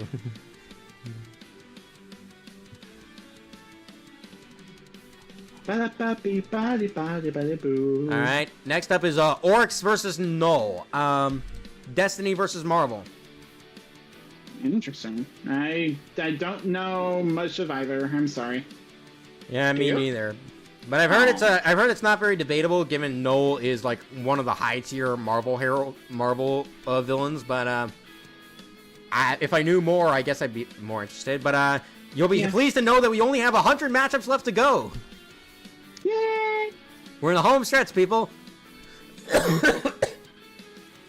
Oh yeah, the next one, Papyrus versus Gonzo. I will be the greatest knight ever. I don't like using Muppets in Death Battle. I'm just gonna say it right now. Yeah, I was gonna say, how does what? Like, apparently Gonzo has some good durability feats. Like, he gets beaten up a lot in the Muppet Show, but otherwise, like cartoon logic. Yeah, cartoon logic, and there is some kind of cartoon logic with the Muppets at play, but the Muppets are largely not fighters. Hell, the only one that really works in any sort of combatant sense is you're gonna be surprised to say this, Miss Piggy. Oh, Miss Piggy. She's the most violent character in the bunch, so she was the only one that would really be fine to put in a death battle. Gonzo, okay, while his dynamic with Papyrus would be great. In fact, I definitely think they could banter very well. This doesn't work as a legitimate fight, honestly. Hey, Pedram Does Stuff says, I mean, there is Kermit versus Yakko, but that's just a stump because Yakko's cartoon god. Cartoon god. Thoughts on Papyrus versus Power? Power from Chainsaw Man? No, thank you. Yike. But yeah, I would say this is not for me. I don't That's think fair. I don't even think Papyrus really should be in a death battle, given just how he operates. But like, Okay. even then, even then, I don't really get the appeal of this one. Pathfinder, my beloved. Robots versus robots, fight. Pathfinder versus Bastion. Apex Legends versus Overwatch. Yes. Do you know anything about these two? So Pathfinder is like a robot from Apex who, from my guess, he's like a Fuck, I actually don't know. My friend has a lot more knowledge on both Pathfinder and Bastion. So well, if he's anything hopefully... if Pathfinder's anything like Bastion and how Arslan explained Bastion when we did the murder drones tier list, right? Then I would be interested in seeing it happen. Miss Piggy versus Rabbit Peach is good. That's one. Give me a sec to get Arslan back. Hang on. We don't need to bother him. Okay, sure. Let's just put it in passing interest, because like robot fight. Sure. That'd be fun. Yeah. I like that. Ooh, Peppino versus Anton. Peppino Spaghetti Pizza Tower versus Dynamite Anton from Anton Blast. That's a spicy meatball. I really like this one. Like, it's two cartoonishly crazy guys for different reasons. Like, one is just like super like anxiety incarnate trying to save his restaurant. The other is just like angry dude who doesn't want to be bothered. I don't want to bother with this shit. And honestly, these get back to my food. And they're both WarioWare inspired games, so it just really works. And the animation potential, just how cartoonishly off the wall both of them get. This is a heck yeah. I would love to see this. Yeah, I would love to see this. I haven't played either game, but this looks peak. Yeah, another heck yeah. Sure. Next is Percy Jackson versus Lapis Lazuli. Percy Jackson? Yeah, Percy Jackson and the Olympians versus Steven Universe. Okay, what does Steven Universe have? Because Percy Jackson is a demigod. Yeah, Oh, Lapis's powers include powerful hydrokinesis, allowing her to control and manipulate vast amounts of water to create constructs like wings and giant water fists, and even summon water clones of others. Okay, but how high does she scale? Because in Book 3, Percy Jackson lifted up the sky like Atlas. Jesus. Yeah, he survived lifting up the sky like Atlas for an extended period of time. Plus, how durable is he? Like, is he... I know he's a demigod, but can he still die? He can still die, but given that, again, he survived the weight of the sky... is... Zeno Johnny 2003 is like, how? How? Yeah, honestly, not my favorite for Percy. I would like him to fight either Zagreus or Pitt, personally. No, Zagreus will be actually pretty cool, not gonna lie. Yeah, but this is Perfect fine. chaos? Like water god, like water fight. I guess that'd be fine. But we also have Katara versus Juvia for that, so I'm unsure about this, honestly. Jometh Frizzery says, perfect chaos and suck all the water in the ocean to space. Yeah, I'm unsure about Percy versus Lapis. What do you think? Yeah, I'm not sure about that either. Okay, here's the other Futurama episode, matchup. Philip J. Fry versus David Lister. Futurama versus Red Dwarf. Shut up and take my money! For an actual answer, though, I've seen Futurama. I think it's pretty cool. I would love to see Fry get good representation. How does the second one stand? I don't know anything about, what's his name? David Lister. I don't know anything. Damn. Someone in chat know. I mean, you kind of know Fry, but what kind of antics does he get up to? Okay, so Fry, he's kind of a moron. He's basically, he's a moron, but he's invaluable to the members of the crew that he's in. Like, he, if I remember correctly, he does get some cool scaling in.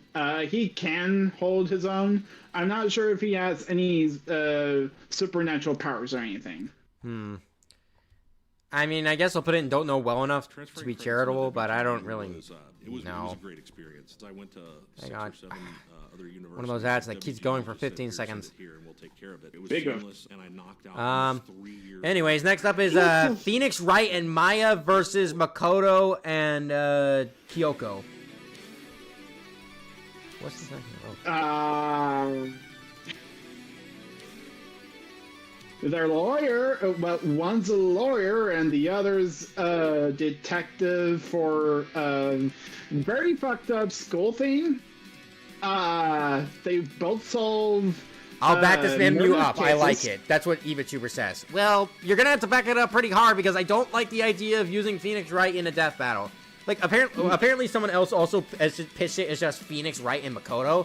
But even if you do that, Phoenix does not fight. He is a lawyer courtroom detective who gathers information and then presents it to win cases. There is no fighting in Phoenix in Ace Attorney at all. The only fighting he ever does is from Ultimate Marvel vs. Capcom 3, which I don't think is viable.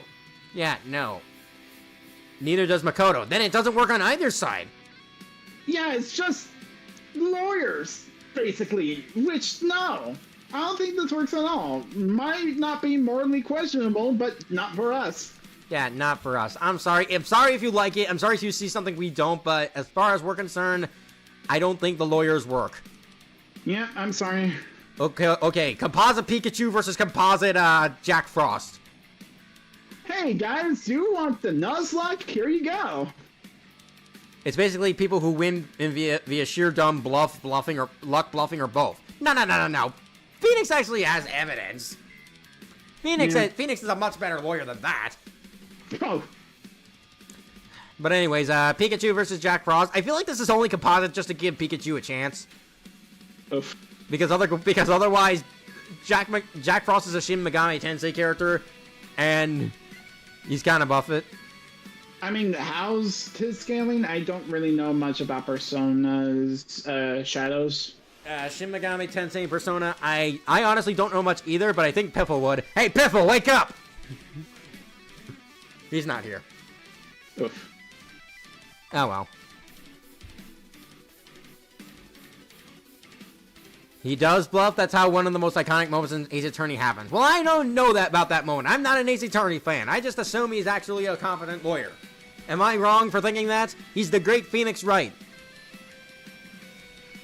I mean, from stuff that I've seen, he would not work in the actual attorney thing. Like, for what he does in his own games, sure, I guess, but the shit would not fly if he was in an actual courtroom.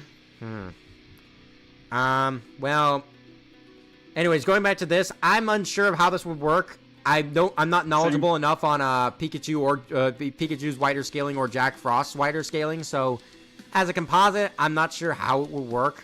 So I'll put it in unsure. That's fair. Ooh, here's another piffle-coated matchup: Piranha Plant versus Chomper.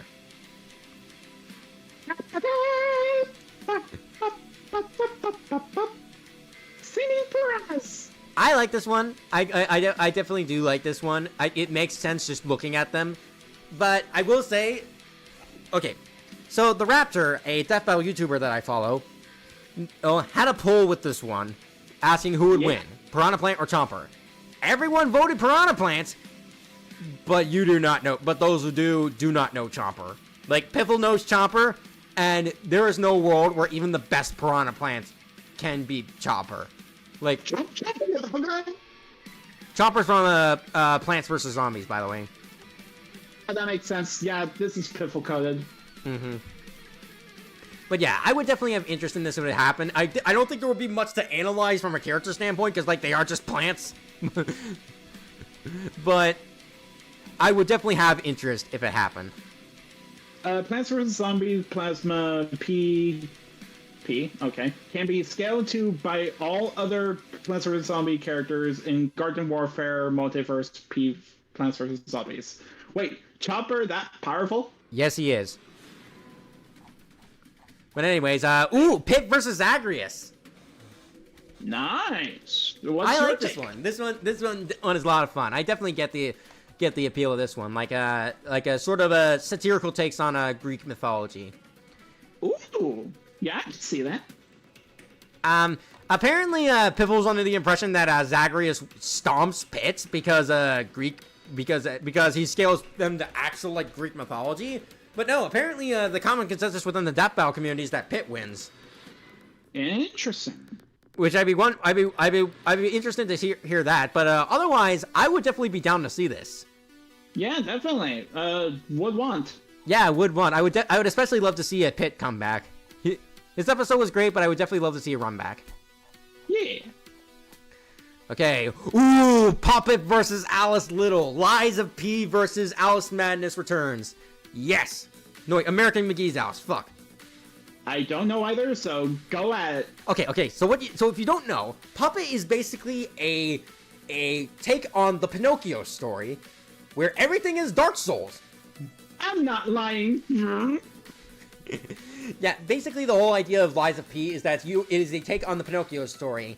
If from what I know, the whole town is like has this virus that's infecting all of like the puppets around, and Geppetto's puppets, who is not called Pinocchio but is still basically Pinocchio, oh damn, has to go out and fight all the infected puppets to save the world.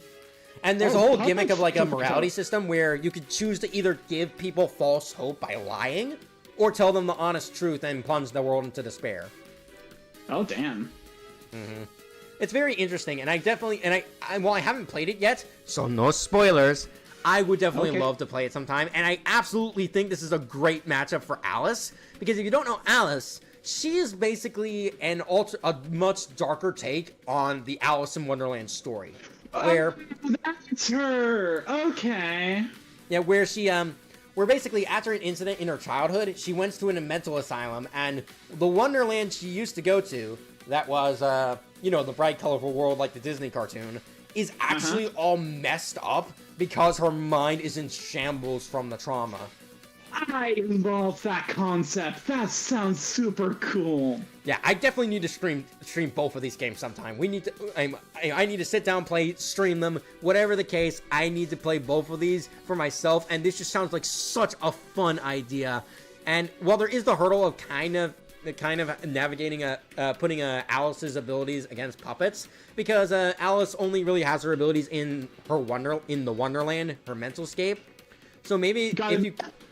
And apparently there is a detail of potentially Alice being able to enter other people's Wonderlands. So maybe if this took place within Puppet's Wonderland, it could work. But aside from that one hurdle, this is a heck yeah for me. God, imagine original Pinocchio versus original Alice. But yeah, this is heck yeah all the way. I love this idea. Same. All right. Anyways, Puss in Boots versus Mau Mau. It's time for the cats to fight. Mau Mau is from Mau Mau Heroes of Pure Heart. I don't know anything about him, but it's a Puss in Boots matchup, and I really like that. So, I do see the similarities from what little I've seen of Mau Mau. Mau Mau is like he's like a hero doing hero's work for people, but he's kind of arrogant. He kind of is similar to Puss in Boots, and like he's overconfident. Sounds funny. Mau Mau's abilities include his mastery of swordsmanship with his golden katana, Geraldine, which can unleash powerful light-based attacks like the Lunar Lash. Cool. Honestly, I do like this idea. I think I might prefer Puss in Boots versus Buck Wild just because I know Buck Wild more. But otherwise, Buck Wild? Buck Wild is from Ice Age, specifically the 5th and the 3rd movie. I keep forgetting. I'm sorry. Mm-hmm.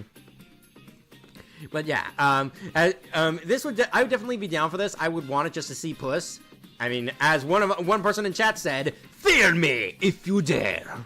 Yes, fear me if you dare. Yeah, I would definitely want this, if just for Puss. Yeah. Q versus Toymaker. Star Trek versus Doctor Who, I believe. Yeah. Interesting. I'm sorry, Tony. Shit. I know passing knowledge of Q, and I don't remember anything about the Toymaker though from Doctor Who. But Q is basically like this collective hive mind of otherworldly beings that are Q. The main Q that the Star Trek people deal with is like this. Basically, this trickster that believes himself to be above all living things. And he's kind of like a Bill Cipher kind of character, only not quite as malicious. Ah. But this definitely seems like an interesting kind of fight. I would have to know more about the Toymaker, though. Basically, two reality warpers to enjoy messing around with their main protagonists. Interesting. Yeah. This next one. Okay. Yeah, I'll put this in passing interest. Next up, Crow Branwyn versus Ida Clawthorne. Ruby versus the Owl House. Okay, so what does the person from Owl House do? What's their shtick? Ida is a powerful, covenless witch with mastery over elemental magic, glyphs, and other abilities like portal creation, invisibility, body swapping, and has a curse to become an owl beast. So this. Okay, so Crow actually has a curse where he's stricken with bad luck. At least that's how he frames it as. It's just because of his semblance.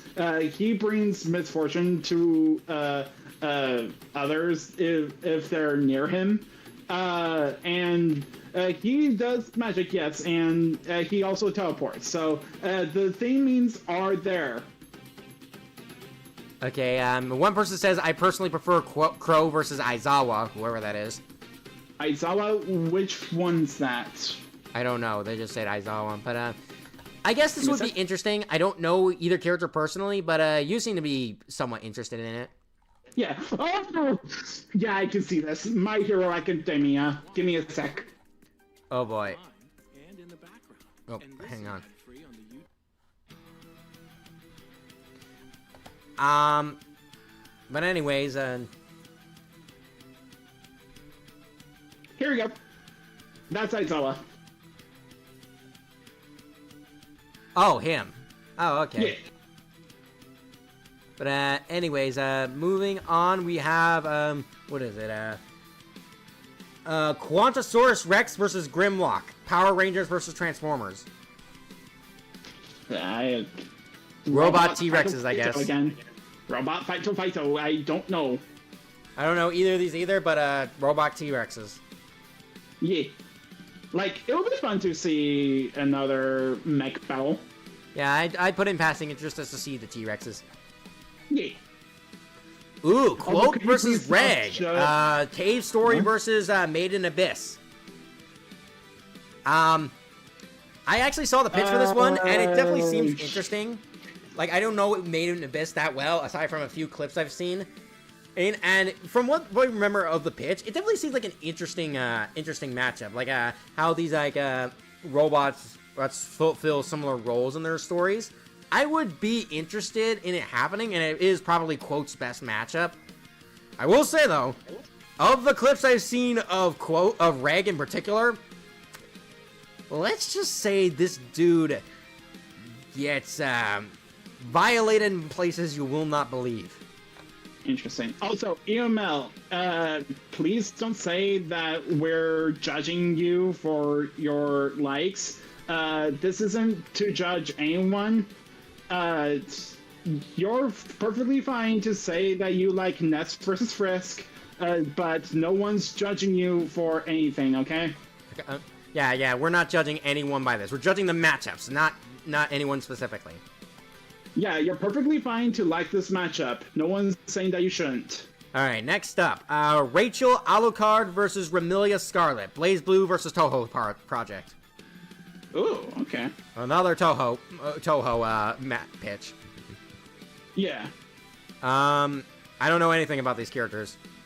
Neither do I, unfortunately. How unfortunate. Next up, Ragna Bloodedge versus Velvet Crow. Blaze Blue versus Tales of Berseria. Don't know. I know. I feel like Cam would really like this one, but the only thing I know about Velvet Crow, aside from the intro to Tales of Berseria, is that she is one character that people will pitch against just about anybody. But I don't want Ness versus Frisk. Okay, my bad. I want Ness versus Rasputin, as Sayadin making a video about why Ness versus Frisk can't work. Yep, my bad. But yeah, we don't judge you, so you're good. Yeah, we're not judging anybody. But otherwise, I don't really know either character very well to say if it's good. I just know that Velvet is one of those characters that people will put her against anybody. Just because. Oh, someone says, is that Rexy versus Bruce? I see. Put it in kick. Not yet. We're not there yet. Not yet. Okay. Okay, next up, Raiden Shogun versus Melania. Genshin Impact versus Elden Ring. Oh, Jesus. This is a Campbell-coded match. Uh-huh. But if only for the Genshin character. I don't think he's played Elden Ring. Oh, okay. But, either way, I know Melania is one of the most popular Elden Ring bosses for purely conventional reasons. But I don't know anything. I know about I know about Melania's boss fight, but I have no idea about Raiden at all. Okay. But so I'm gonna put this in. I would put this in. Don't know well enough. What does chat say? It's butterfly motifs. I personally prefer Melania versus Record of Ragnarok Poseidon. I see. I still get swarmed by corpses and wolves in Elden Ring. Mm-hmm. Next up is Raimundo versus Yang. Zhao Showdown versus Yin Yang Yo. Yin Yang Yo. Oh, I need to watch that again. What do you know? What do you know about it? Okay. they are kung fu people. That's all I know. It's been so long since I've watched this freaking show. I need to get back to this. It looks fun. Well, it does look fun. It kind of reminiscent of a Cartoon Network show. Shows like Steven Universe and Star Butterfly, but with kung fu. I'm pretty sure this is actually on Toonami. I guess I would have interest just to see what they're all about.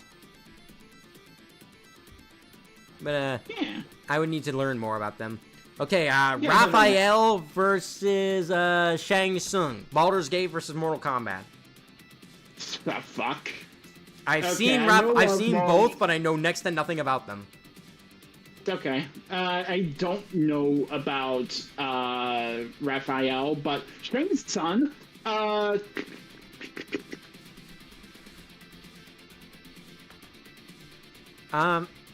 I guess it would be neat to see Shang Tsung back, because we haven't had him since the literal second episode of Death Battle. But then again, Mortal Kombat kind of has a habit of butchering its characters, so I don't know. Okay. So, I guess we'll put it in don't know well enough. Yeah, that's fair. Alright, and Reen Schwarzer versus Byleth. Trails of Cold Steel versus Fire Emblem. Oh, interesting. I know a little bit about Byleth, but I don't know anything about Reen Schwarzer. Damn. I assume you don't know much about either? Nope. Thoughts on Shang Tsung versus M. Bison? That's fine. Unfortunately, another one we don't know well enough. Oh, Ooh, Reds and Blues versus the Team Fortress 2 Mercenaries. Ooh, that's actually pretty fun. It would be really weird. I feel like I could be mistaken on this, but I don't think the Reds and Blues would team up for much. But well, man versus machine, but outside of that, probably not. They go against each other a lot. But honestly, this one does make some sense and would be really funny. I would especially love to see how the Mercenaries banter with the Reds and the Blues, because like these two groups are comedy incarnate. It is. I would love to see this. It would be quite an undertaking to analyze like all these characters, but it would. I would say I would want this just for the banter. Yeah. All right, checking with the chat again. I mentioned Trails as a matchup with teachers and RPGs. There's a lot more to it, but I don't know Trails enough. You are dead. Not big surprise. Yes, he died. The other Reptile matchup. Reptile versus Riptor, I mean. I was about to say Ripto, what the fuck? No. Riptor from, Reptile from Mortal Kombat versus Riptor from Killer Instinct. Fun fact, Riptor hasn't been in the death battle since season 1, and you want to know who he fought? Who? Yoshi. Yeah, Yoshi. He lost. Wow. But otherwise, this makes sense. It works. I don't know if I'd be that interested, but like with Lizard Man versus Reptile, I think it would be passing interest at best. As a furry, I need to play Killer Instinct. Like, I've seen gameplay of it. I need to get my hands on that shit. Alright. Next up. Oh no. Rexy versus Bruce. Jurassic Park versus Jaws. Oh, okay. Guys. I get it. Iconic animals from iconic movies. But it's a shark versus a T-Rex. If you use stuff beyond the movies, it's still a shark versus a T-Rex. What the hell do you think is going to happen? Can T-Rex swim? I want to see T-Rex swim. I hear the T-Rex can swim. Yes, the T-Rex can swim. But again, T-Rex versus a shark. A tough T-Rex at that. I don't see this matchup working. I'm sorry. Bruce, it's been 5 years. You still owe me $16. My point isn't that the matchup can't work because Rexy can't swim. Because Rexy can swim. It's just that the shark has no way to kill a T-Rex. It is a shark. A larger than normal shark, but a shark. This is not for me, even as someone who who loves Jurassic Park but has never seen Jaws. This is not for me. Yeah. I'm sorry for those who think it's peak in an ironic or unironic sense, but I don't agree.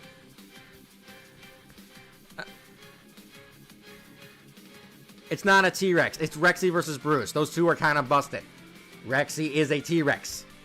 She is defined as a T-Rex. It doesn't really matter what the characters can do. It's a shark, someone who's in the sea versus a T-Rex, a land animal. Unless you have some shit going on, it's just nature at this point. Why bother? All right, next up, Rin Okumura versus Mocha Asashi. Blue Exorcist versus Rosario plus Vampire. I don't know either of these characters. I only have some context for Blue Exorcist. Think they're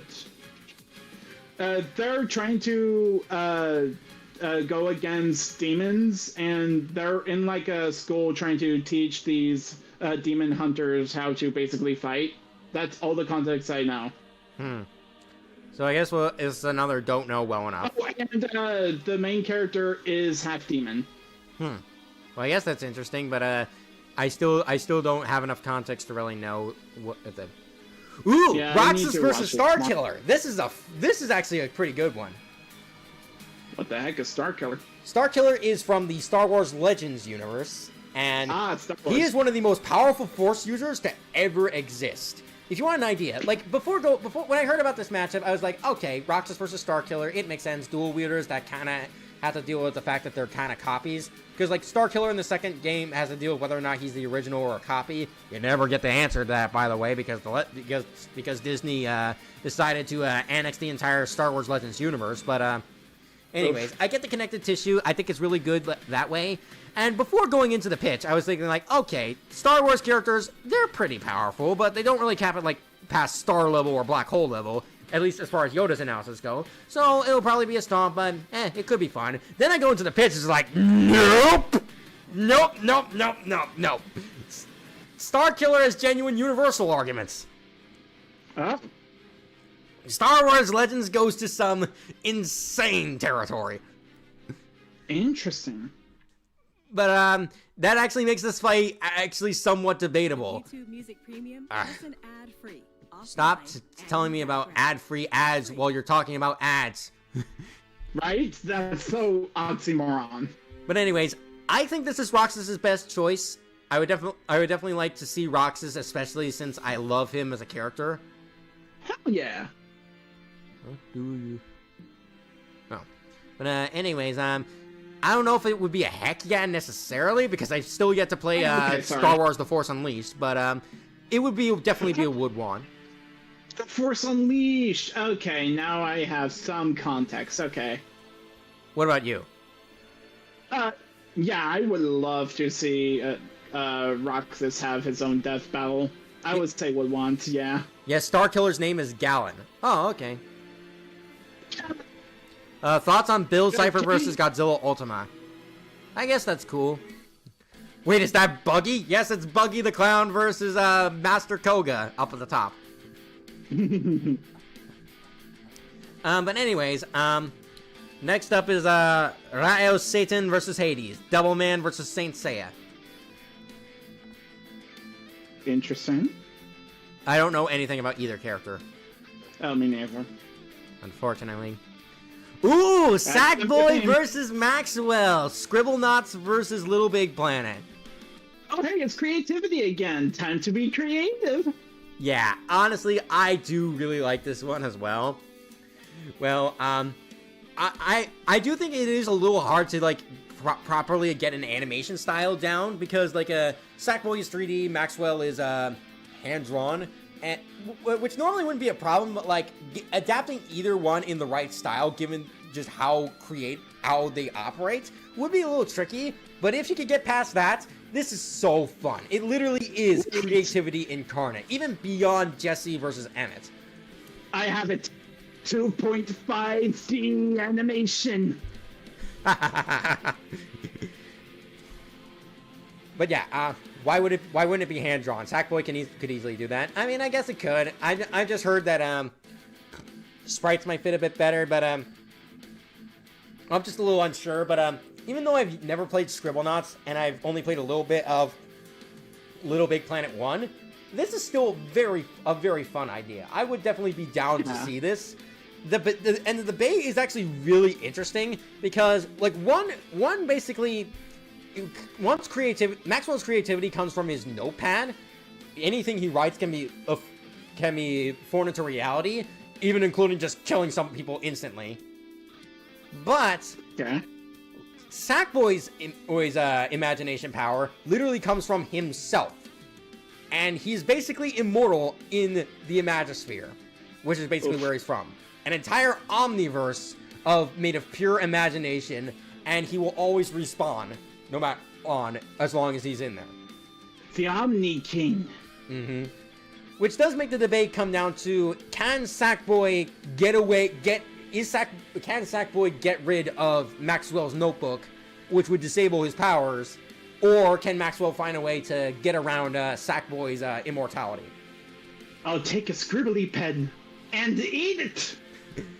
I don't think he's immortal. From what I remember, Little Big Planet is limited respawns. Maybe so long as there's a checkpoint, but Sackboy can just spawn infinite checkpoints, so yeah. But anyways, this is definitely a very fun idea. I would love to see this. You know, I'll put it in heck yeah. I would put it in heck yeah. Oh, sure. All right, next up, Sado Mao versus Toru. The devil is a part-timer versus Mish Kobayashi's is Dragon Maid. Oh, I need to see Devil as a part-timer. I would love to see that. Anyway, you know the context? The context is that both of these guys are basically medieval beings that are forced to live in our world as normal people, basically. While still retaining some of their magical powers. Okay. Toru, like Wonder of You? No, he's coming later. Right now, it is Toru, as in Tohru. But I think this could be fun. I saw the Death Battle cast. It was, once again, highly focused on one character over the other, but I think this could be neat. Okay. Yeah, I'll put it in passing interest. All right, next up, Sailor Mercury versus Tecna. Sailor Moon versus Winx Club. I've heard of... I've only seen a little bit of Winx Club. I'm not really that much of a fan of it, but it looks cool. Not sure how these two connect. I don't really know either. I think I saw the pitch for this one, but I can't be entirely sure. Big rip. How unfortunate. Okay, ooh, Sailor Moon versus Madoka. Sailor Moon versus Madoka Magic. Piela Magi Madoka Magica. Goddamn, magical girl versus magical girl, but in the darkest way possible. Oh, man. What, do you know anything about Madoka Magica? As I said before, Madoka Magica can get fucked up. As in, people die. Even though they have, like, accessories that are... Actually, that's actually a problem. They have accessories on them that is essentially their life essence. If that gets destroyed, they're dead. Oh, jeez. Well, apparently this is one of the popular ones for Sailor Moon. I don't know much about either franchise, but apparently Ivachu were saying this one is morally questionable. According to him, Moon versus Madoka would be morally questionable. Madoka's goal is to save magical girls, and she's killing the face of them. This matchup is awful. Yeah, that seems like a problem. Oof. Yeah, that would be yeah. I think this matchup would be like a walking contradiction. Character. Like a walking bastardization of one's character. So, with that context, it makes it kind of difficult to rank this. Yeah. I don't know if I would put it in Madoka morally is questionable. Very out of character, the matchup. The next matchup is once again Peak. Madoka Magica is just Magical Girls with Cosmic Horrors. It's really good. So this matchup is semi-confirmed? I don't know about that. Now I understand I don't why really Goku know versus Sailor Moon either was character. pitched in. I don't know either character well enough. According to someone who does know Madoka Magica, it's morally questionable. All right, fine. You know what? Since it is relating to one of them's character, I think I will put it down there for now. Maybe it'll change later, but as far as I'm concerned, it's weird. Anyways, the next one is San and Moro versus Spear and Fang. Princess Mononoke versus Primal. Interesting choice. I think the context is like two warriors from like tribal societies that ride.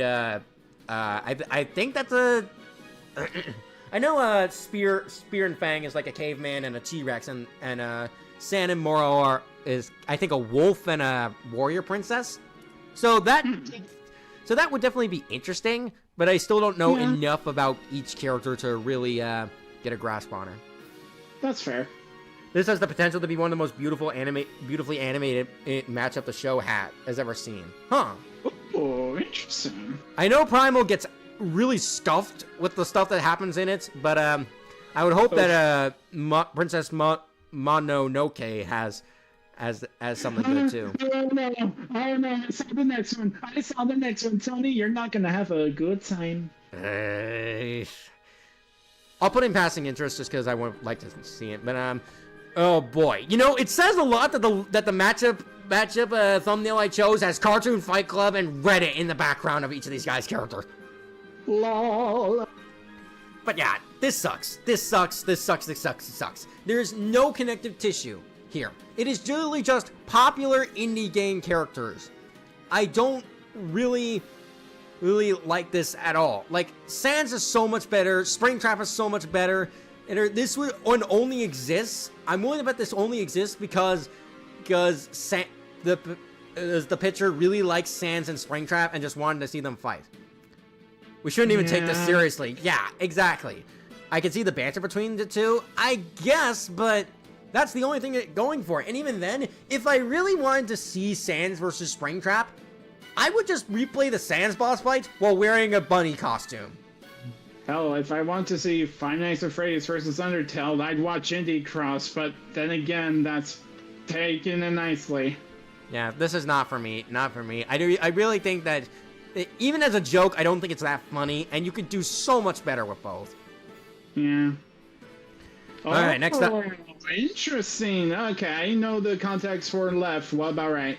Satsuki Kiryuin versus Tsubasa Kazanari. Kill la Kill versus Symphogear. Yeah, so for the left, she's basically the head of a whole school run by people that have like Goku uniforms, which are uniforms that enhance the strength of people. She is very much the princess of the school. She's basically rich in power, but she has a dark backstory in which her mother is a fucked up individual who wants to take over the world by clothing. Wow. Huh. Well, at least it's better than the main character's weapon literally removing your clothing. Well, actually, yeah, that happens too. But I don't know much about either. I really can't say for sure if this would work. What do you think? I don't really agree with his take. Whose take? I think they're referring to my Ness versus Frisk take. Okay. But it's really a agree to disagree situation. It's not worth harping on. Yeah, why are you guys still talking about Ness versus Frisk? Because one person in the chat asked why Ness versus Frisk was immorally questionable. Oh, okay. But where would you rank this personally? I guess passing nature. I don't know much about the other two, really know much, so just don't know well enough. I'm sorry. All right. Right down there. Okay, now we have the 3 Scott Pilgrim matchups. Scotty boy. First up is Scott Pilgrim versus Charlie Murder. I don't know anything about Charlie Murder. Me neither. All right, next up is Scott Pilgrim versus Naoto Nandaba from FLCL. I don't know either. Fuck. All right, ooh. Travis Touchdown. Oh, you know this one. Yes, I do know this Go for one. it. Not my favorite for Travis, if I can be honest. My favorite for Travis is leader in this list. And honestly, I really don't really like this one. Because the connection. I mean, I get it on a base level. Like Travis fought 7 people to become the best there ever was, and also to get into some girl's pants. And Scott Pilgrim fought a bunch of evil exes to also get in a girl's pants. They kind of have a video game aesthetic to them, but like I feel like Travis is a kind of a mismatch with Scott because, well, Scott's much more of an anime character with much more of a light-hearted tone, rather than Travis being this brutal, vulgar, bloody character. That's fair. And even when he becomes like a better man and becomes a hero, he's still very much a crass and vulgar individual that I just would be a real big tonal clash for Scott Pilgrim in particular. Agreed. I see the vision. I really do see the vision, but I just don't agree with said vision. Mm-hmm. Ooh, the Second Coming versus Henry Stickmin. Animation versus animator versus animation versus the Henry Stickmin collection. Stick fights! Anyone want the stick fights? I love those back in 2010. Fun fact, this was the most pitched matchup. 5 different people pitched this. I love that. I gotta give props to that. Honestly, I really like this idea. Even if it is kind of even if there is a clear winner here, the sheer creativity of what you could do. It's once again imagination incarnate. Like you can do just about anything with these characters. This matchup so much. And like the slapstick on display would be so incredibly funny that this would be a funny, creative, and overall amazing episode to do. This is heck yeah, for sure. I love this. Yeah, this is a heck yeah. I would be totally down to see this. Same here. All right, next up, Sephiroth versus Kefka. Sephiroth. Okay. These are basically the most popular Final Fantasy villains. That is basically the connection. And I'm already not really a fan of like same series matchups because I find a lot of them boring. And this one really only has the legacy going for it because aside from that, there's not really much connective tissue other than them being really popular Final Fantasy villains. I will say it's the same series, but it's kind of the same thing as Persona, in which none of the games actually connect to each other. But I can definitely see the argument of it's still not really meshing well with the formatting of Death Battle, aside from some episodes taking place in the same universe. But like, yeah, I can see this argument. Who actually wins between the two? If you just look at what's presented in the games, Sephiroth. If you look at the wider, higher ends presented in like lore stuff, Sephiroth. Sephiroth. Yeah, I don't really like this one. I would put it in not for me. What would you say? I'm unsure.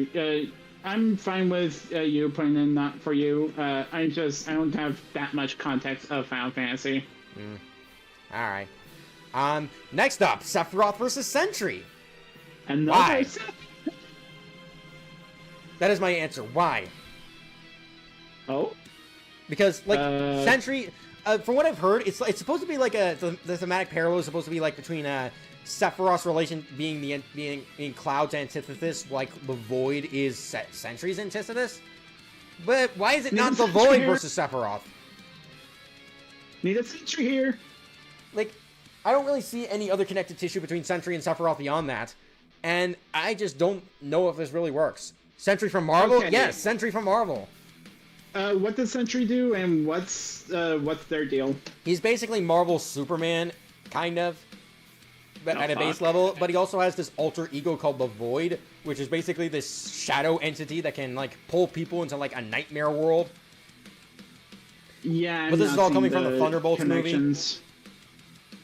Thunderbolt. Yeah, I haven't seen it, and from what I've heard, I do not get the connection. I'm sorry.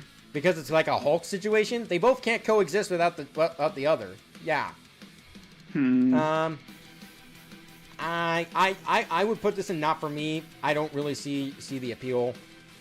So Kaiba's up next. What's his deal? Seto Kaiba versus Dan Kuroda. Yu-Gi-Oh versus Kamen Rider. Oh, Kamen Rider?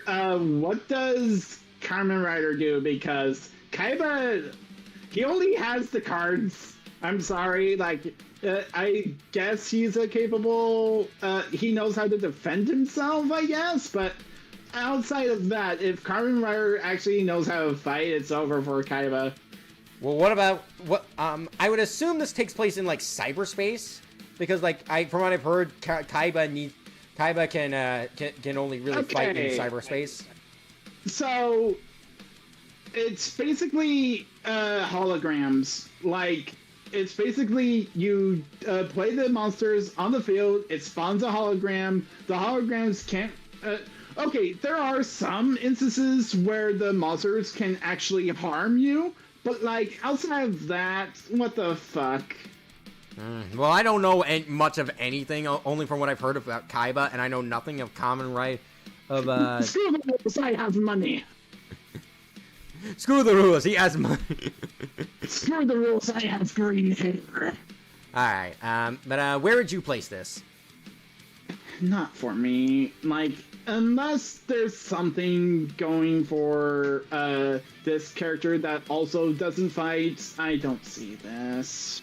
Alright, next up, let me take a look at this. Shanoa versus Miriam. Castlevania versus Bloodstain. Another Inspiration versus Original. Interesting. I have no knowledge on Castlevania or Bloodstain. Oh, I have a friend who knows Castlevania, but I'm not sure if I can get them. Otherwise, I don't have any context. Is Kara versus EXE here? Yep, we already covered that one. Yep. But I guess we'll put this in don't know well enough. Yeah. Oh dear. Shantae versus Sash Lilac. Hey, you want to dance? I want to dance. I want to dance so bad. Well, you can dance your heart out while I rant. Alright. Look, Shantae fans, watching this video, no, this stream, whether it's a VOD or as a stream, I get it. You really like your character. You want to see her in death battle. But at the same time, you don't want her to get eviscerated by a shovel. I understand. You're going to be looking for alternate opponents. But that doesn't mean you have to resort to basically just two characters who are heroines with purple hair that they use as a weapon. That's... Hey, look, being purple! That is such a basic theme. And even if you want to involve the friend stuff, there are half a dozen characters out there that have like a group of friends that they have a strong relationship with. It's not exclusive to Shantae and Lilac. Yeah, sorry, if Shantae doesn't... well, Shantae has magic, I get, but if she doesn't fight, then, like... No. Shantae fights. Shantae fights... Oh, she does? Yeah, Shantae is a great fighter. It's just that the connection between Shantae and Lilac is just very basic and not... Oh, God. I feel like you could do a lot better with both. Like, obviously, I'm a Spark versus Lilac guy, and I'm a Shovel Knight versus Shantae guy. But even beyond that, there's, like, other opponents, like Rogue from Power Stone or Nijini from Skylanders for Shantae. That would at least fit way better. Okay.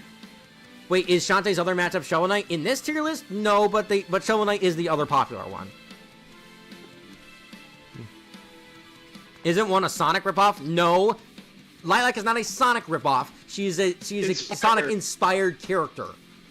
It's just like Spark is inspired by Sonic. They're not ripoffs. No, their inspiration versus plagiarism is a very fine line. Oh yeah, right. But anyways, this is not for me. Not for me. No offense to the fans of this matchup, but this is not for me. This one I have no idea. Shinichi Izumi versus Hikaru Amatsuga. Parasite versus Mecha Ood. I'm not too into gore, so I wouldn't get into Parasite. I don't know the context. Well, from what I can gather from just looking at these two, it seems like their deal is like they have like a sentient being that they fight with. Not going for Parasite. I know that much. Yeah, like Parasite has like I know Shinichi has like the Parasite in him, and from the looks of things, Hikaru also seems to have his mecha arm, so that does make sense to a degree. But I also still don't know enough to really say if it can work. So how am I gaining interest about Spark versus Lilac? Tony actually made a cool video going over his most wanted matchups, and that is a matchup from what I remember. So if not you most want wanted, more my favorite indie game matchups, and Spark versus Lilac was one of them. Yeah, if you want more information on that, I do suggest going into that video. Yeah, but otherwise, I put Shinichi versus Hikaru up and don't know well enough. Yeah. And now here's the other Shinichi matchup. Shinichi Izumi versus Hyun Cha from Home Sweet Home. Home Sweet Home. Yeah, I don't know this one either. Me neither, unfortunately. There's more love with YouTube Music Premium. Listen to ad-free songs. Musashi from Baki. Next up is Shinji Ikari versus Suleta Mercury. Neon Genesis Evangelion versus Mobile Suit Gundam. Get it, Shinji. Is that where that meme comes from? Yes. Get it, even. Oh boy. But anyways, I don't know either one well enough to really say. What about you?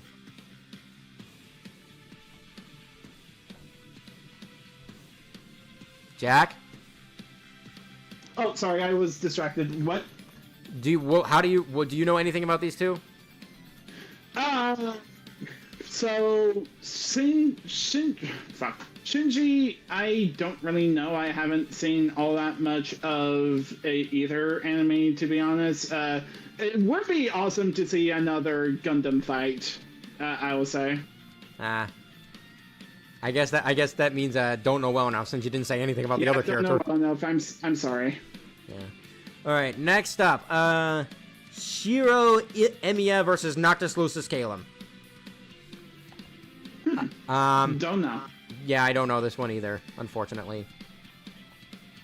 Next up, Shiro Emiya versus Toma Kamijo from a certain magical index. I don't know this one either. Nope. Ooh, Shredder versus Slade, aka Deathstroke. This is fun. Ooh. Like Shredder and Slade being like these incredibly vicious well, one's an incredibly vicious mercenary and villain. The other is a incredibly vicious samurai and villain.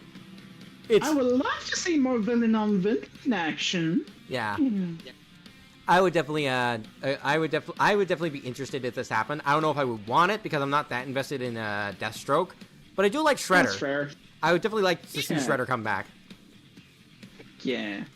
Shulk versus the Warrior of Light. Xenoblade versus Final Fantasy. I'm feeling it. Yeah, this is another Campbell-coded matchup, and It is. but it's not my favorite for Campbell to see this. Shulk. I don't even know that much about Warrior of Light. But hey chat, do you know anything about the Warrior of Light? The Warrior of Light.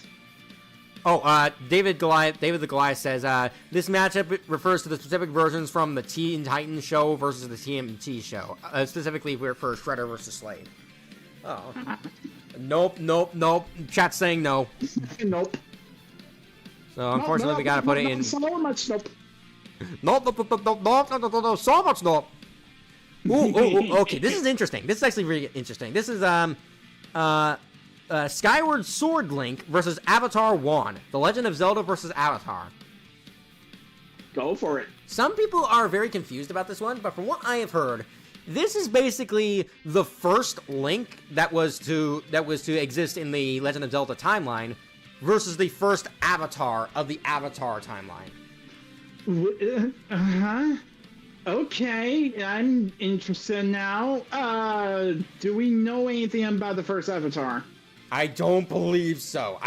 We know he exists, but I don't know much about. I don't know if there's enough lore surrounding the first Avatar to really do that. Obviously, you can do stuff with Skyward Sword Link. Like, he has the whole game, and like it would be interesting to see like the journey of the first Link out of every single Link. But another. The next one is a matchup that got semi-deconfirmed by one of the people in the matchup. Interesting. We'll get cross that when we get to it. But right now, unless there's lore about the first Avatar, I don't really know how this could work. I would put it in unsure. Okay. Before anything, Sal just looks at this person and is like, who is this young child in my perfect reign? I didn't even invite you. I suppose to invite people who are trying to fight against me. Who is this small child? Can you do an SMG4 impression? That's SMG4? Yes, this is SMG4 versus Devil Artemis. Dude, you cut out. I'm sorry. Yeah, this is SMG4 versus Devil Artemis. And honestly, okay, I find this one very, very funny. I think it would Same, actually. Oh, David the Goliath said, it's literally called the perfect matchup. I love that. Yeah, that's funny. Yeah, this would definitely be a very funny YouTuber matchup, and going into like the insanity that ensues with all of like Devil Artemis's videos and all of SMG4's series, this would be just the funniest thing ever. So, I've fallen off of SMG4. I don't know what's going on in the current arc, but I can definitely say for someone who used to be an avid SMG4 watcher, the shenanigans that ensue were hilarious. Yeah. So I would definitely put this in Wood Wands. I'm not quite invested enough to call it like a heck yeah, but I would want it. Yeah, definitely.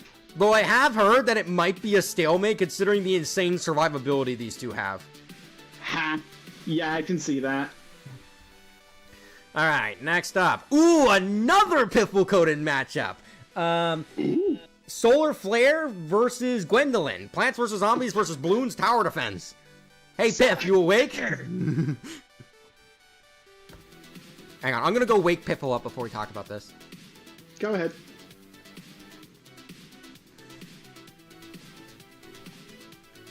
Meanwhile, I'll talk to chat. Right. Devil Armin said he is not interested in animating or voicing the matchup. That's fair, I guess. And the world has fallen to infinite sorrow. Then Devil Armin said he is not... Oh. Yeah. SMG4 versus Devil Armis is definitely interesting if it's the whole verse instead of just the main guys. I can see that. Alright. Sonic and Jack are the goats. Alright. I don't know much about these two, but I'm willing to bet Piffle will enlighten us. Alright. Did you get him? He says, oh, it's on! Oh, it's on? Like Donkey Kong. Alright, Piffle, get in here! Educate us on Solar Flare versus Gwendolyn. Wait, what? He's not gonna jump in the call. He's gonna right away. Okay. All right, here. Yes, he's in the chat. Nice. Hello again, Pivotal. Are you gonna stay around for this time, or are you gonna go back to hiatus? He's probably gonna go back to hiatus once he finished explaining us the magic of Solar Flare versus Gwendolyn. Okay. Ba-da-bee-ba-boo, ba-da-bee-boo-ba, ba-da-ba-boo-bee. Also, someone asked if she gets plasma P. No. Apparently not. I want some peas. But yeah, this definitely seemed like a very very fun idea. If I only knew one, they seem to be like a sun-based, as far as I can tell. Oh, also I went to go have dinner, not hiatus. Okay. All right. Well, please explain to us why this matchup is pink. Is fun. No, it's not peak. The game we are game is peak. Not just game. Huh. Peak joke. I guess while Piffle's explaining this, we can move on to the next one. Sure. Oh, this is your you know this one. You know what? Let's wait a little bit longer for Piffle. I'm kidding. I'm kidding. I'll talk about it. Sure. Sonic.exe versus Red. Okay, before anything, we don't have anything against the person who made the matchup. Just to be clear, go for it. Yeah, no hate to anyone who likes this matchup or the person who pitched it. I'm just gonna give my honest thoughts. I understand the popularity of this one. I understand why it works. But I'm gonna sound like Peter Griffin when I say this. In fact, you know what? I'm gonna do the bit. Go. I do not care for Godzilla NES. What? Why? Right, I just didn't care for it. It's a good creepypasta. It's just not my thing. Like, what don't you like about it? It insists upon itself. But in all seriousness, I genuinely do not care for Godzilla NES. It's a good story. It's a good story. I just don't really. I'm not super attached to it. I am a Godzilla fan, but the creepypasta has never spoken to me like a lot of people. And I don't even find Red that interesting as a character, but it's so well written, Peter. It is well written, Lois. I can understand that, but I just don't really vibe with it that much. Which don't just see. I can barely get past the first third, but I made it through, and it's still. How can you say that you didn't like the first one if you haven't seen it? All right, Pipple's done explaining, but I'll finish my explanation. Red as a character, I've never found that interesting. Maybe if I was a Godzilla super fan, like I am a Sonic super fan, I would understand the hype. But I just don't have any interest in Red as a character. And what's more, I kind of feel like there is some sort of toxicity around this, as much as it hurts to say. Not only because some Red versus EXE fans are kind of mean, like sometimes if you say anything bad about their matchup, they'll get really uppity about it. Not to an insane degree, but to a little extreme degree. Like most people are fine. I will admit, most people are fine. Okay, so this is kind of similar to the whole mimic thing. Kind of, yeah, but not really. But also so it seems like a lot of people want this just to kill EXE. Because, like, I've seen in the comments of, like, Their Wolf Media's, Wanna Play Godzilla people were saying Red wins because he's a good creepypasta, or Red's story is better, therefore he wins. Obviously, that seems to be the minority, but, like, the fact that these two things kind of coincide with each other, my own personal thoughts on the matchup aside, the last thing I want is for someone's most wanted to be twisted into a spite matchup.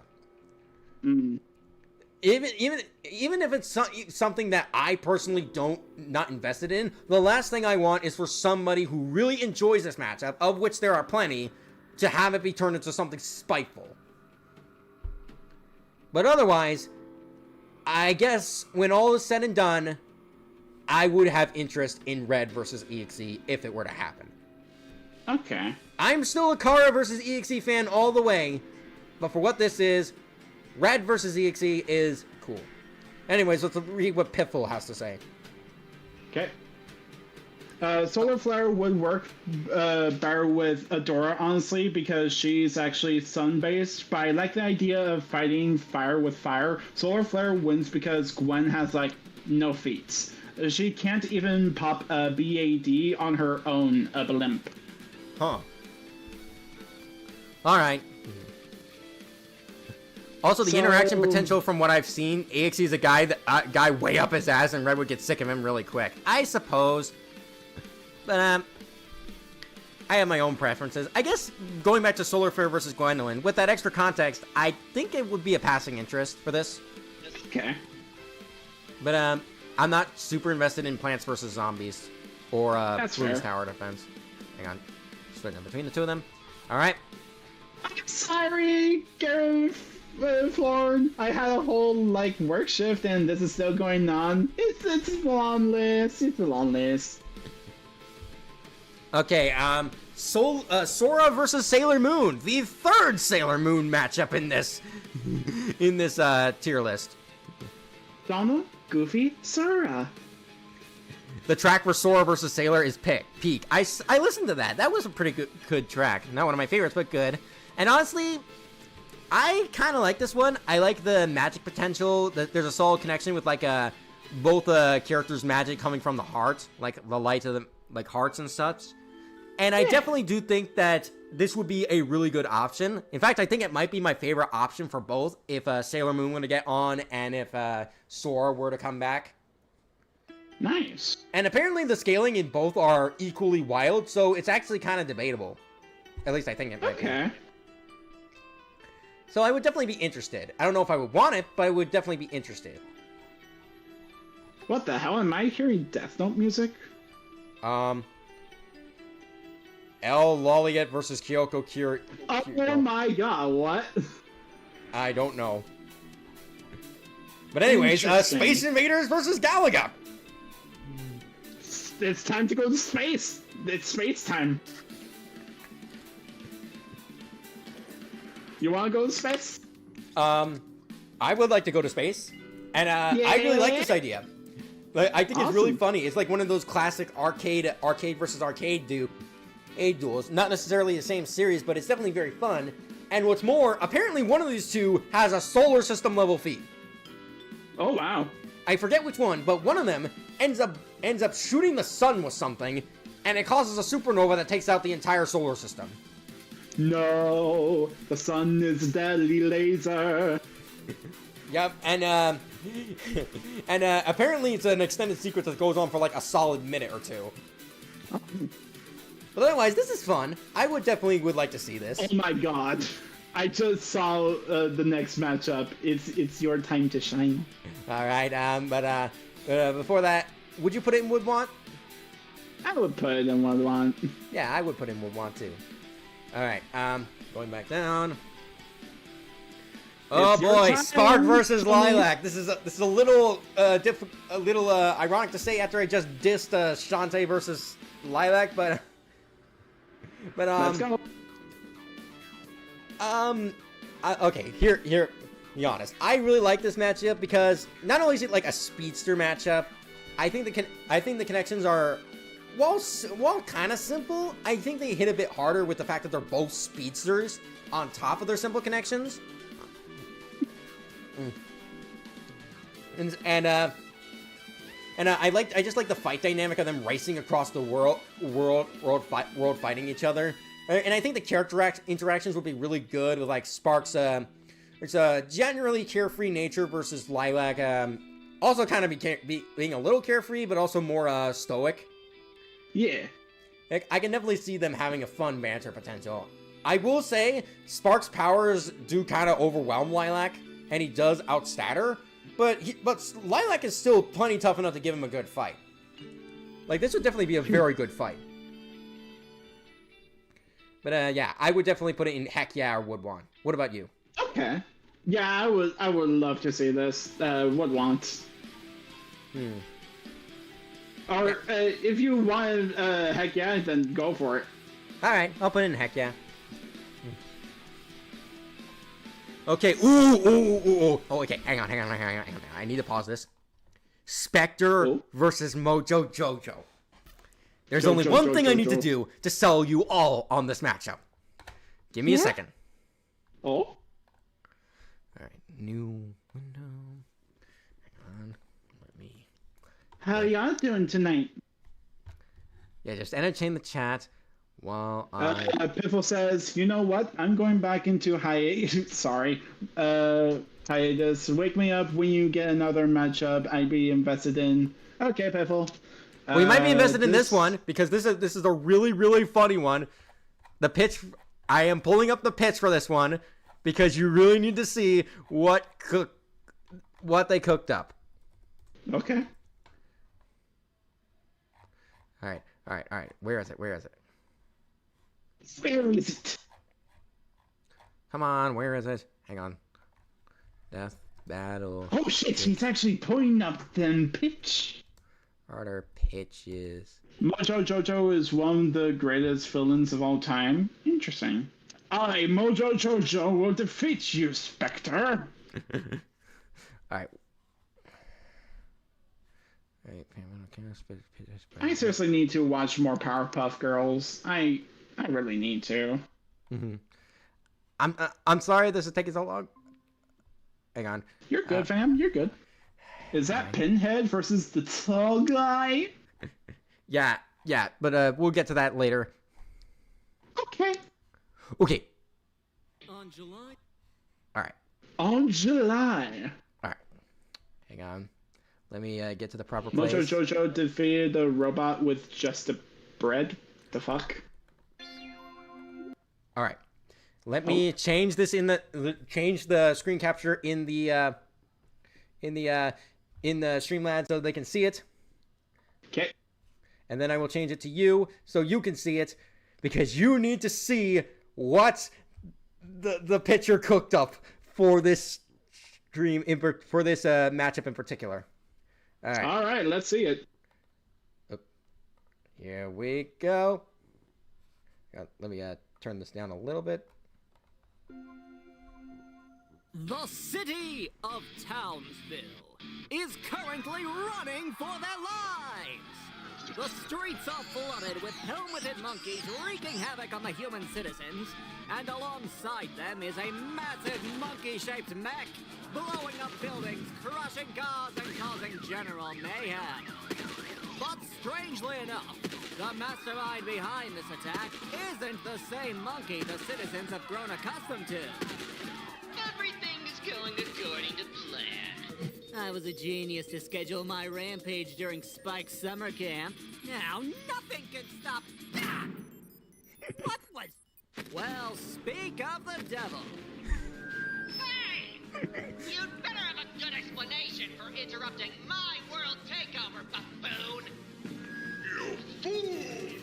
Are you truly so blind, deaf, and mindless that you would dare to plan to think to attempt to take over the city of Townsville that I, Mojo Jojo, have already claimed, chosen, and called dibs on overthrowing? And I am not a baboon! I am Mojo Jojo, the fearless, evil, mutated monkey mastermind, whose name is Mojo Jojo!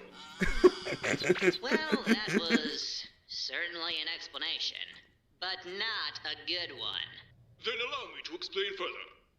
With my giant robot giant fists! All right, now I'm angry. Monkey or not, if you're going to stand between me and world domination... You'll get no mercy! Tell me that wasn't legendary. I love that. Yeah. That was just fun. I love the interactions between the two. I'm sold. Put it on the top. Chat really likes it. All right, let me turn this back on. Yeah, Someone says it sounds like all right. But yeah, this is going to the top. That alone puts it at the top. But even though I haven't played Ape Escape or watched Powerpuff Girls, this just sounds like a fun, really fun idea. Agreed. Also, someone said someone sounds like Matt Patton that. Oh boy, Squirrel Girl versus Pepsi Man. Pepsi No, wait, I need to, let me see that again. Squirrel Girl versus Pepsi Man!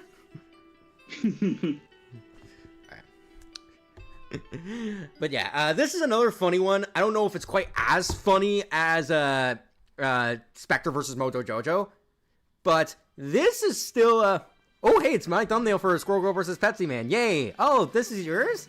It was Ava Schumer? Cool. Awesome. Wait, what is this? Oh. But anyways, I think this could be funny. Apparently Squirrel Girl absolutely obliterates Pepsi Man, which is unfortunate. But I don't know. This could be fun. I would definitely have interest. What about you? Yeah, I would have interest too. Alright. Moving on to doing that. Ooh, Star Butterfly versus Sally Acorn. So... I'm gonna be honest, I don't know much about Sally Acorn beyond the Sonic Sat AM show. Oh, damn. Okay. She's a princess of, not whole. I don't know how to pronounce that. But she's basically, Sonic's, like, ally. She's a love interest for Sonic. Don't really know how, good that love interest is. I just don't really like the Archie comics all that much. But, it would be interesting to see what the left side has. I forgot her name. Star. It would be interesting to see what Star has for potential connection. Yeah, she does. She's been on the show before against Steven Universe, and from what I saw in that, I definitely think this could be interesting. I would want to learn more about what Sally Acorn can do in the Archie comics, and I would hope that it isn't too crazy because otherwise Star Butterfly gets stat stomped into oblivion. But damn. Also, someone says, is the stream dying only on my end?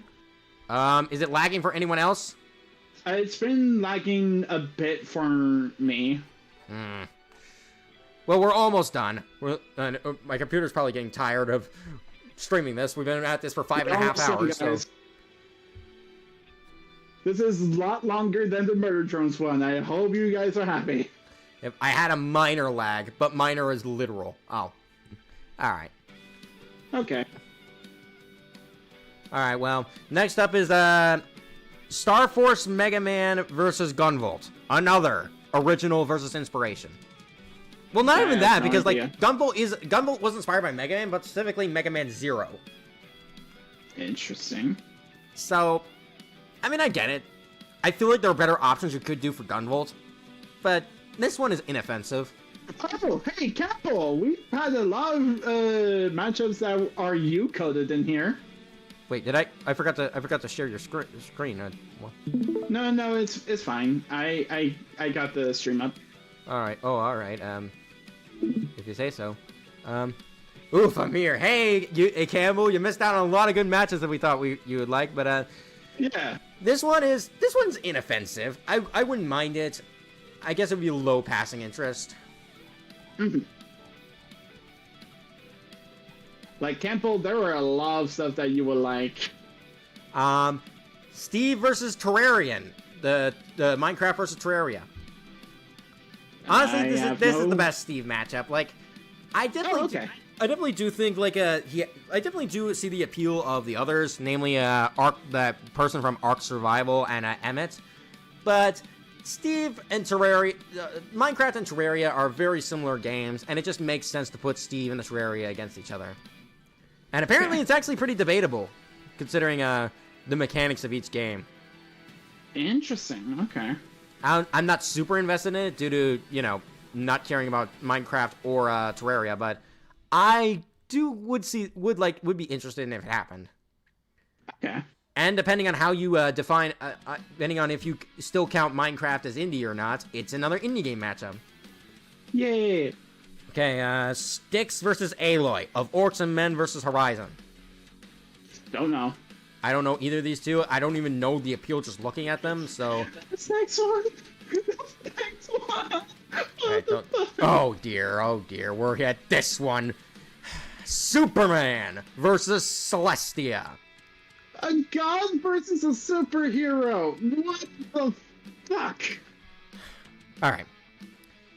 On some level, I get it.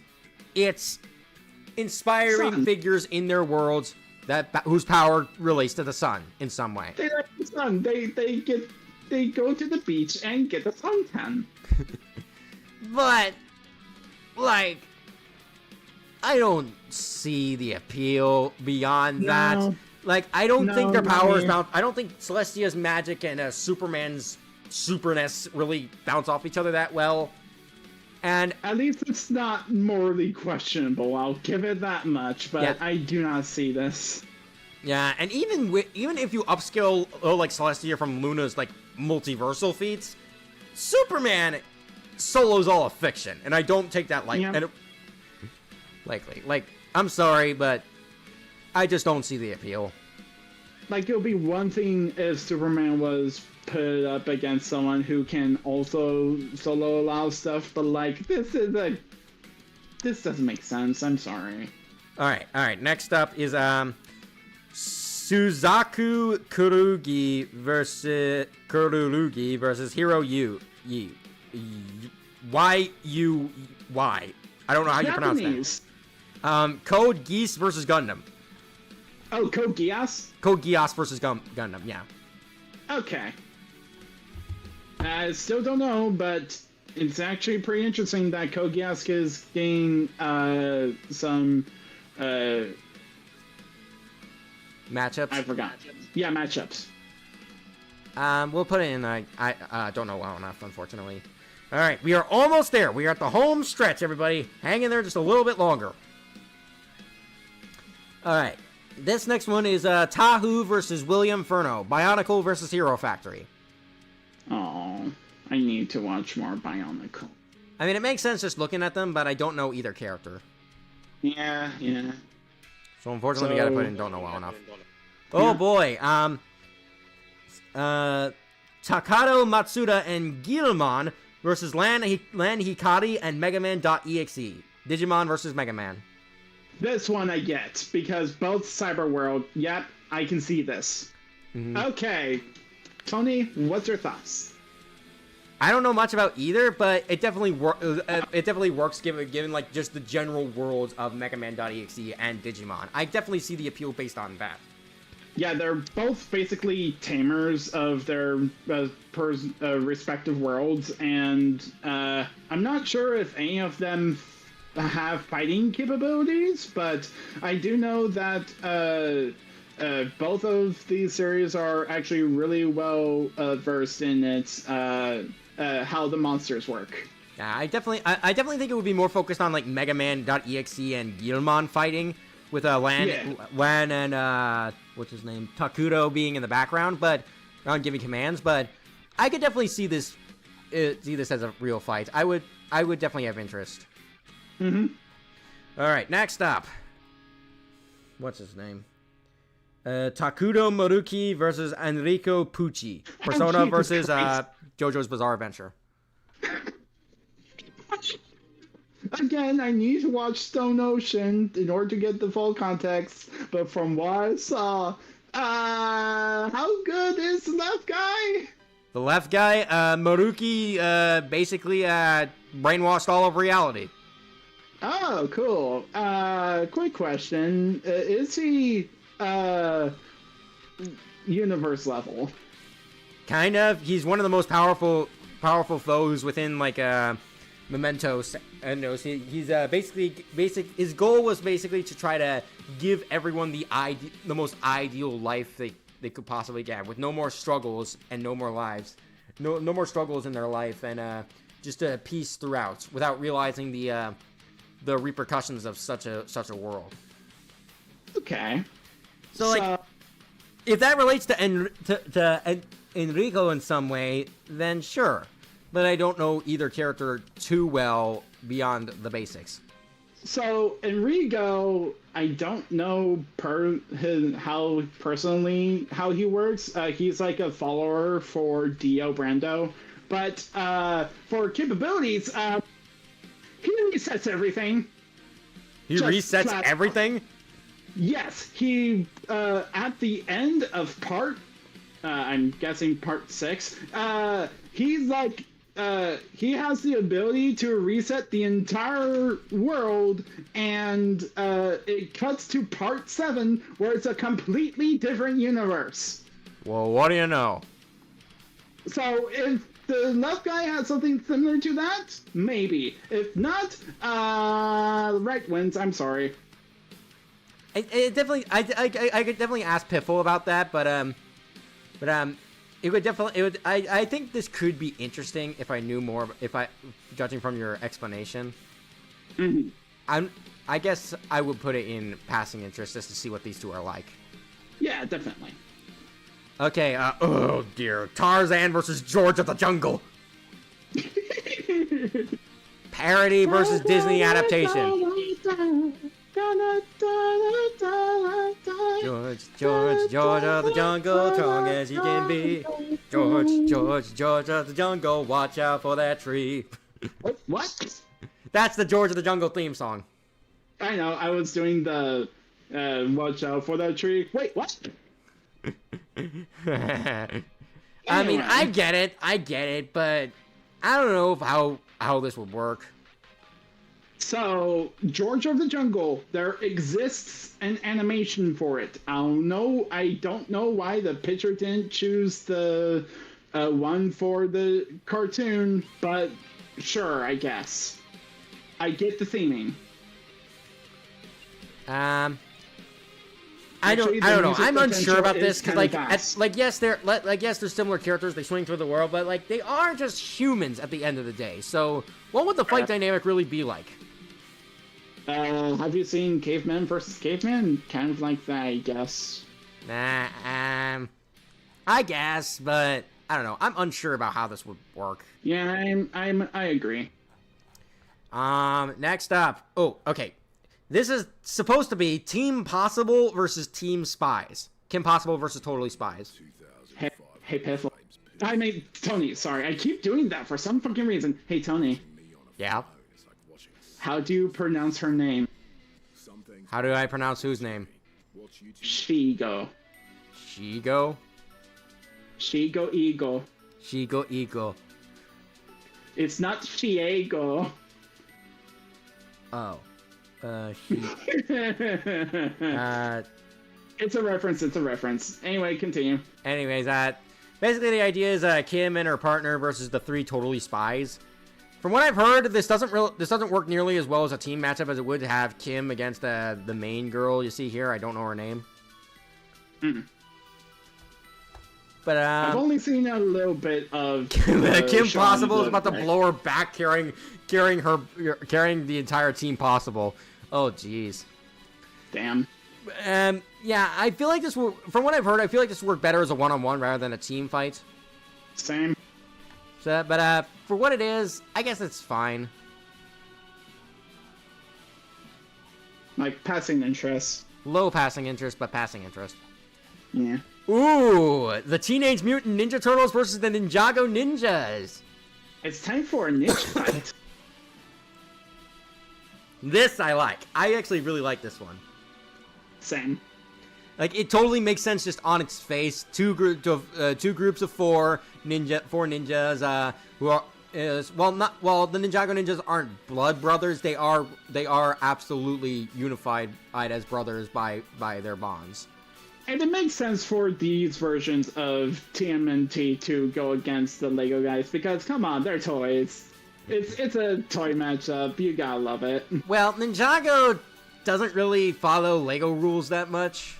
Oh, really? Yeah, in the actual show, it showed the Lego characters is more of an aesthetic choice rather than a truth to the world. Oh. The Lego Ninjago movie is more akin to like toys, but the Ninjago as a franchise is more tuned to just them being basically normal human size, again, as with Lego as an aesthetic. Okay, now I'm visually seeing a human, a Lego the size of a human, and now I'm scared. But yeah, I would definitely put this in either would want or heck yeah. Yeah. I was really invested in these as a kid, so childhood nostalgia might carry this choice, but why not? We'll put it in heck yeah. Okay. Oh boy, the Beast versus Eric, aka the Phantom of the Opera. I don't have context for Phantom of the Opera. Okay, so the Phantom of the Opera is basically about this theater with a dude living in it who has a scarred face but wears a mask over half of it, and he falls in love with this one singer. He kidnaps her, feeds her delusions. Eventually, his face gets revealed in front of an audience, that a part of a play that he cooks up, and then shenanigans ensue. That cause basically everything to go down, a whole bunch of trouble to go down. It's very complicated. You just have to see Phantom of the Opera for yourself, whether it's a stage play or as the movie, to understand. Yeah, I can see the theming then. Yeah, but as a fight, Fight. this is a beast versus a man. Just It's a man. He's it's Gaston. He's gonna be like Gaston. No. You see, Gaston was roughly the size of a barge. Eric is just a guy. Oof. Like at most, the most fighting he does, aside from maneuvering through his theater, which is very situational, is strangle people. David says Eric actually has some supernatural abilities. Also in the books, he is a former mercenary. I don't know about the books. Apparently, I guess there's Phantom of the Opera books, apparently. Also, this has potential to be a musical battle. I Interesting. guess, but I don't imagine the Beast and Eric will be singing the entire time. Yeah, I don't see that either. Like, even the Beast doesn't even sing. Even the Beast doesn't sing in his own movie. I think he does sing in the show? Question mark. I don't know. I'm very certain of how this would Not work. show.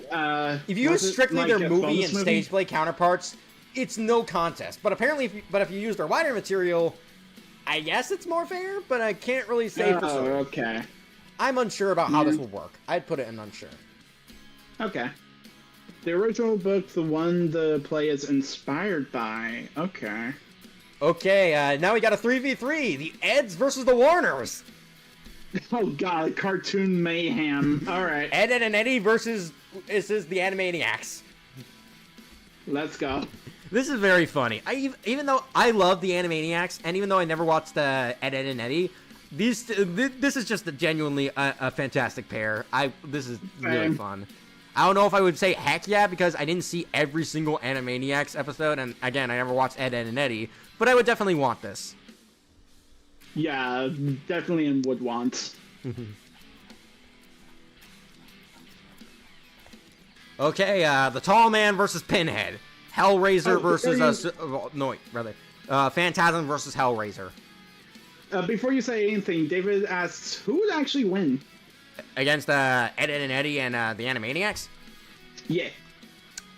Well, I know one of the Eds ate a star. But beyond that, I'm not entirely sure, actually. I don't know any. Okay. I don't know. I've never seen. I haven't seen the Animaniacs higher end feats. All right. Anyway, back to this. It looks like a horror matchup again. Yes, it is. I'm not entirely. I forget what the connected theming is between Pinhead and the Tall Man, but it definitely seems very interesting, which is how they operate. Like, the Pinhead is like this creature called Cenobites, whose whole deal is like pain and suffering, and his powers come from basically he comes out of he and the rest of his Cenobites come out of a box when you open it. And the only context I have for Pinhead is on a. This is gonna sound weird, but I only got context off of a tier list video discussing Smash or Pass. Oh, and dear. who would actually win. Oh, dear. Well, anyways, Pinhead's powers, basically, from what I know, basically amounts to chains, a whole lot of chains.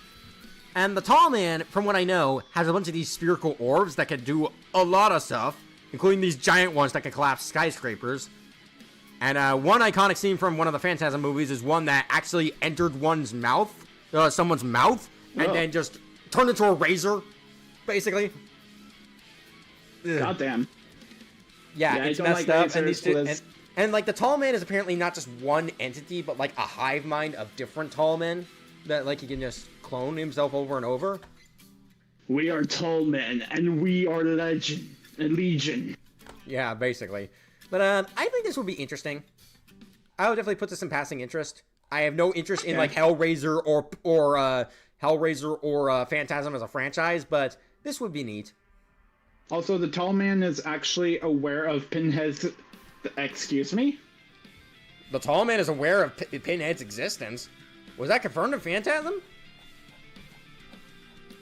But anyways, now we have the Tenno versus the Guardian. Warframe versus Destiny. Oh. I only know about the Tenno versus Tenno because of Raiden versus Tenno, that bonus episode they did. But otherwise, I have basic knowledge of one and no knowledge of the other. Yeah, I don't know much about these two. Yeah, so we'll put this in don't know well enough. I am already dreading the next one.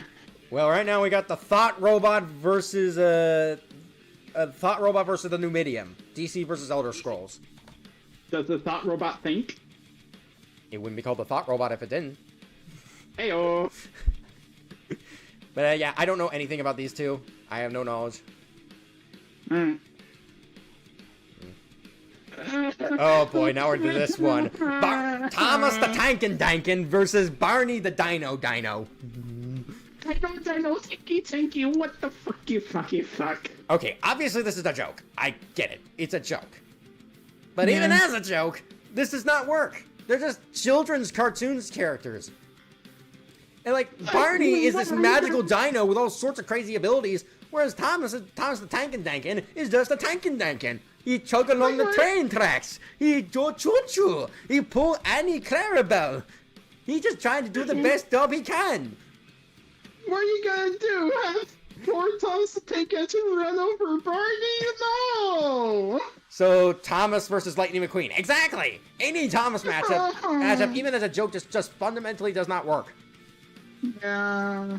Even as a joke. Like unless you took everything we see Thomas do in, like intros and commercials and stuff, unless you take that 100% literally, this is not for me. Like, I just don't see how this works. I don't see this either. What the fuck? Oh boy, here's a popular one. Tifa Lockhart versus Makoto Nijima. Final Fantasy versus Persona. Oh. Yeah, I can see it. Yeah, I've heard it's very good. I heard a lot of people like it. I would be interested to see it. I definitely think Tifa deserves a run back, and not just one where she beats Yang over the head. Did I just explode? Yeah, but I would definitely have interest in this if it happened.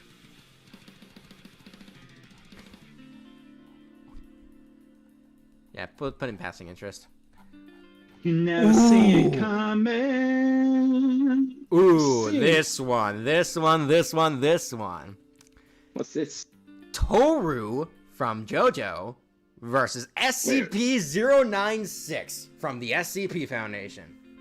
Oh, wait a minute. Which part of JoJo? I don't recognize this, Kay. Okay, so Toru's whole deal is that his stand, Wonder of You, can basically cause calamities towards anyone that even thinks about pursuing them. And these calamities take the form of basically Final Destination, where normal objects around the world become almost fatal. Like, for example, he can drop a brick on your head from a construction site. He can cause you to get run over by a car. And, what's more, he can even influence the raindrops to pierce through your skin like bullets, or turn leaves into razor blades. Interesting. Yeah, and the only reason he was stopped, was by something that could exist in reality and not exist at the same time. It's a weird JoJo power. Part 8, got it. I'm not caught up. It's a really crazy ability, but you know what SCP-096's whole deal is? What? If you see a picture of him, and it doesn't even have to be that big, it could be a full portrait or just 4 fucking pixels, and that thing will run towards your location as fast as it possibly can and maul you to death, screaming the whole way too. Oh, Jesus. Which means both of us are screwed right now. Yeah. So it's kind of like a Smile Dog thing, or? Kind of, but unlike Smile Dog, which like forces you to spread its image, 096 just kills you. Okay. But this is definitely interesting because it's like the one you cannot pursue versus the one that will pursue you at all costs. And like, even though Toru's ability is broken, okay, 096 has done some insane stuff. Like, for example, I already spoke about like the four pixels thing, which actually happened. Like, there was a picture of 096 that was 4 pixels big, and the person didn't even know they saw 096, but he crashed out anyways. He crashed out. But another thing he did is that, in order to test his limits, they put a guy at the bottom of a submarine, the Foundation, and showed him a picture, put a guy in the submarine at the bottom of a very deep trench, thinking maybe, okay, he's not going to go down, 096 isn't going to go all the way down. Showed him a picture, 096 just jumped into the ocean and dove straight down and crashed through the submarine. That's fucking hilarious. Even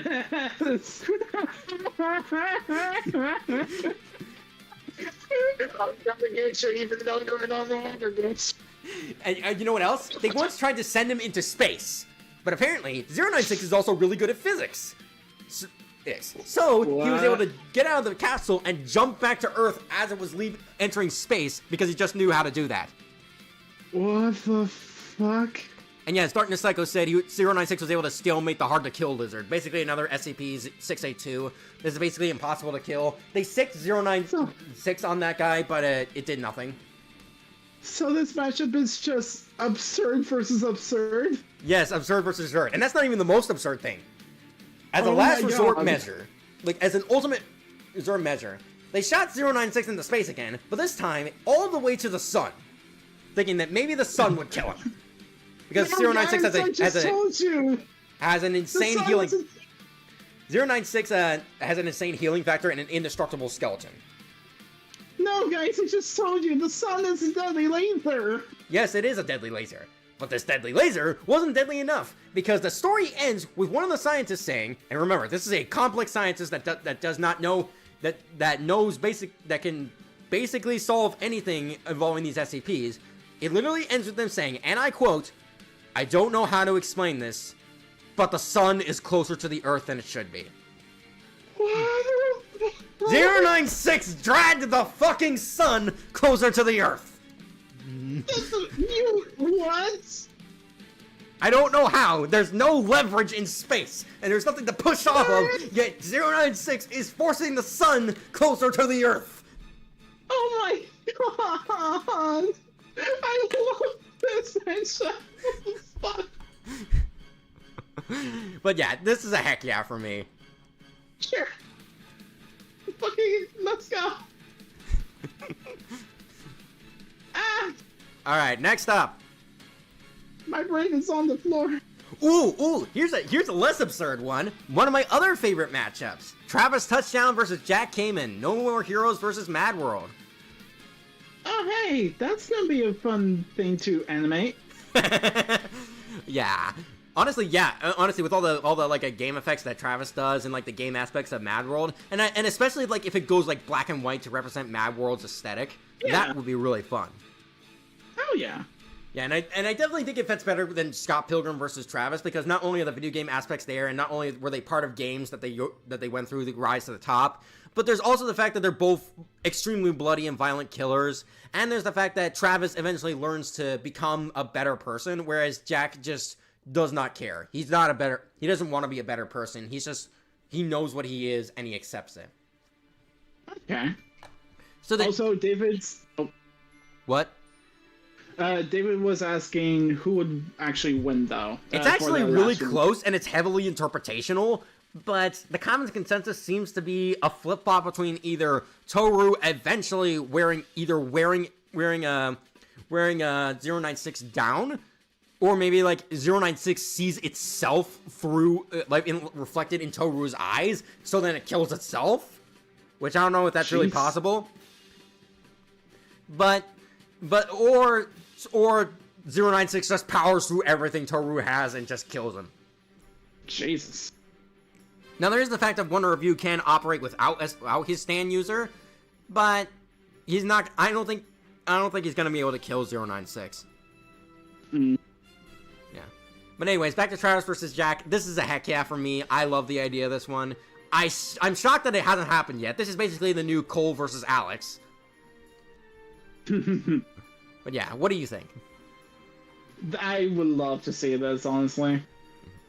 Another heck yeah. It's a heck yeah.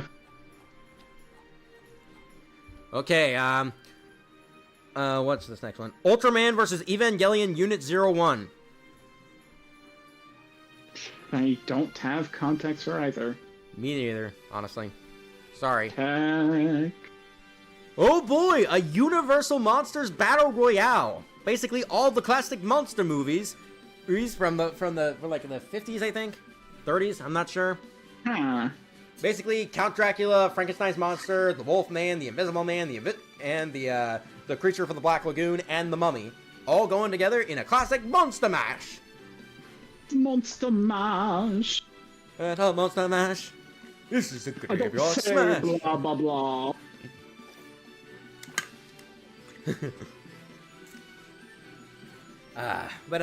Yeah, this is a very fun idea. I've only seen a couple of classic monster movies, but my grandparents have seen them, and and I told my grandpa about this, and we actually came to an idea of who would win. Oh. All right. Here's the order in which they all die. First off, God. The Mummy, he's dying first. The original Mummy is basically just a guy that strangles people and gets more power from strangling. I guess he like drains their life force or something. But like besides that, he's not doing anything against the other monsters. Even the Invisible Man has a leg over him by being invisible. Sorry. You all right? Yeah, I'm fine. But Okay. even beyond that, even with that, the Invisible Man, he's dying next. Because even though he's invisible, he is still just a man. So one good swing in the right direction from like Frankenstein's monster or the Wolf Man, and he's dead. Damn. Next up, Creature from the Black Lagoon. That's dying first. Unless it's in the water, it's very unwieldy on land. I mean next. It's very unwieldy on land, and it's not going to be able to do much. It doesn't seem to be very, very strong either. So really, it's going to come down to Dracula, the Wolfman, and Frankenstein's monster. Now, even if Dracula like hypnotizes like a Frankenstein's monster or one of the others to fight each other, eventually one of them is going to break free.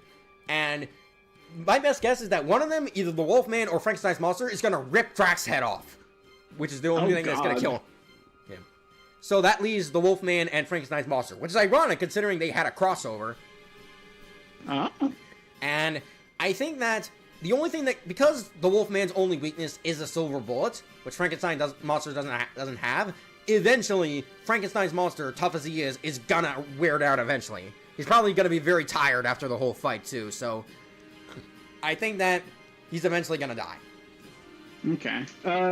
David says, but isn't the Invisible Man a scientist? Wouldn't he be able to properly use his invisibility to his advantage? Yes, but the Invisible Man is also kind of pretty arrogant. So and he's very confident in his invisibility. So I'd imagine his arrogance would get the better of him. Especially against monsters he can't immediately solve.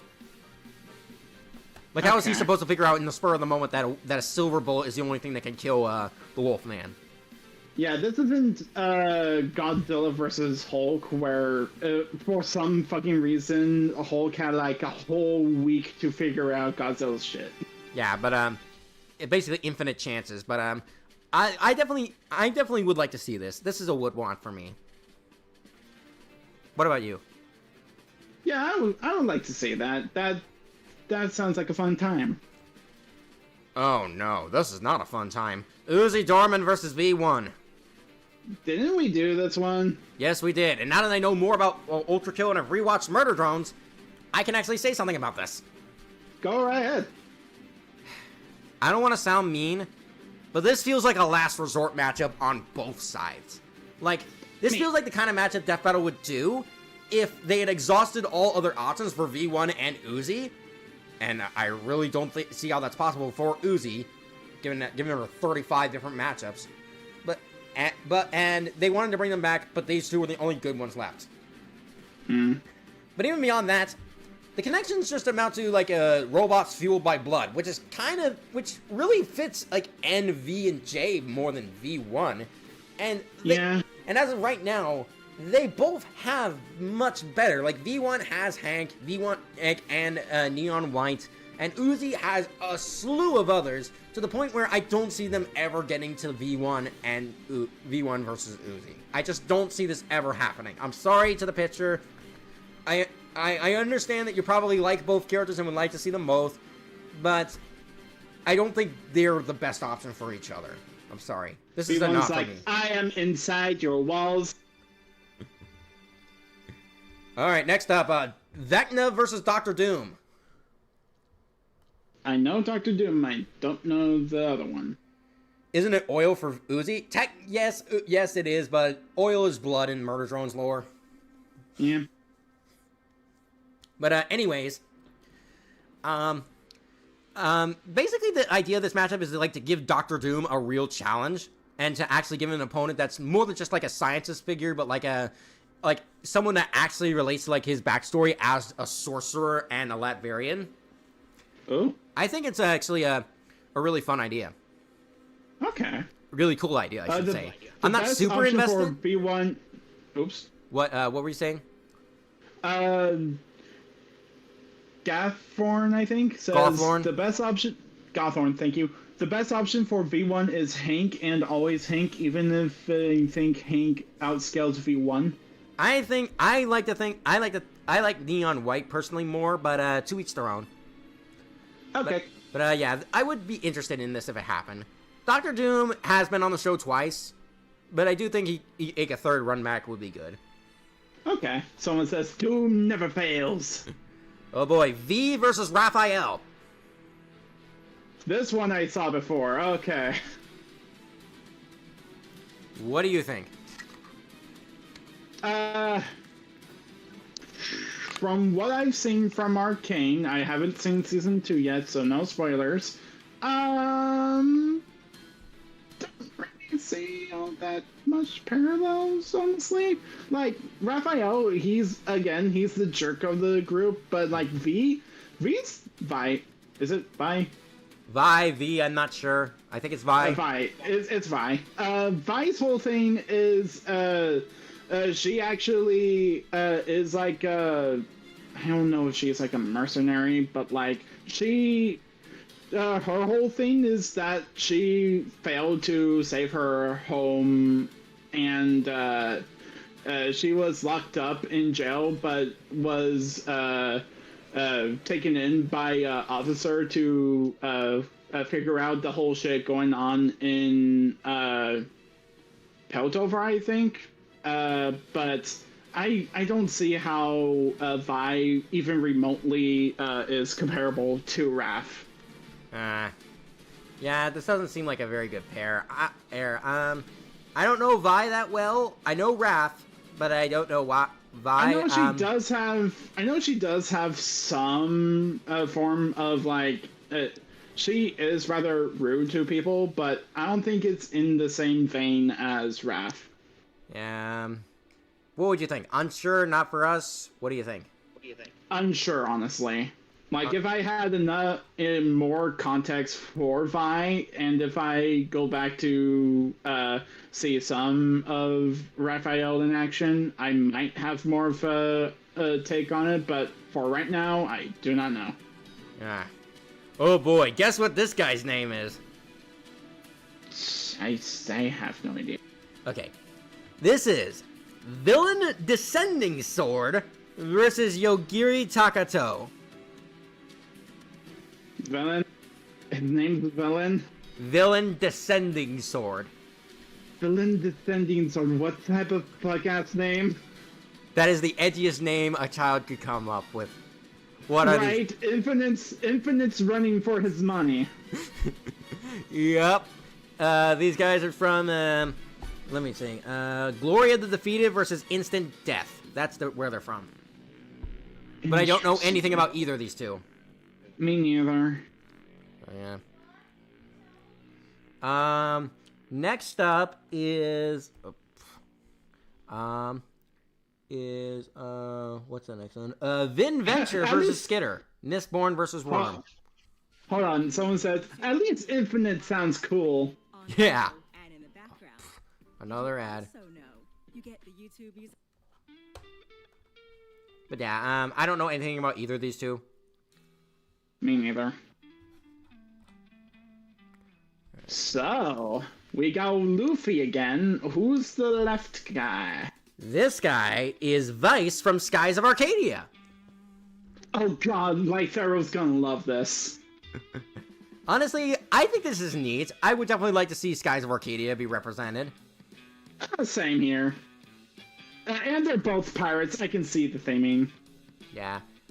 And apparently it is kind of debatable. There is some stuff with like Vice's critical moves and Luffy's powers, but I would definitely have interest in this. I don't know if I would want it, but I would definitely have interest.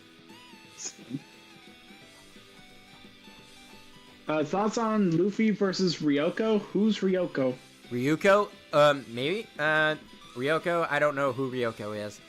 Okay, next up. Say it in the in chat, please. The Warrior of Light versus the Guardian. Final Fantasy versus Destiny. Two previous characters for two previous matchups put together. How original the naming conventions. Goddamn. Oh, kill, Ryoko. Oh, Ryuko. Oh, her, I guess that's fine. I don't know if I really... You know what? No, I don't really see it. Yeah, I don't see it either. I'm sorry. But anyways, Warrior of Light versus the Guardian. I don't know anything about these characters. Me neither.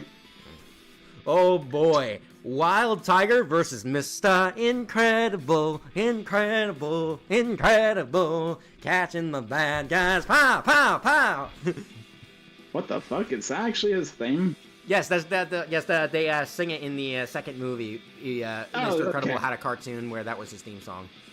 I actually didn't see that movie. Have you at least seen the Incredibles 1? I have seen Incredibles 1, and I have seen a little bit of this anime that this guy's from. Tiger and Bunny?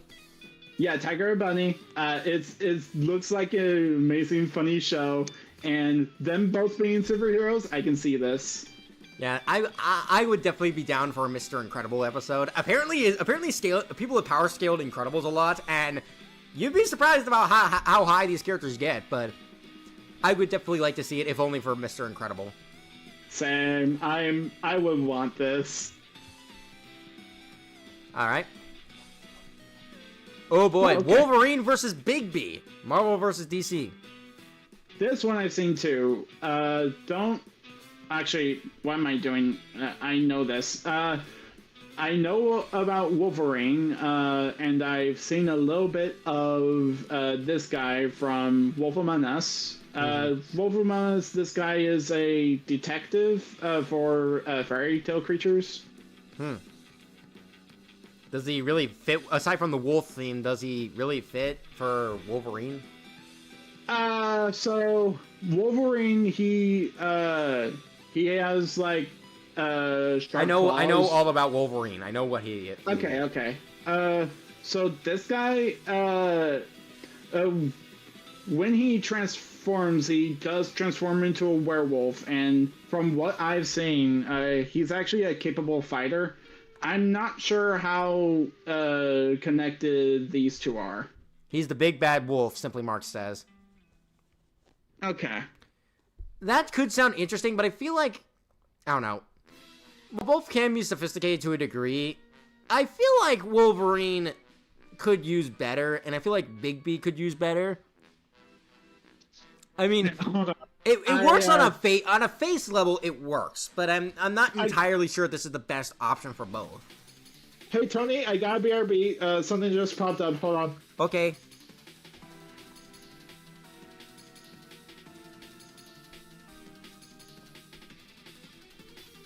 Okay, so what's other people? What is chat saying? He drinks a lot. Wolf fights. I heard he goes up to Universal. Who? Bigby or Wolverine? It wouldn't surprise me for Wolverine, but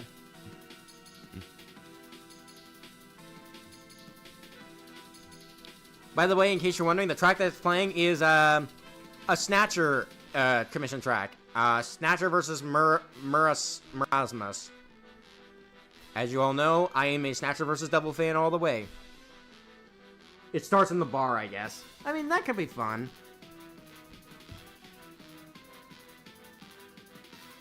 Thoughts on Hulk vs. Godzilla? I was initially ambivalent towards it, but I've grown to like more aspects of it.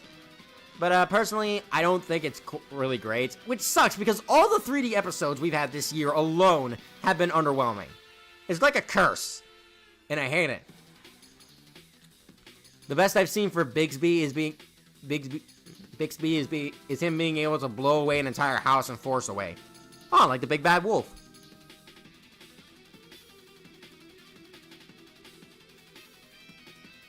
Hulk smash. But yeah, when I'm more leaning towards unsure for this one. When Jack gets back, we'll see what he thinks. I'm back, sorry. Well, speak of the devil. Yeah, I thought I got a blind nose, but it turns out I didn't. Oh, okay. Huh. Glad you're doing okay. Anyways, I'm leaning towards unsure for this one. I'm not sure if it's really the best thing for both. There's some aspects that I could like, mainly the wolf fight, but what do you think? I'm not sure either. I'm not sure. Next up, let's see here. Yukari Yakumo versus Altair. Toho Project versus Recreators. Don't know either. Neither do I, unfortunately. Oh boy, Fuse Zamasu versus Gore the God Butcher. Oh boy. I'm pretty sure I got information on... Wait, you probably already know. Yeah, I know Zamasu. It's a whole deal. Alright. Gore the God Butcher. Okay, Joe Met beat us to it. Gore's abilities include as a symbiotic weapon, Necro Sword, the power to shapeshift the symbiote into armor, weapons, the ability to create sentient black berserkers, and control over shadows and darkness. And like, Gore the God Butcher is one of the most dangerous Marvel villains of all time. Like, he was able to single-handedly take out almost every other god in the Marvel universe. And bear in mind, in the comics, Marvel gods, including Thor, get to some insane powers. Yeah, no, I see the similarities. Godbusters, let's go. Yeah, I definitely think this would be interesting. I've heard it's pretty one-sided, though on which side it tends to vary depending on who you ask, but... Yeah. But I would definitely have interest if it happened. Oh, of course, that's right. Yeah, I'd take interest in that. That'd be cool. Alright, the two Zangief matchups. Zangief versus King. Street Fighter versus Tekken. Zangief is not bad guy. He's bad guy? I say Zangief, you are bad guy. But that does not mean you are a bad guy. There it is.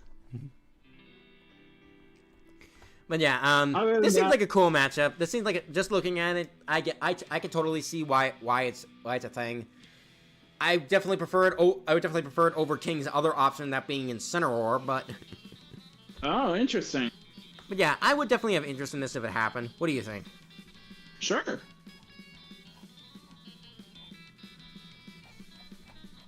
All right, now we have Zangief versus Wolf Hawkfield from Virtua Fighter. Interesting. Okay. I don't know anything about Virtua Fighter. Me neither. I mean, I know Zangief fairly well, but I'll still put it in don't know well enough. Sure. Okay, Xenos Yay Galvus versus Darth Nihilus. Final Fantasy versus Star Wars. Don't know. Yeah, I don't know these characters either. Apparently Darth Nihilus is from Knights of the Old Republic, but I never played that game, so, yeah. Alright, just a few more left. Let's get Four more, people! Alright. Oh boy, this is gonna be a mouthful. Zeta Gundam Camille Biden versus VF-1S Strike Valkyrie Hikaru Ichigo. Mobile Suit Gundam versus Macross. So Gundam versus Gundam again. Kinda. Okay. Don't know well enough. Yep. Ooh, Zim versus Crypto. Invader Zim versus Destroy All Humans. This sounds fun. Yeah. Is that the connection? They have long names? Yeah, looks like it. What's wrong with King versus Incineroar? I don't know. It just seems a little basic. I mean, I get it, but it's just like not the best thing in the world. But this is pretty cool. I like this one. You think it's the basic bitch? No, not Invader Zim versus Crypto. No. The one that you were talking about before. But yeah, Invader Zim versus... I would love to see this. And I can definitely see this as being a really funny with their banter and like just how chaotic it could be with all their like unique weaponry. This could be a genuinely very funny time. I've never played Destroy All Humans and I never watched Invader Zim, but I would definitely want this. Yes, would want. Now we have how do I pronounce this? Zscalar versus Vlad Plasmius. Ben 10 versus Danny Phantom. Wait, this has been 10? Oh, interesting. Oh, someone says, I hear Zim might win.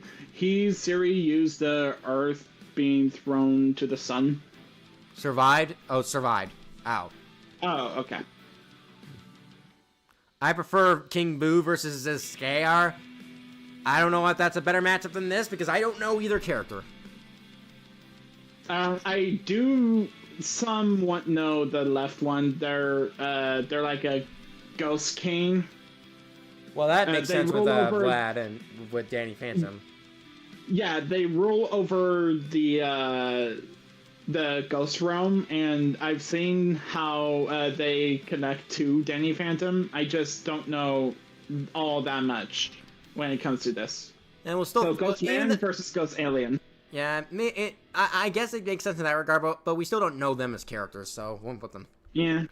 And I get the feeling that's where this last one might go. Zygarde versus Destroya. Pokemon versus Godzilla. Oh, wait, what? Yeah, Zygarde versus Destroya. Oh, that's interesting. With Premium Light, people can watch me doing this ad-free. Stop it with the ads. Oh, Hat Kid versus Spark. That's the final track. That's funny. But anyways, do you know Zygarde? A little bit, yeah. What do you know about him? They're the legendary from Gen 6, and... Well, one of the legendaries, anyway. And if I remember correctly, they have this gimmick where they're divided into a lot of pieces, and the more you form, the more they get stronger, and if you form them entirely, they're like the representation of death, if I remember correctly. Ooh, sheesh. Well, not death. That's Divetal. Shit. I think they're... I forgot what specifically they are, but they are extremely powerful. Well, I don't know anything about Zygarde or Destroya. I know Nemesis Bloodbreaker, another Death Battle YouTuber that I follow, is very into like a Destroya versus Iris. But okay. I'm not really familiar with either character that much. That's fair. So I guess this is the last one that's gonna go in. Don't know well enough. All right, folks, we are done. Oh, wait a minute. Zygarde is basically comparable to Rayquaza, or heck, even higher with the Magna scaling, also upscaling Mewtwo. Oh, okay, that's cool. But still, we are done. Cool. We have finally completed this gargantuan list that took over 6 hours to do. Oh boy, I am tired. Same though. But let's look over our choices. We got all these, and heck yeah, no changes. Absolutely love all of these. I would love to see them happen and become a full death battle someday. We got several in would want that, yeah, we're not in head over heels for them, but we would really like to see them. These ones that were really... And we got several more, frankly too many more, in passing interest that's, not the greatest things ever, but we would be interested. Yeah. unsure, the ones we're confused about, or just need to be educated more. Like, we're not just sure how they work, either as fighters or as matchups. So, that's that. Too many and don't know well enough, unfortunately. Yeah. And We are uncultured not for us. Now, swine. again, please don't take this as us offending you personally. We have no means of harassing, of dissing you, the pitcher, or the favorite matchup, or the person who really likes this matchup. We just personally just do not like your ideas in one way or another. Mm-hmm.